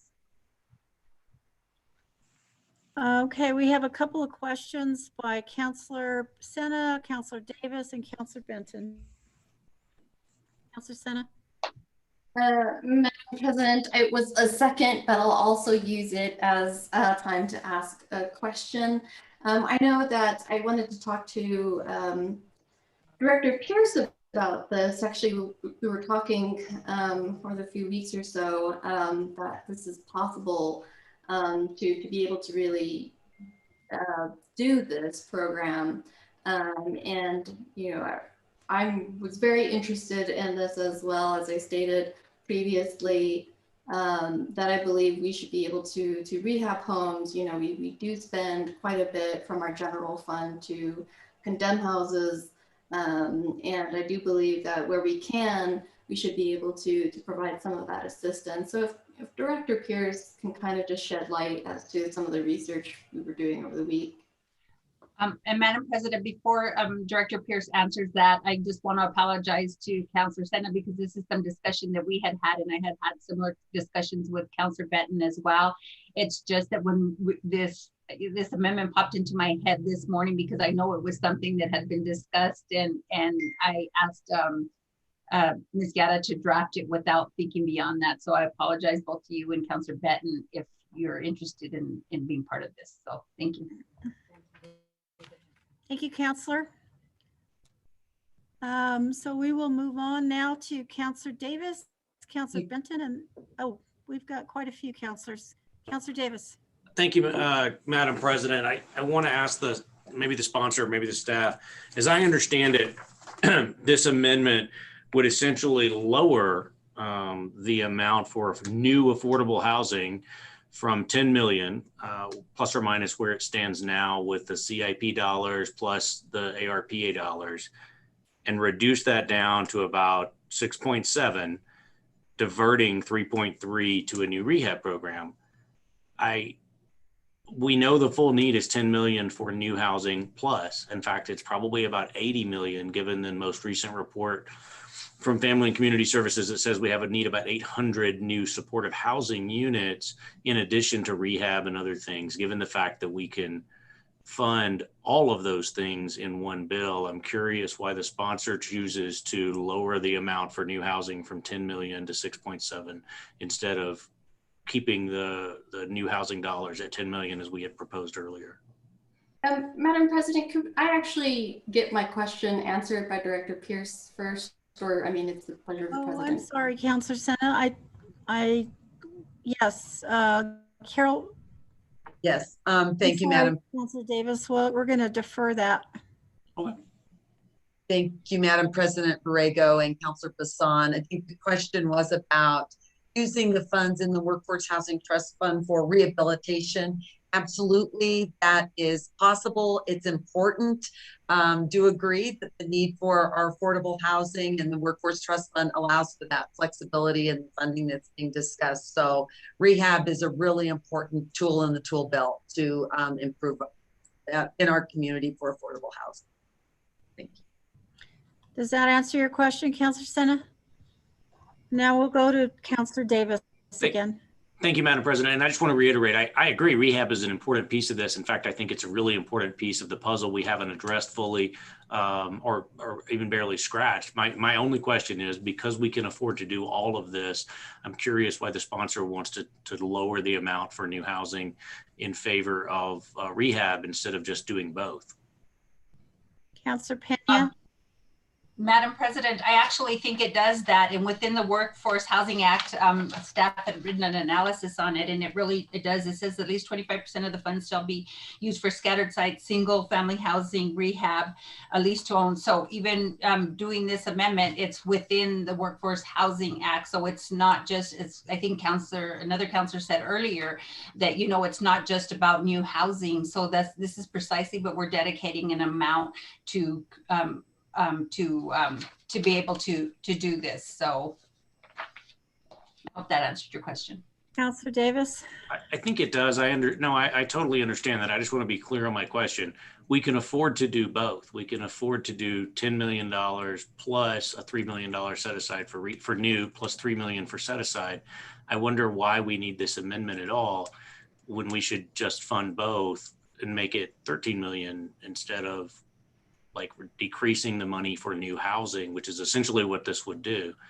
I don't understand why we're lowering the total amount available for new housing by doing this specific set aside when we could do both. Madam President, it actually, I'll ask Ms. Yara or maybe Director Pierce, but it actually doesn't reduce it. We're almost at like 13 million right now. Well, if this passes, we would be at 13 million. So it would still maintain the 10 million for the Workforce Housing Trust Fund. Plus there would be within that the same amount of 3.3 million dedicated for this other use. So it's really still all encompassed within the Workforce Housing Trust Fund. Councilor, I'm sorry, I'm going to ask Ms. Yara to just clarify. Okay, so I might have misspoke earlier. So if this amendment were to pass, the current funding in this bill for affordable housing would be 6.7 million. Not at the 10 million level, but you're carving out the 3.3 for a different purpose for housing assistance, if you want to argue it that way. That's before taking into account any existing funds. So if this amendment were to pass, there would be 6.7 million of dedicated affordable housing funds in this program. But there would also be the balance that remains in the coffers, correct? Yes, ma'am. Which, based on what Ms. Huval told us, is going to be about 3.4 million. So that would take us to just shy of 10 million. Is that what that is? So a little over, yeah. A little over 10 million. So would still be at the 10 million, correct?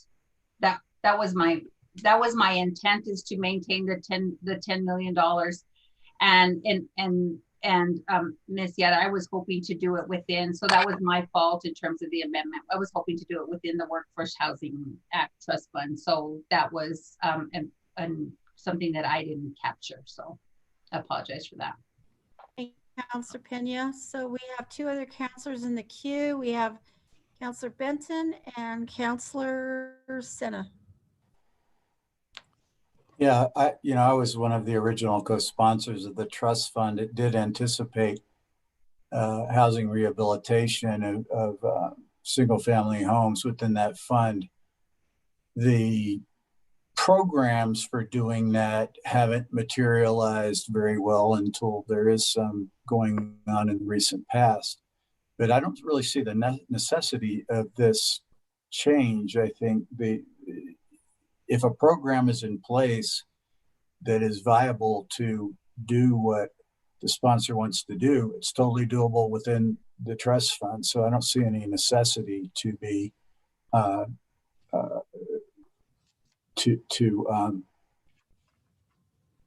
to put a number towards this. I guess that would be the other question is, what's the program for that? To spend the same question I was asked, what's the program to spend money? Well, the programs to spend money have to be worked out, but what's the demand and what's the capacity of providers to put that much money into essentially single family housing rehab?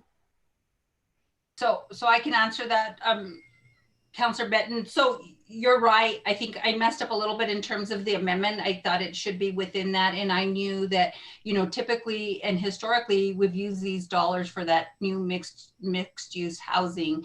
And I really wanted to just carve out some that was really dedicated to do that within the Workforce Housing Act. So, I think it's still an important program. I'd still love to see this pass, but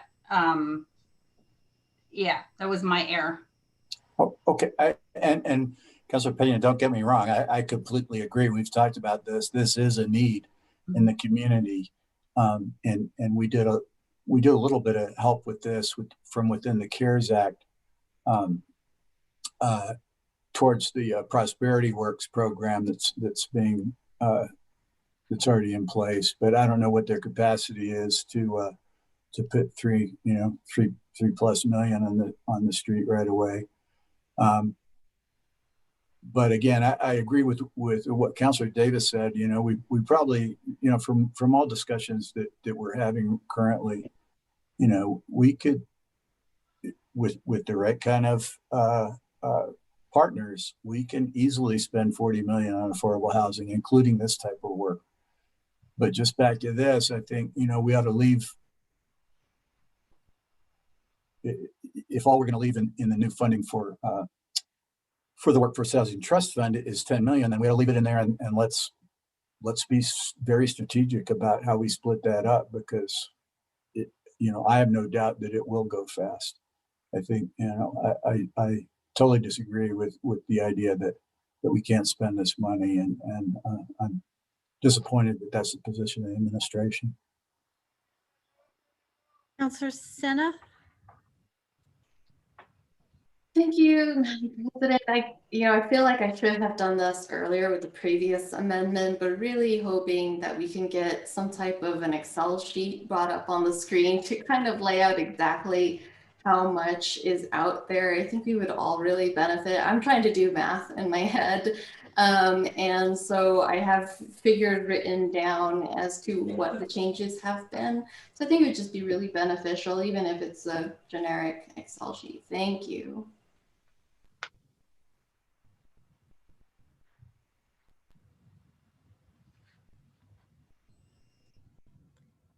Ms. Yara, would you like to explain this since you brought it up? I brought it up. Yeah, thank you, Madam President. So this is actually just a summary of balances from DMD's financial status report. And actually, I have to say that these individual set-asides are actually already committed to a project, I think, that's going on already. So we would have to take those out, but basically with existing money And the funds that are in the committee substitute for affordable housing, there's about just over $10 million of funding. That would be actually, Madam President. that does not include the ARPA funds. So, yeah. Councilor Pena? That's actually what I was going to say. So that 10 point whatever doesn't include the money from the federal money. No. So it would be like 16 million that we have. So that's kind of where I was at, where, you know, we met the concerns from the community in terms of wanting us to get to the 10 million marker. That was the ask. We were able to achieve that. And the additional money, although now it's outside of the workforce housing trust, it still would leave us at 13 million, and 3 million of that would go towards this new program. Thank you, Councilor Pena. We have one more question, it looks like, from Councilor Bassan. Thank you, Madam President. With the monies that we've had sitting there and encumbered, some of them for years, when we have such a great need, and we could have been rehabbing some of these houses in the meantime, and it was written into the original co-sponsored workforce housing fund, why aren't we using it, and why is it encumbered?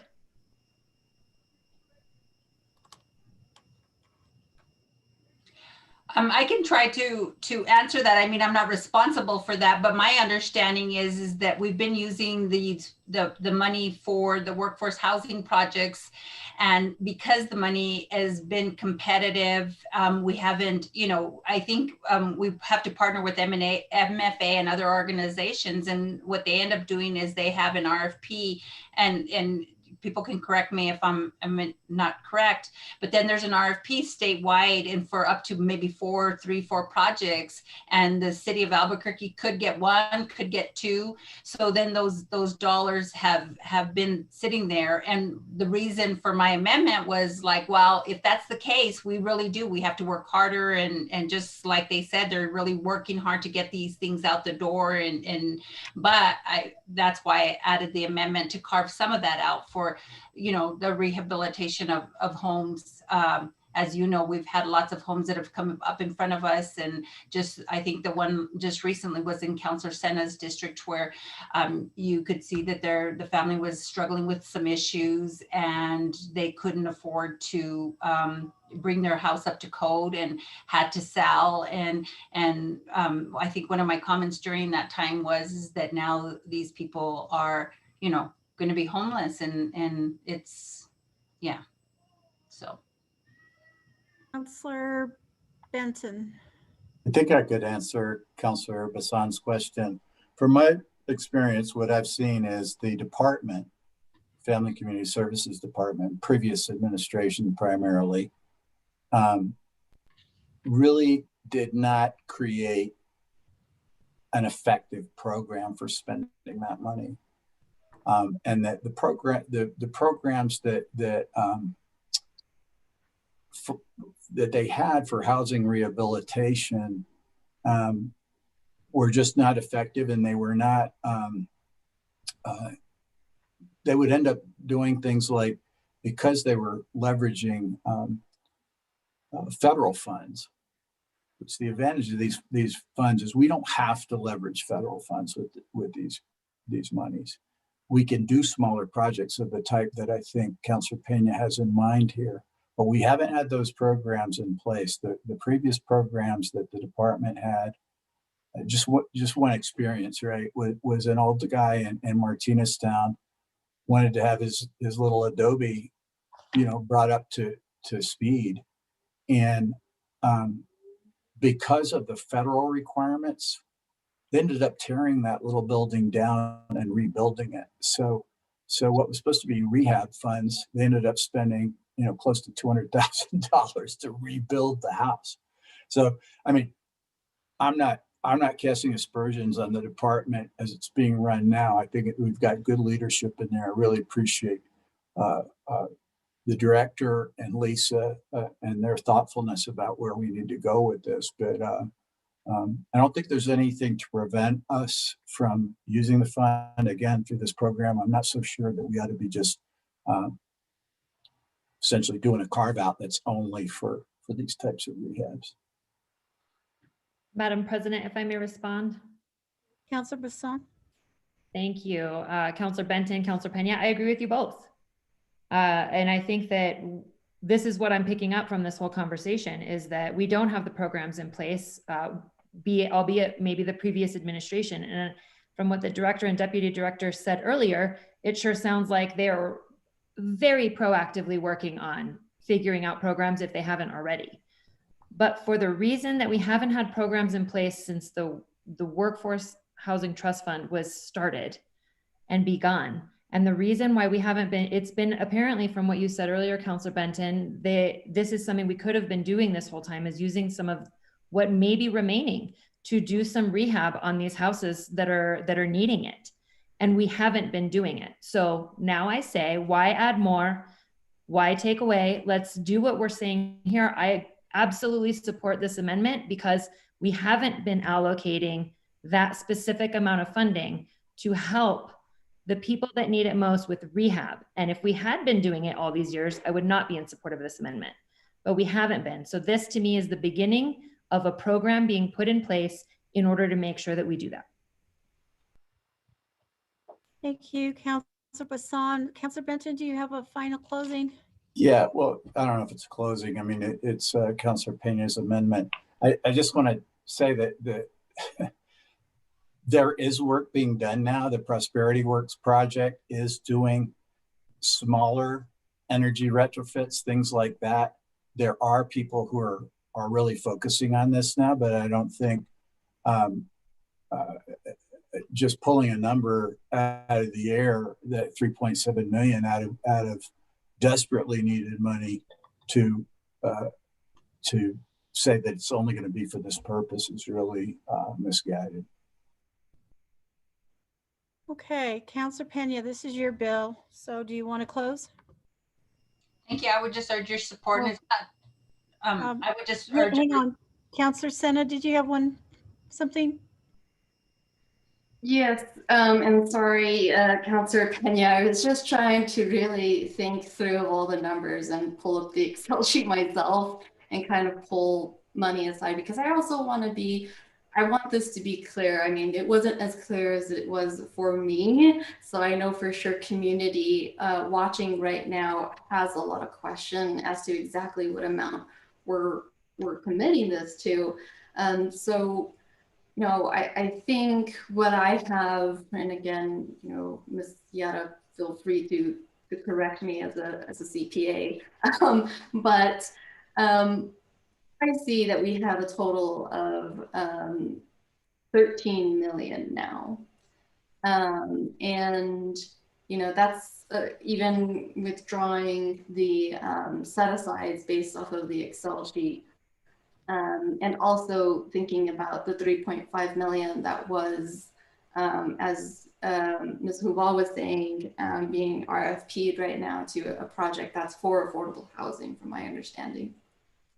And with the American Rescue Plan Act funds as well that we're going to be committing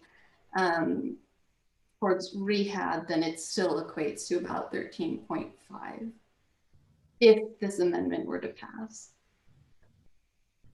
Councilor Sender, Mr. Moy is going to show that updated spreadsheet here. Just give us a minute.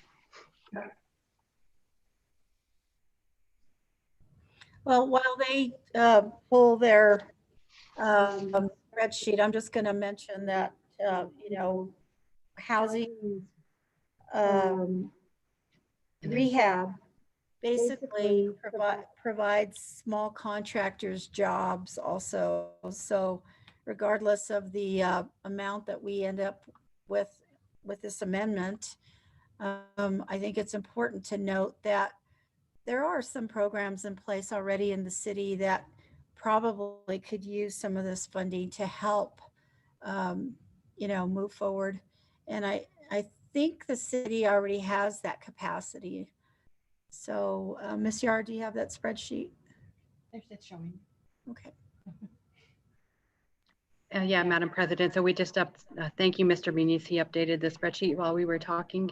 As it stands now, with existing funding and how the bill sits, there's 17 million plus of affordable housing funds. We would reduce that by the 3.4 that Ms. Huval spoke of. So somewhere around 14 million. 13.5-ish.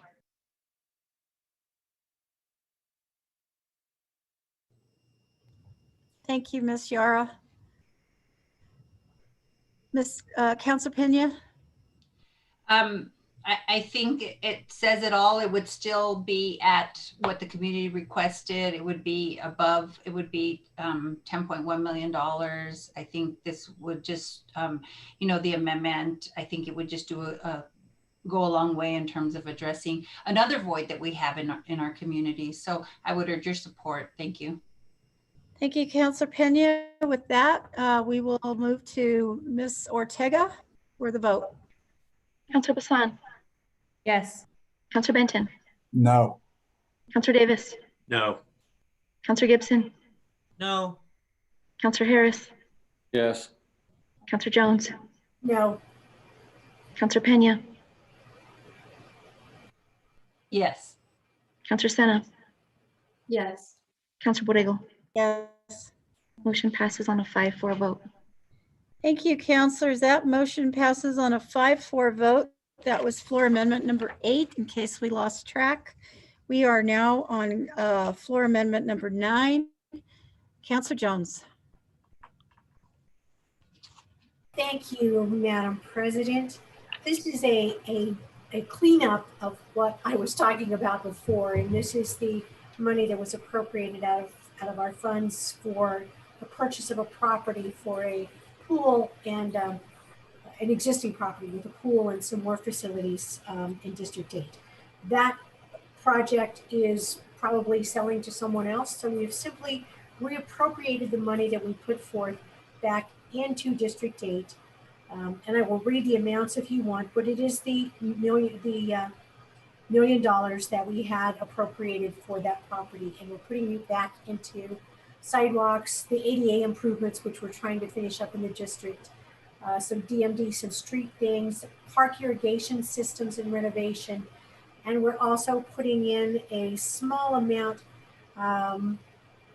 We're putting in $500,000 for Ross exchanged park irrigation because our parks are old. And we're also putting in some to playground renovations and a parks project, which is, as we've all heard, in dire need of help, and that's to help fix up the greenhouse facility.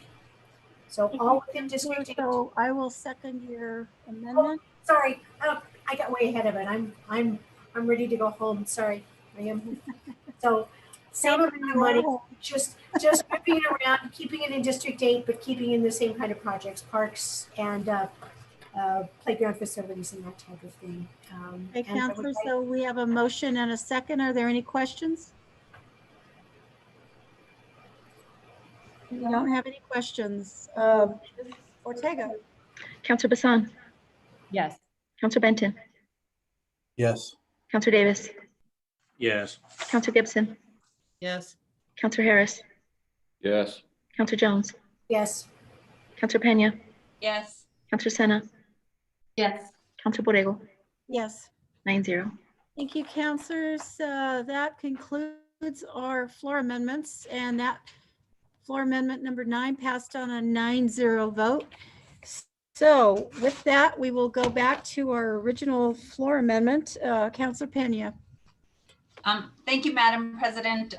So if there's no other questions, I'll just go ahead and close. But I would like to ask Ms. Yara just one thing that was brought up earlier is that, taking a lot of money from the streets. If you don't have it with you, I understand. But in DMD, do you have the amount that was proposed and then the amount that actually is in DMD currently, because it was really kind of strategic in how we did this with some of the requests from the counselors. It may have moved money from within the DMD department, but it really kind of kept DMD whole. So it just went to council specific projects. So if you have that, Ms. Yara, just. Yes, Madam President, Councilor Pena. So in your committee substitute bill, the DMD streets line was reduced from 20,380,000 to 19,180,000. That was a $1.2 million reduction. Of that included some changes within the streets line. Right. So you actually made about $4 million of changes within that line, but there was only a $1.2 million effect to the bottom line of streets. Thank you. Thank you. I just wanted to say that it came, I had forgotten to mention that earlier, and I thought it was, an important point to make. So anyway, I just want to say thank you. I appreciate it. I really worked to, like I said, to create balance. I didn't create complete, across the board equity, but I think I worked really to achieve balance. I worked really hard to not affect any of the counselors' projects, which I was really proud of. Appreciate Counselor Davis. He actually was, talked to Counselor Bassan about a project, and that went to Counselor Bassan's district, which was awesome. And then, the fact that the community was really asking for the $10 million and again, like I said, being blessed to have the opportunity to have the CARES Act money come on board and to be able to achieve that. I really appreciate that. I want to thank Ms. Yara, Jesse Munoz, everybody from council staff. I really appreciate all your help on this. Folks from the administration, all the department directors, everybody really worked hard, and I appreciate you all. So I urge your support. Thank you, Counselor Pena. I want to just thank you for all of your work on this. I know you've stayed up nights and weekends and just trying to get everybody together. And sometimes council is like herding cats. So, it's good to have a final outcome. With that, I'm going to go to the vote. And before I go to the vote, I just want to assure my 7-bar community that I'm still going to be looking for that quality of life funding, and you'll be seeing me again on that particular amendment. Ms. Ortega. Councilor Bassan. Yes. Councilor Benton. No. Councilor Davis. No. Councilor Gibson. No. Councilor Harris. Yes. Councilor Jones. Yes. Councilor Pena. Yes. Councilor Sena. Yes. Councilor Borrego. Yes. Passes on a 6-3 vote. Okay, councilors, that floor substitute as amended, R128, did pass on a 6-3 vote. We have 2 additional bills to look at this evening. Councilor Benton, R139, and Councilor Bassan, R140. Before we move on, I'd like to kind of get a sense from the council, and if you could do that with your little raise hand button, as to whether you'd like to take a dinner break right now or whether you'd like to just keep moving. I see Councilor Davis's hand going like this. Any other councilors? If you want to keep moving, just raise your hand. Madam President, I have a third option. How about a 10-minute break? Thank you. We could take a 10-minute break if you'd like. Why don't we do that? Does that sound good? Yes. Councilors? Okay, then we will take a 10-minute break and we will be back at 7:42. So we will be back at 7:52.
Good evening, counselors, and to the public.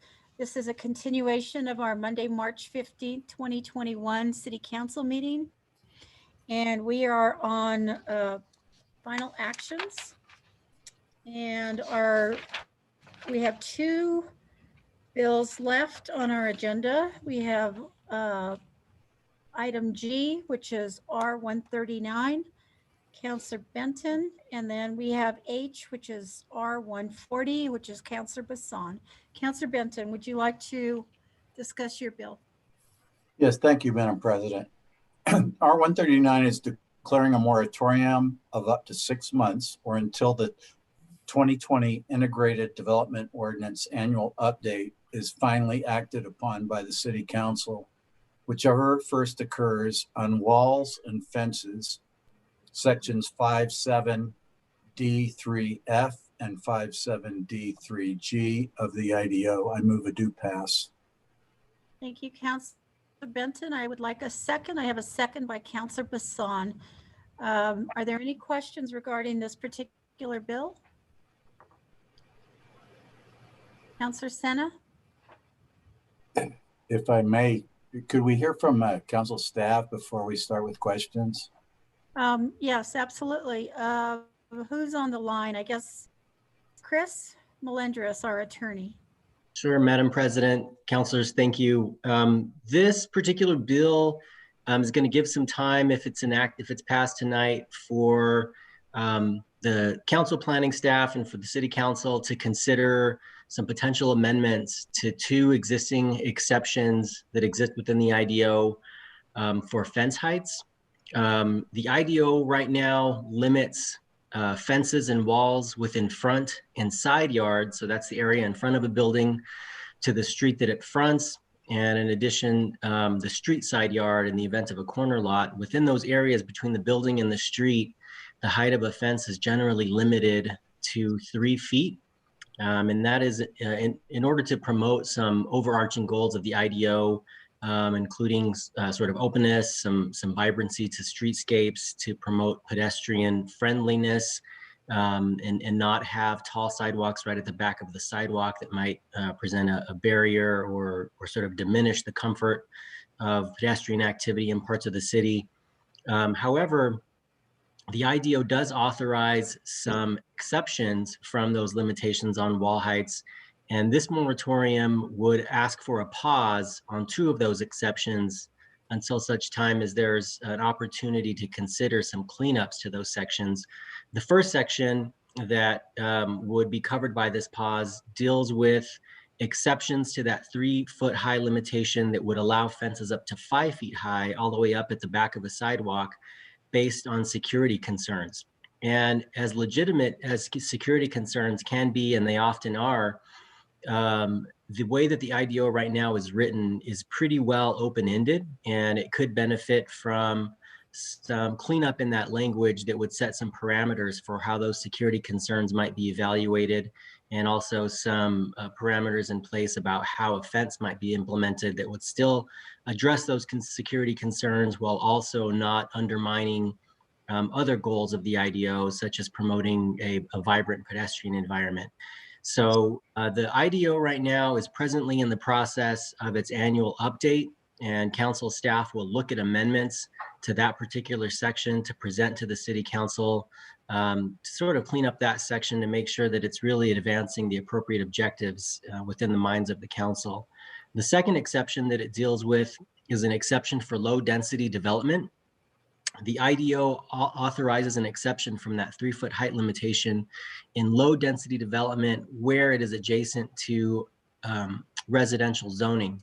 If you look at that section of the IDO that authorizes that exception, it really, the cross references and the context indicate that it should be limited to low density residential development as opposed to simply low density development. The IDO does not have a definition for low density development.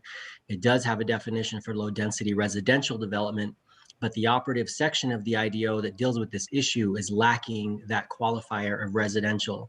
And so right now, in applying that section, there may not be appropriate authority to limit it as was intended, I think, when that exception was enacted into the IDO. So this pause will allow some time to fix that up. I don't think anybody at council staff anticipates that it'll be a particularly long pause. The pause will sunset at 6 months at the latest, or until the IDO annual update is dealt with, which we anticipate to come before council in late spring or early summer. Any questions? Councillor Senna? Thank you, Madam President. I mean, my main question was actually to have Chris address council, but I also wanted to note, you know, I see the urgency of this one, and it's why I voted yes to have this heard immediately. I think there are some concerns in what definitions are that, or lack thereof, in this for the IDO. And, you know, I know it was stated earlier how much work was put into it. And I think, of course, there is appreciation to that, but also just some things that, you know, may have been inadvertently overlooked should be addressed. So I see the urgency of this and will be supporting this. Thank you. Thank you, Councillor Senna. Councillor Benton. Thank you, Mayor President. Yeah, just, you know, there's an old saying that good fences make good neighbors. And that's really true, especially when it comes to residential development. You know, I know that folks on the west side over the years, you know, some of the patterns of modern subdivision development have left, you know, roadways with where just continuous walls, and we received, I think, all received some of the emails about that. That's not okay, and a lot of effort went in to begin with making, you know, nicer looking walls. But this really is about the front yard setback, or on a corner, side yard setback, and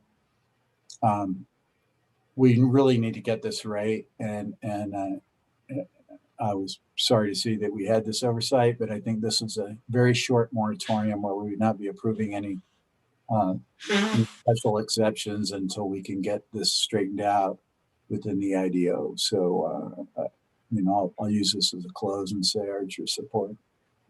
Thank you, Councillor Benton. Doesn't appear that there are any additional questions from councillors, so we will move on to the vote. Ms. Ortega. Councillor Bassan. Yes. Councillor Benton. Yes. Councillor Davis. Yes. Councillor Gibson. Yes. Councillor Harris. Yes. Councillor Jones. Yes. Councillor Pena. Yes. Councillor Senna. Yes. Councillor Borrego. Yes. 9-0. Thank you, councillors. That passes on a 9-0 vote. So we will move on to our final item for the evening. It's item H, Councillor Bassan, R140. Thank you, Madam President. R140 is declaring a stay of enforcement on Section 6(4)(L)(2) of the Integrated Development Ordinance related to the delay of a final decision by the Planning Department on applications for administrative decisions. I move it to pass and would like to make sure to open. Thank you, Councillor Bassan. We have Shanna Schultz from... Madam President, I would like to, once I get a second, if I do, I would like to... I'm sorry, do we have a second? To go into that. We need a second for this. Second. Councillor Gibson and Councillor Pena, both raising their hands. Thank you. So we have Shanna Schultz from the council staff to discuss this. Madam President, if I may please open and say a few things prior to going to Ms. Schultz, I would be grateful. Absolutely, go ahead. Thank you, Madam President. So the reason that this came about, we did have a constituent speak to it earlier, a couple of them as a matter of fact. And the reason this came about was because it was brought to my attention that there were some unintended consequences from the last amendment that I sponsored for the update that we did last year. I want to clarify a couple of things, and then I would like to go to Ms. Schultz and to Director Williams with the Planning Department.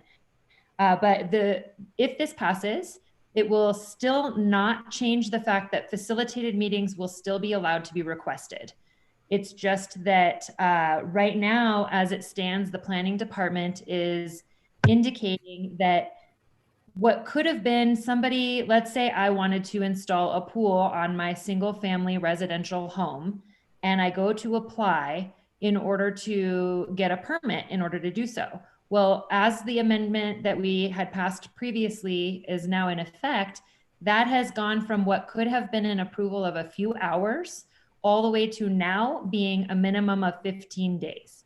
And we want to look at refining this so that way we can maybe work with the planning department to minimize what would be a very, for those people that have really arguably the right to do what they want to do within all the right parameters on their own property, we don't want to impede on that. And so we are starting to create a big problem for them, which is also creating a backlog for the planning department and the city in general. And we would like to make sure to find a balance with that. Thank you for listening to my version. Now I would like to have Ms. Schultz clarify where I either went wrong or what I left out on. And then I would please request, Madam President, that we hear from Director Williams if he's still around. Madam President, Councillor Bassan, I think you summarized it quite well, actually. I'll just add in a few extra notes that this particular stay of enforcement would only be related to post-application facilitated meeting requests associated with a site plan administration. The IDO has several levels of site plan admin, site plan DRB, site plan EPC. This is the least intense type of site plan and covers things like single family home development, very small scale commercial development, very small scale multifamily development, kind of the least impactful development that we might see an application for.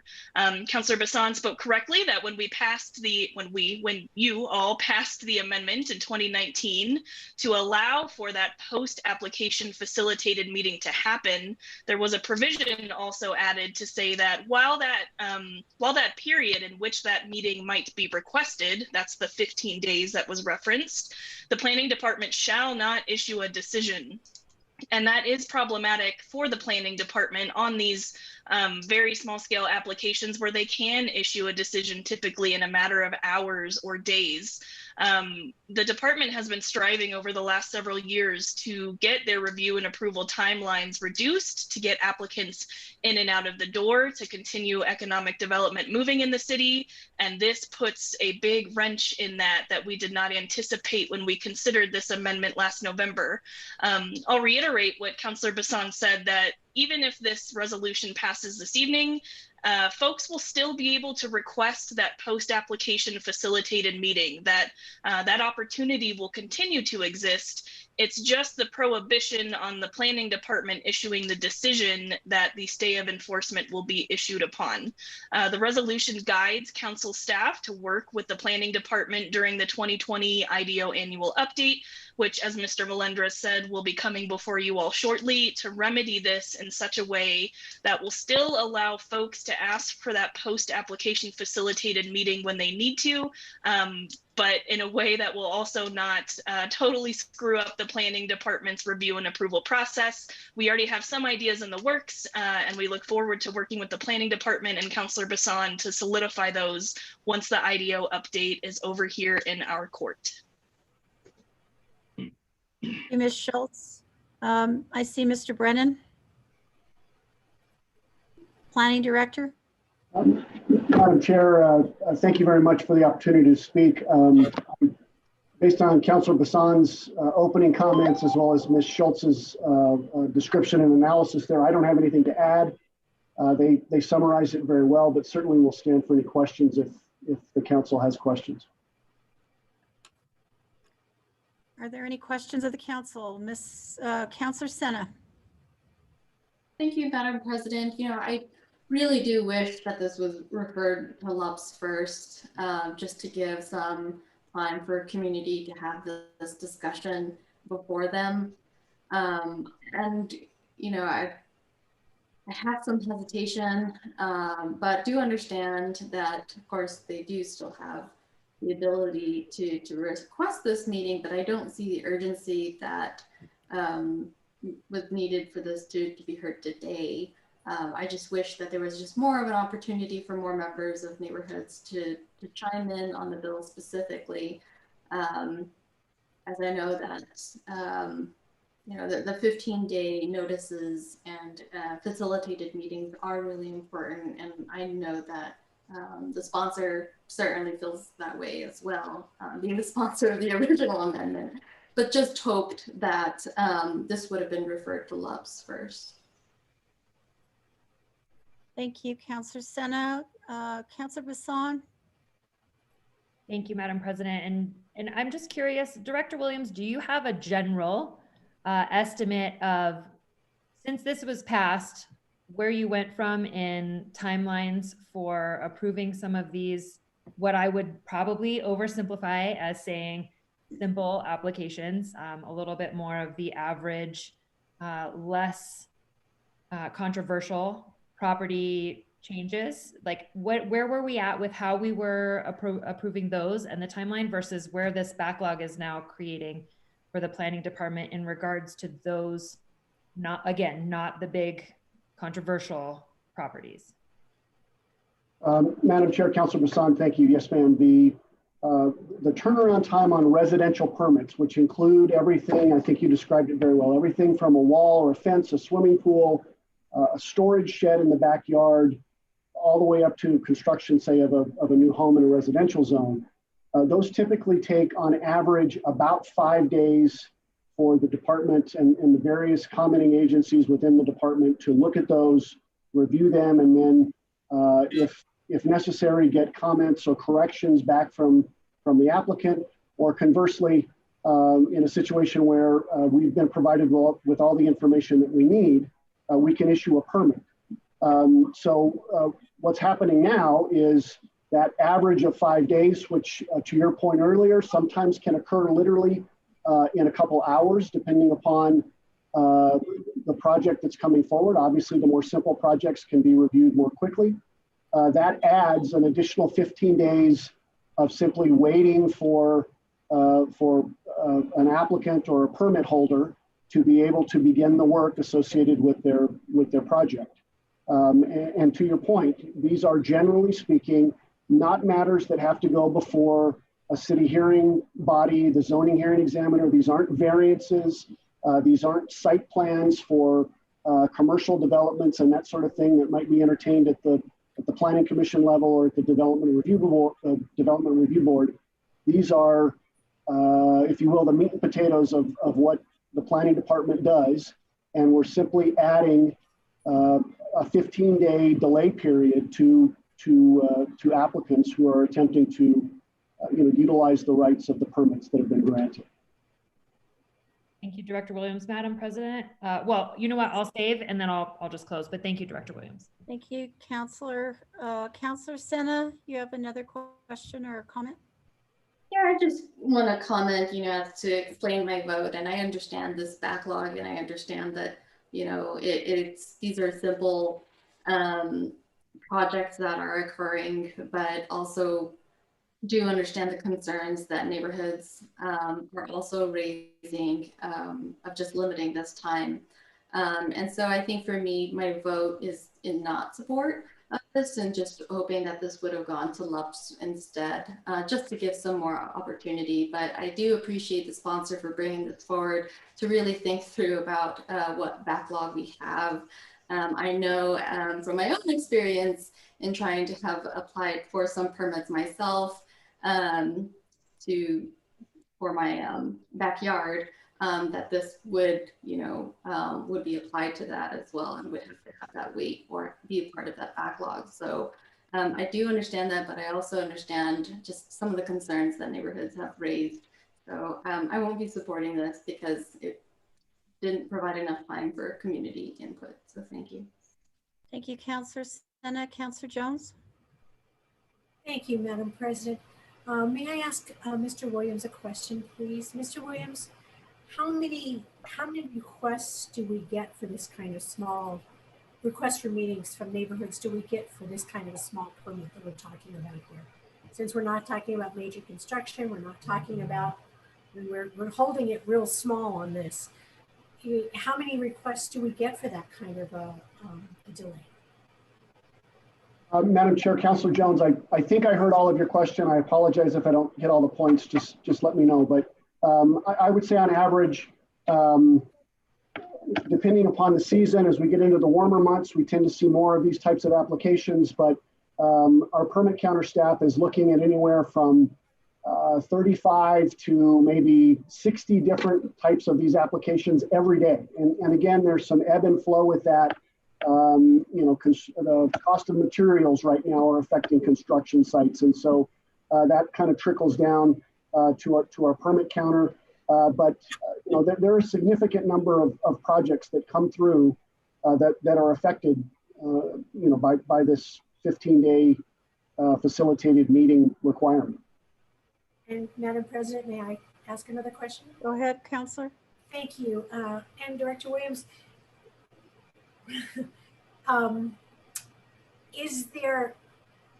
do you find that these, obviously it costs money. Any time of a kind of a delay costs money for the person who's building.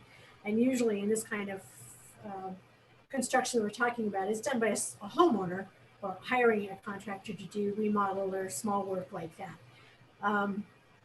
Do you think that this will hold up or cause any issues? Do the neighborhoods normally protest something of this size when a permit is being applied for? Madam Chair, Councilor Jones, the short answer is no. That typically these are permissive uses. They are allowed by right in the zone. This is not, again, a situation where these are necessarily convoluted, complicated, controversial. These are just your straightforward requests that we see. And to your point, we see a lot of homeowners making these requests to make improvements to their property. And what we hear on our end quite frequently, whether it's a homeowner or it's a contractor working on behalf of a homeowner, is what's taking so long.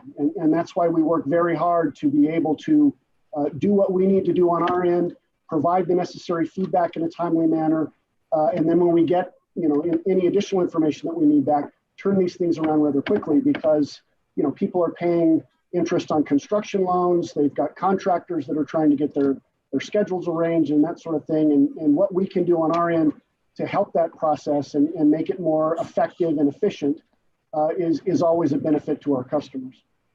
Thank you, Director. I appreciate that input on it. And it seems to me like this makes perfect sense to keep those small projects moving that should be done, and homeowners want to do it for their property. So thank you, Director. I appreciate this. Thank you. Thank you, Director. Thank you, Councilor. Director Williams, while we still have you on the site, I wanted to ask you, so if I'm a contractor, I come in and it's a zoning category that is existing, that allows the use, and then there's a 15-day waiting period, is that correct? And then within that 15-day waiting period, there could be an appeal or not, I guess, or a request for a facilitated meeting. And so basically what this does is it waives that facilitated meeting. Is that correct? Madam Chair, that's correct. It would put a moratorium or a pause on the facilitated meeting period that would occur or would only be eligible after department approval has been given on a permit. Madam President, I'd like to clarify that the bill will specifically allow for a facilitated meeting to be requested. It was important that the community still be able to request that facilitated meeting. The stay of enforcement is issued on the prohibition of the planning department to issue a decision on that application. So the way that could work out is an application is made, the planning department issues a decision in 6 days, but 8 days later, someone requests the post-application facilitated meeting. So the applicant and the community would still be able to have that conversation about the request, but we would keep that project moving and keep that approval going. So you're not waiving the facilitated meeting per se? Madam President, that's correct. It's the 64L2 provision that's referenced in the title of the bill is the section that tells the planning department they may not issue a final decision within that 15-day period. So the neighborhood or the community still has a due process, is what I'm asking? Madam President, yes, that was specifically retained in the bill. All right, counselors, any other questions? If not, we will go to the sponsor for close, and then we will go to the vote. So, Councilor Basson. Thank you. I think that planning and our staff, Shanna Schultz, Petra Morris, all of the people that have been involved in figuring this out, I realized that it was a fast change, but it was something that with these unintended consequences, we meant something really well. We worked with the community. We all thought we were doing something, I think, very positive and strong for the community. And we, at least I, do not intend to take that aspect away. But until we can find a fair solution for some of these, homeowners, I feel like we're at the point where we've created the same harm we were trying to avoid, but now in a reverse fashion. So I really urge your support, because I think that we will come to a good solution so that way we can move forward with this IDO amendment while also not completely holding up a big chunk of our city. And Councilor, I would just mention that two things. One is, both the neighborhoods and the developers should have some sense of predictability. And that's what was one of my concerns, was whether or not they still had that due process. And then the second thing is that we don't set a precedence for what comes later to say, well, we're already doing that. We're already doing it this way. But it sounds like there's still a due process. So that's important to me. So thank you for that. And I appreciate your coming forward on this. Let's go to our vote. Ms. Ortega. Councilor Basson. Yes. Councilor Benton. Yes. Councilor Davis. Yes. Councilor Gibson. Yes. Councilor Harris. Yes. Councilor Jones. Yes. Councilor Pena. Yes. Councilor Sena. No. Councilor Borrego. Yes. Passes on an 8-1 vote. Thank you, councilors. That concludes our order of business this evening, and there being no further business, the city council meeting is adjourned.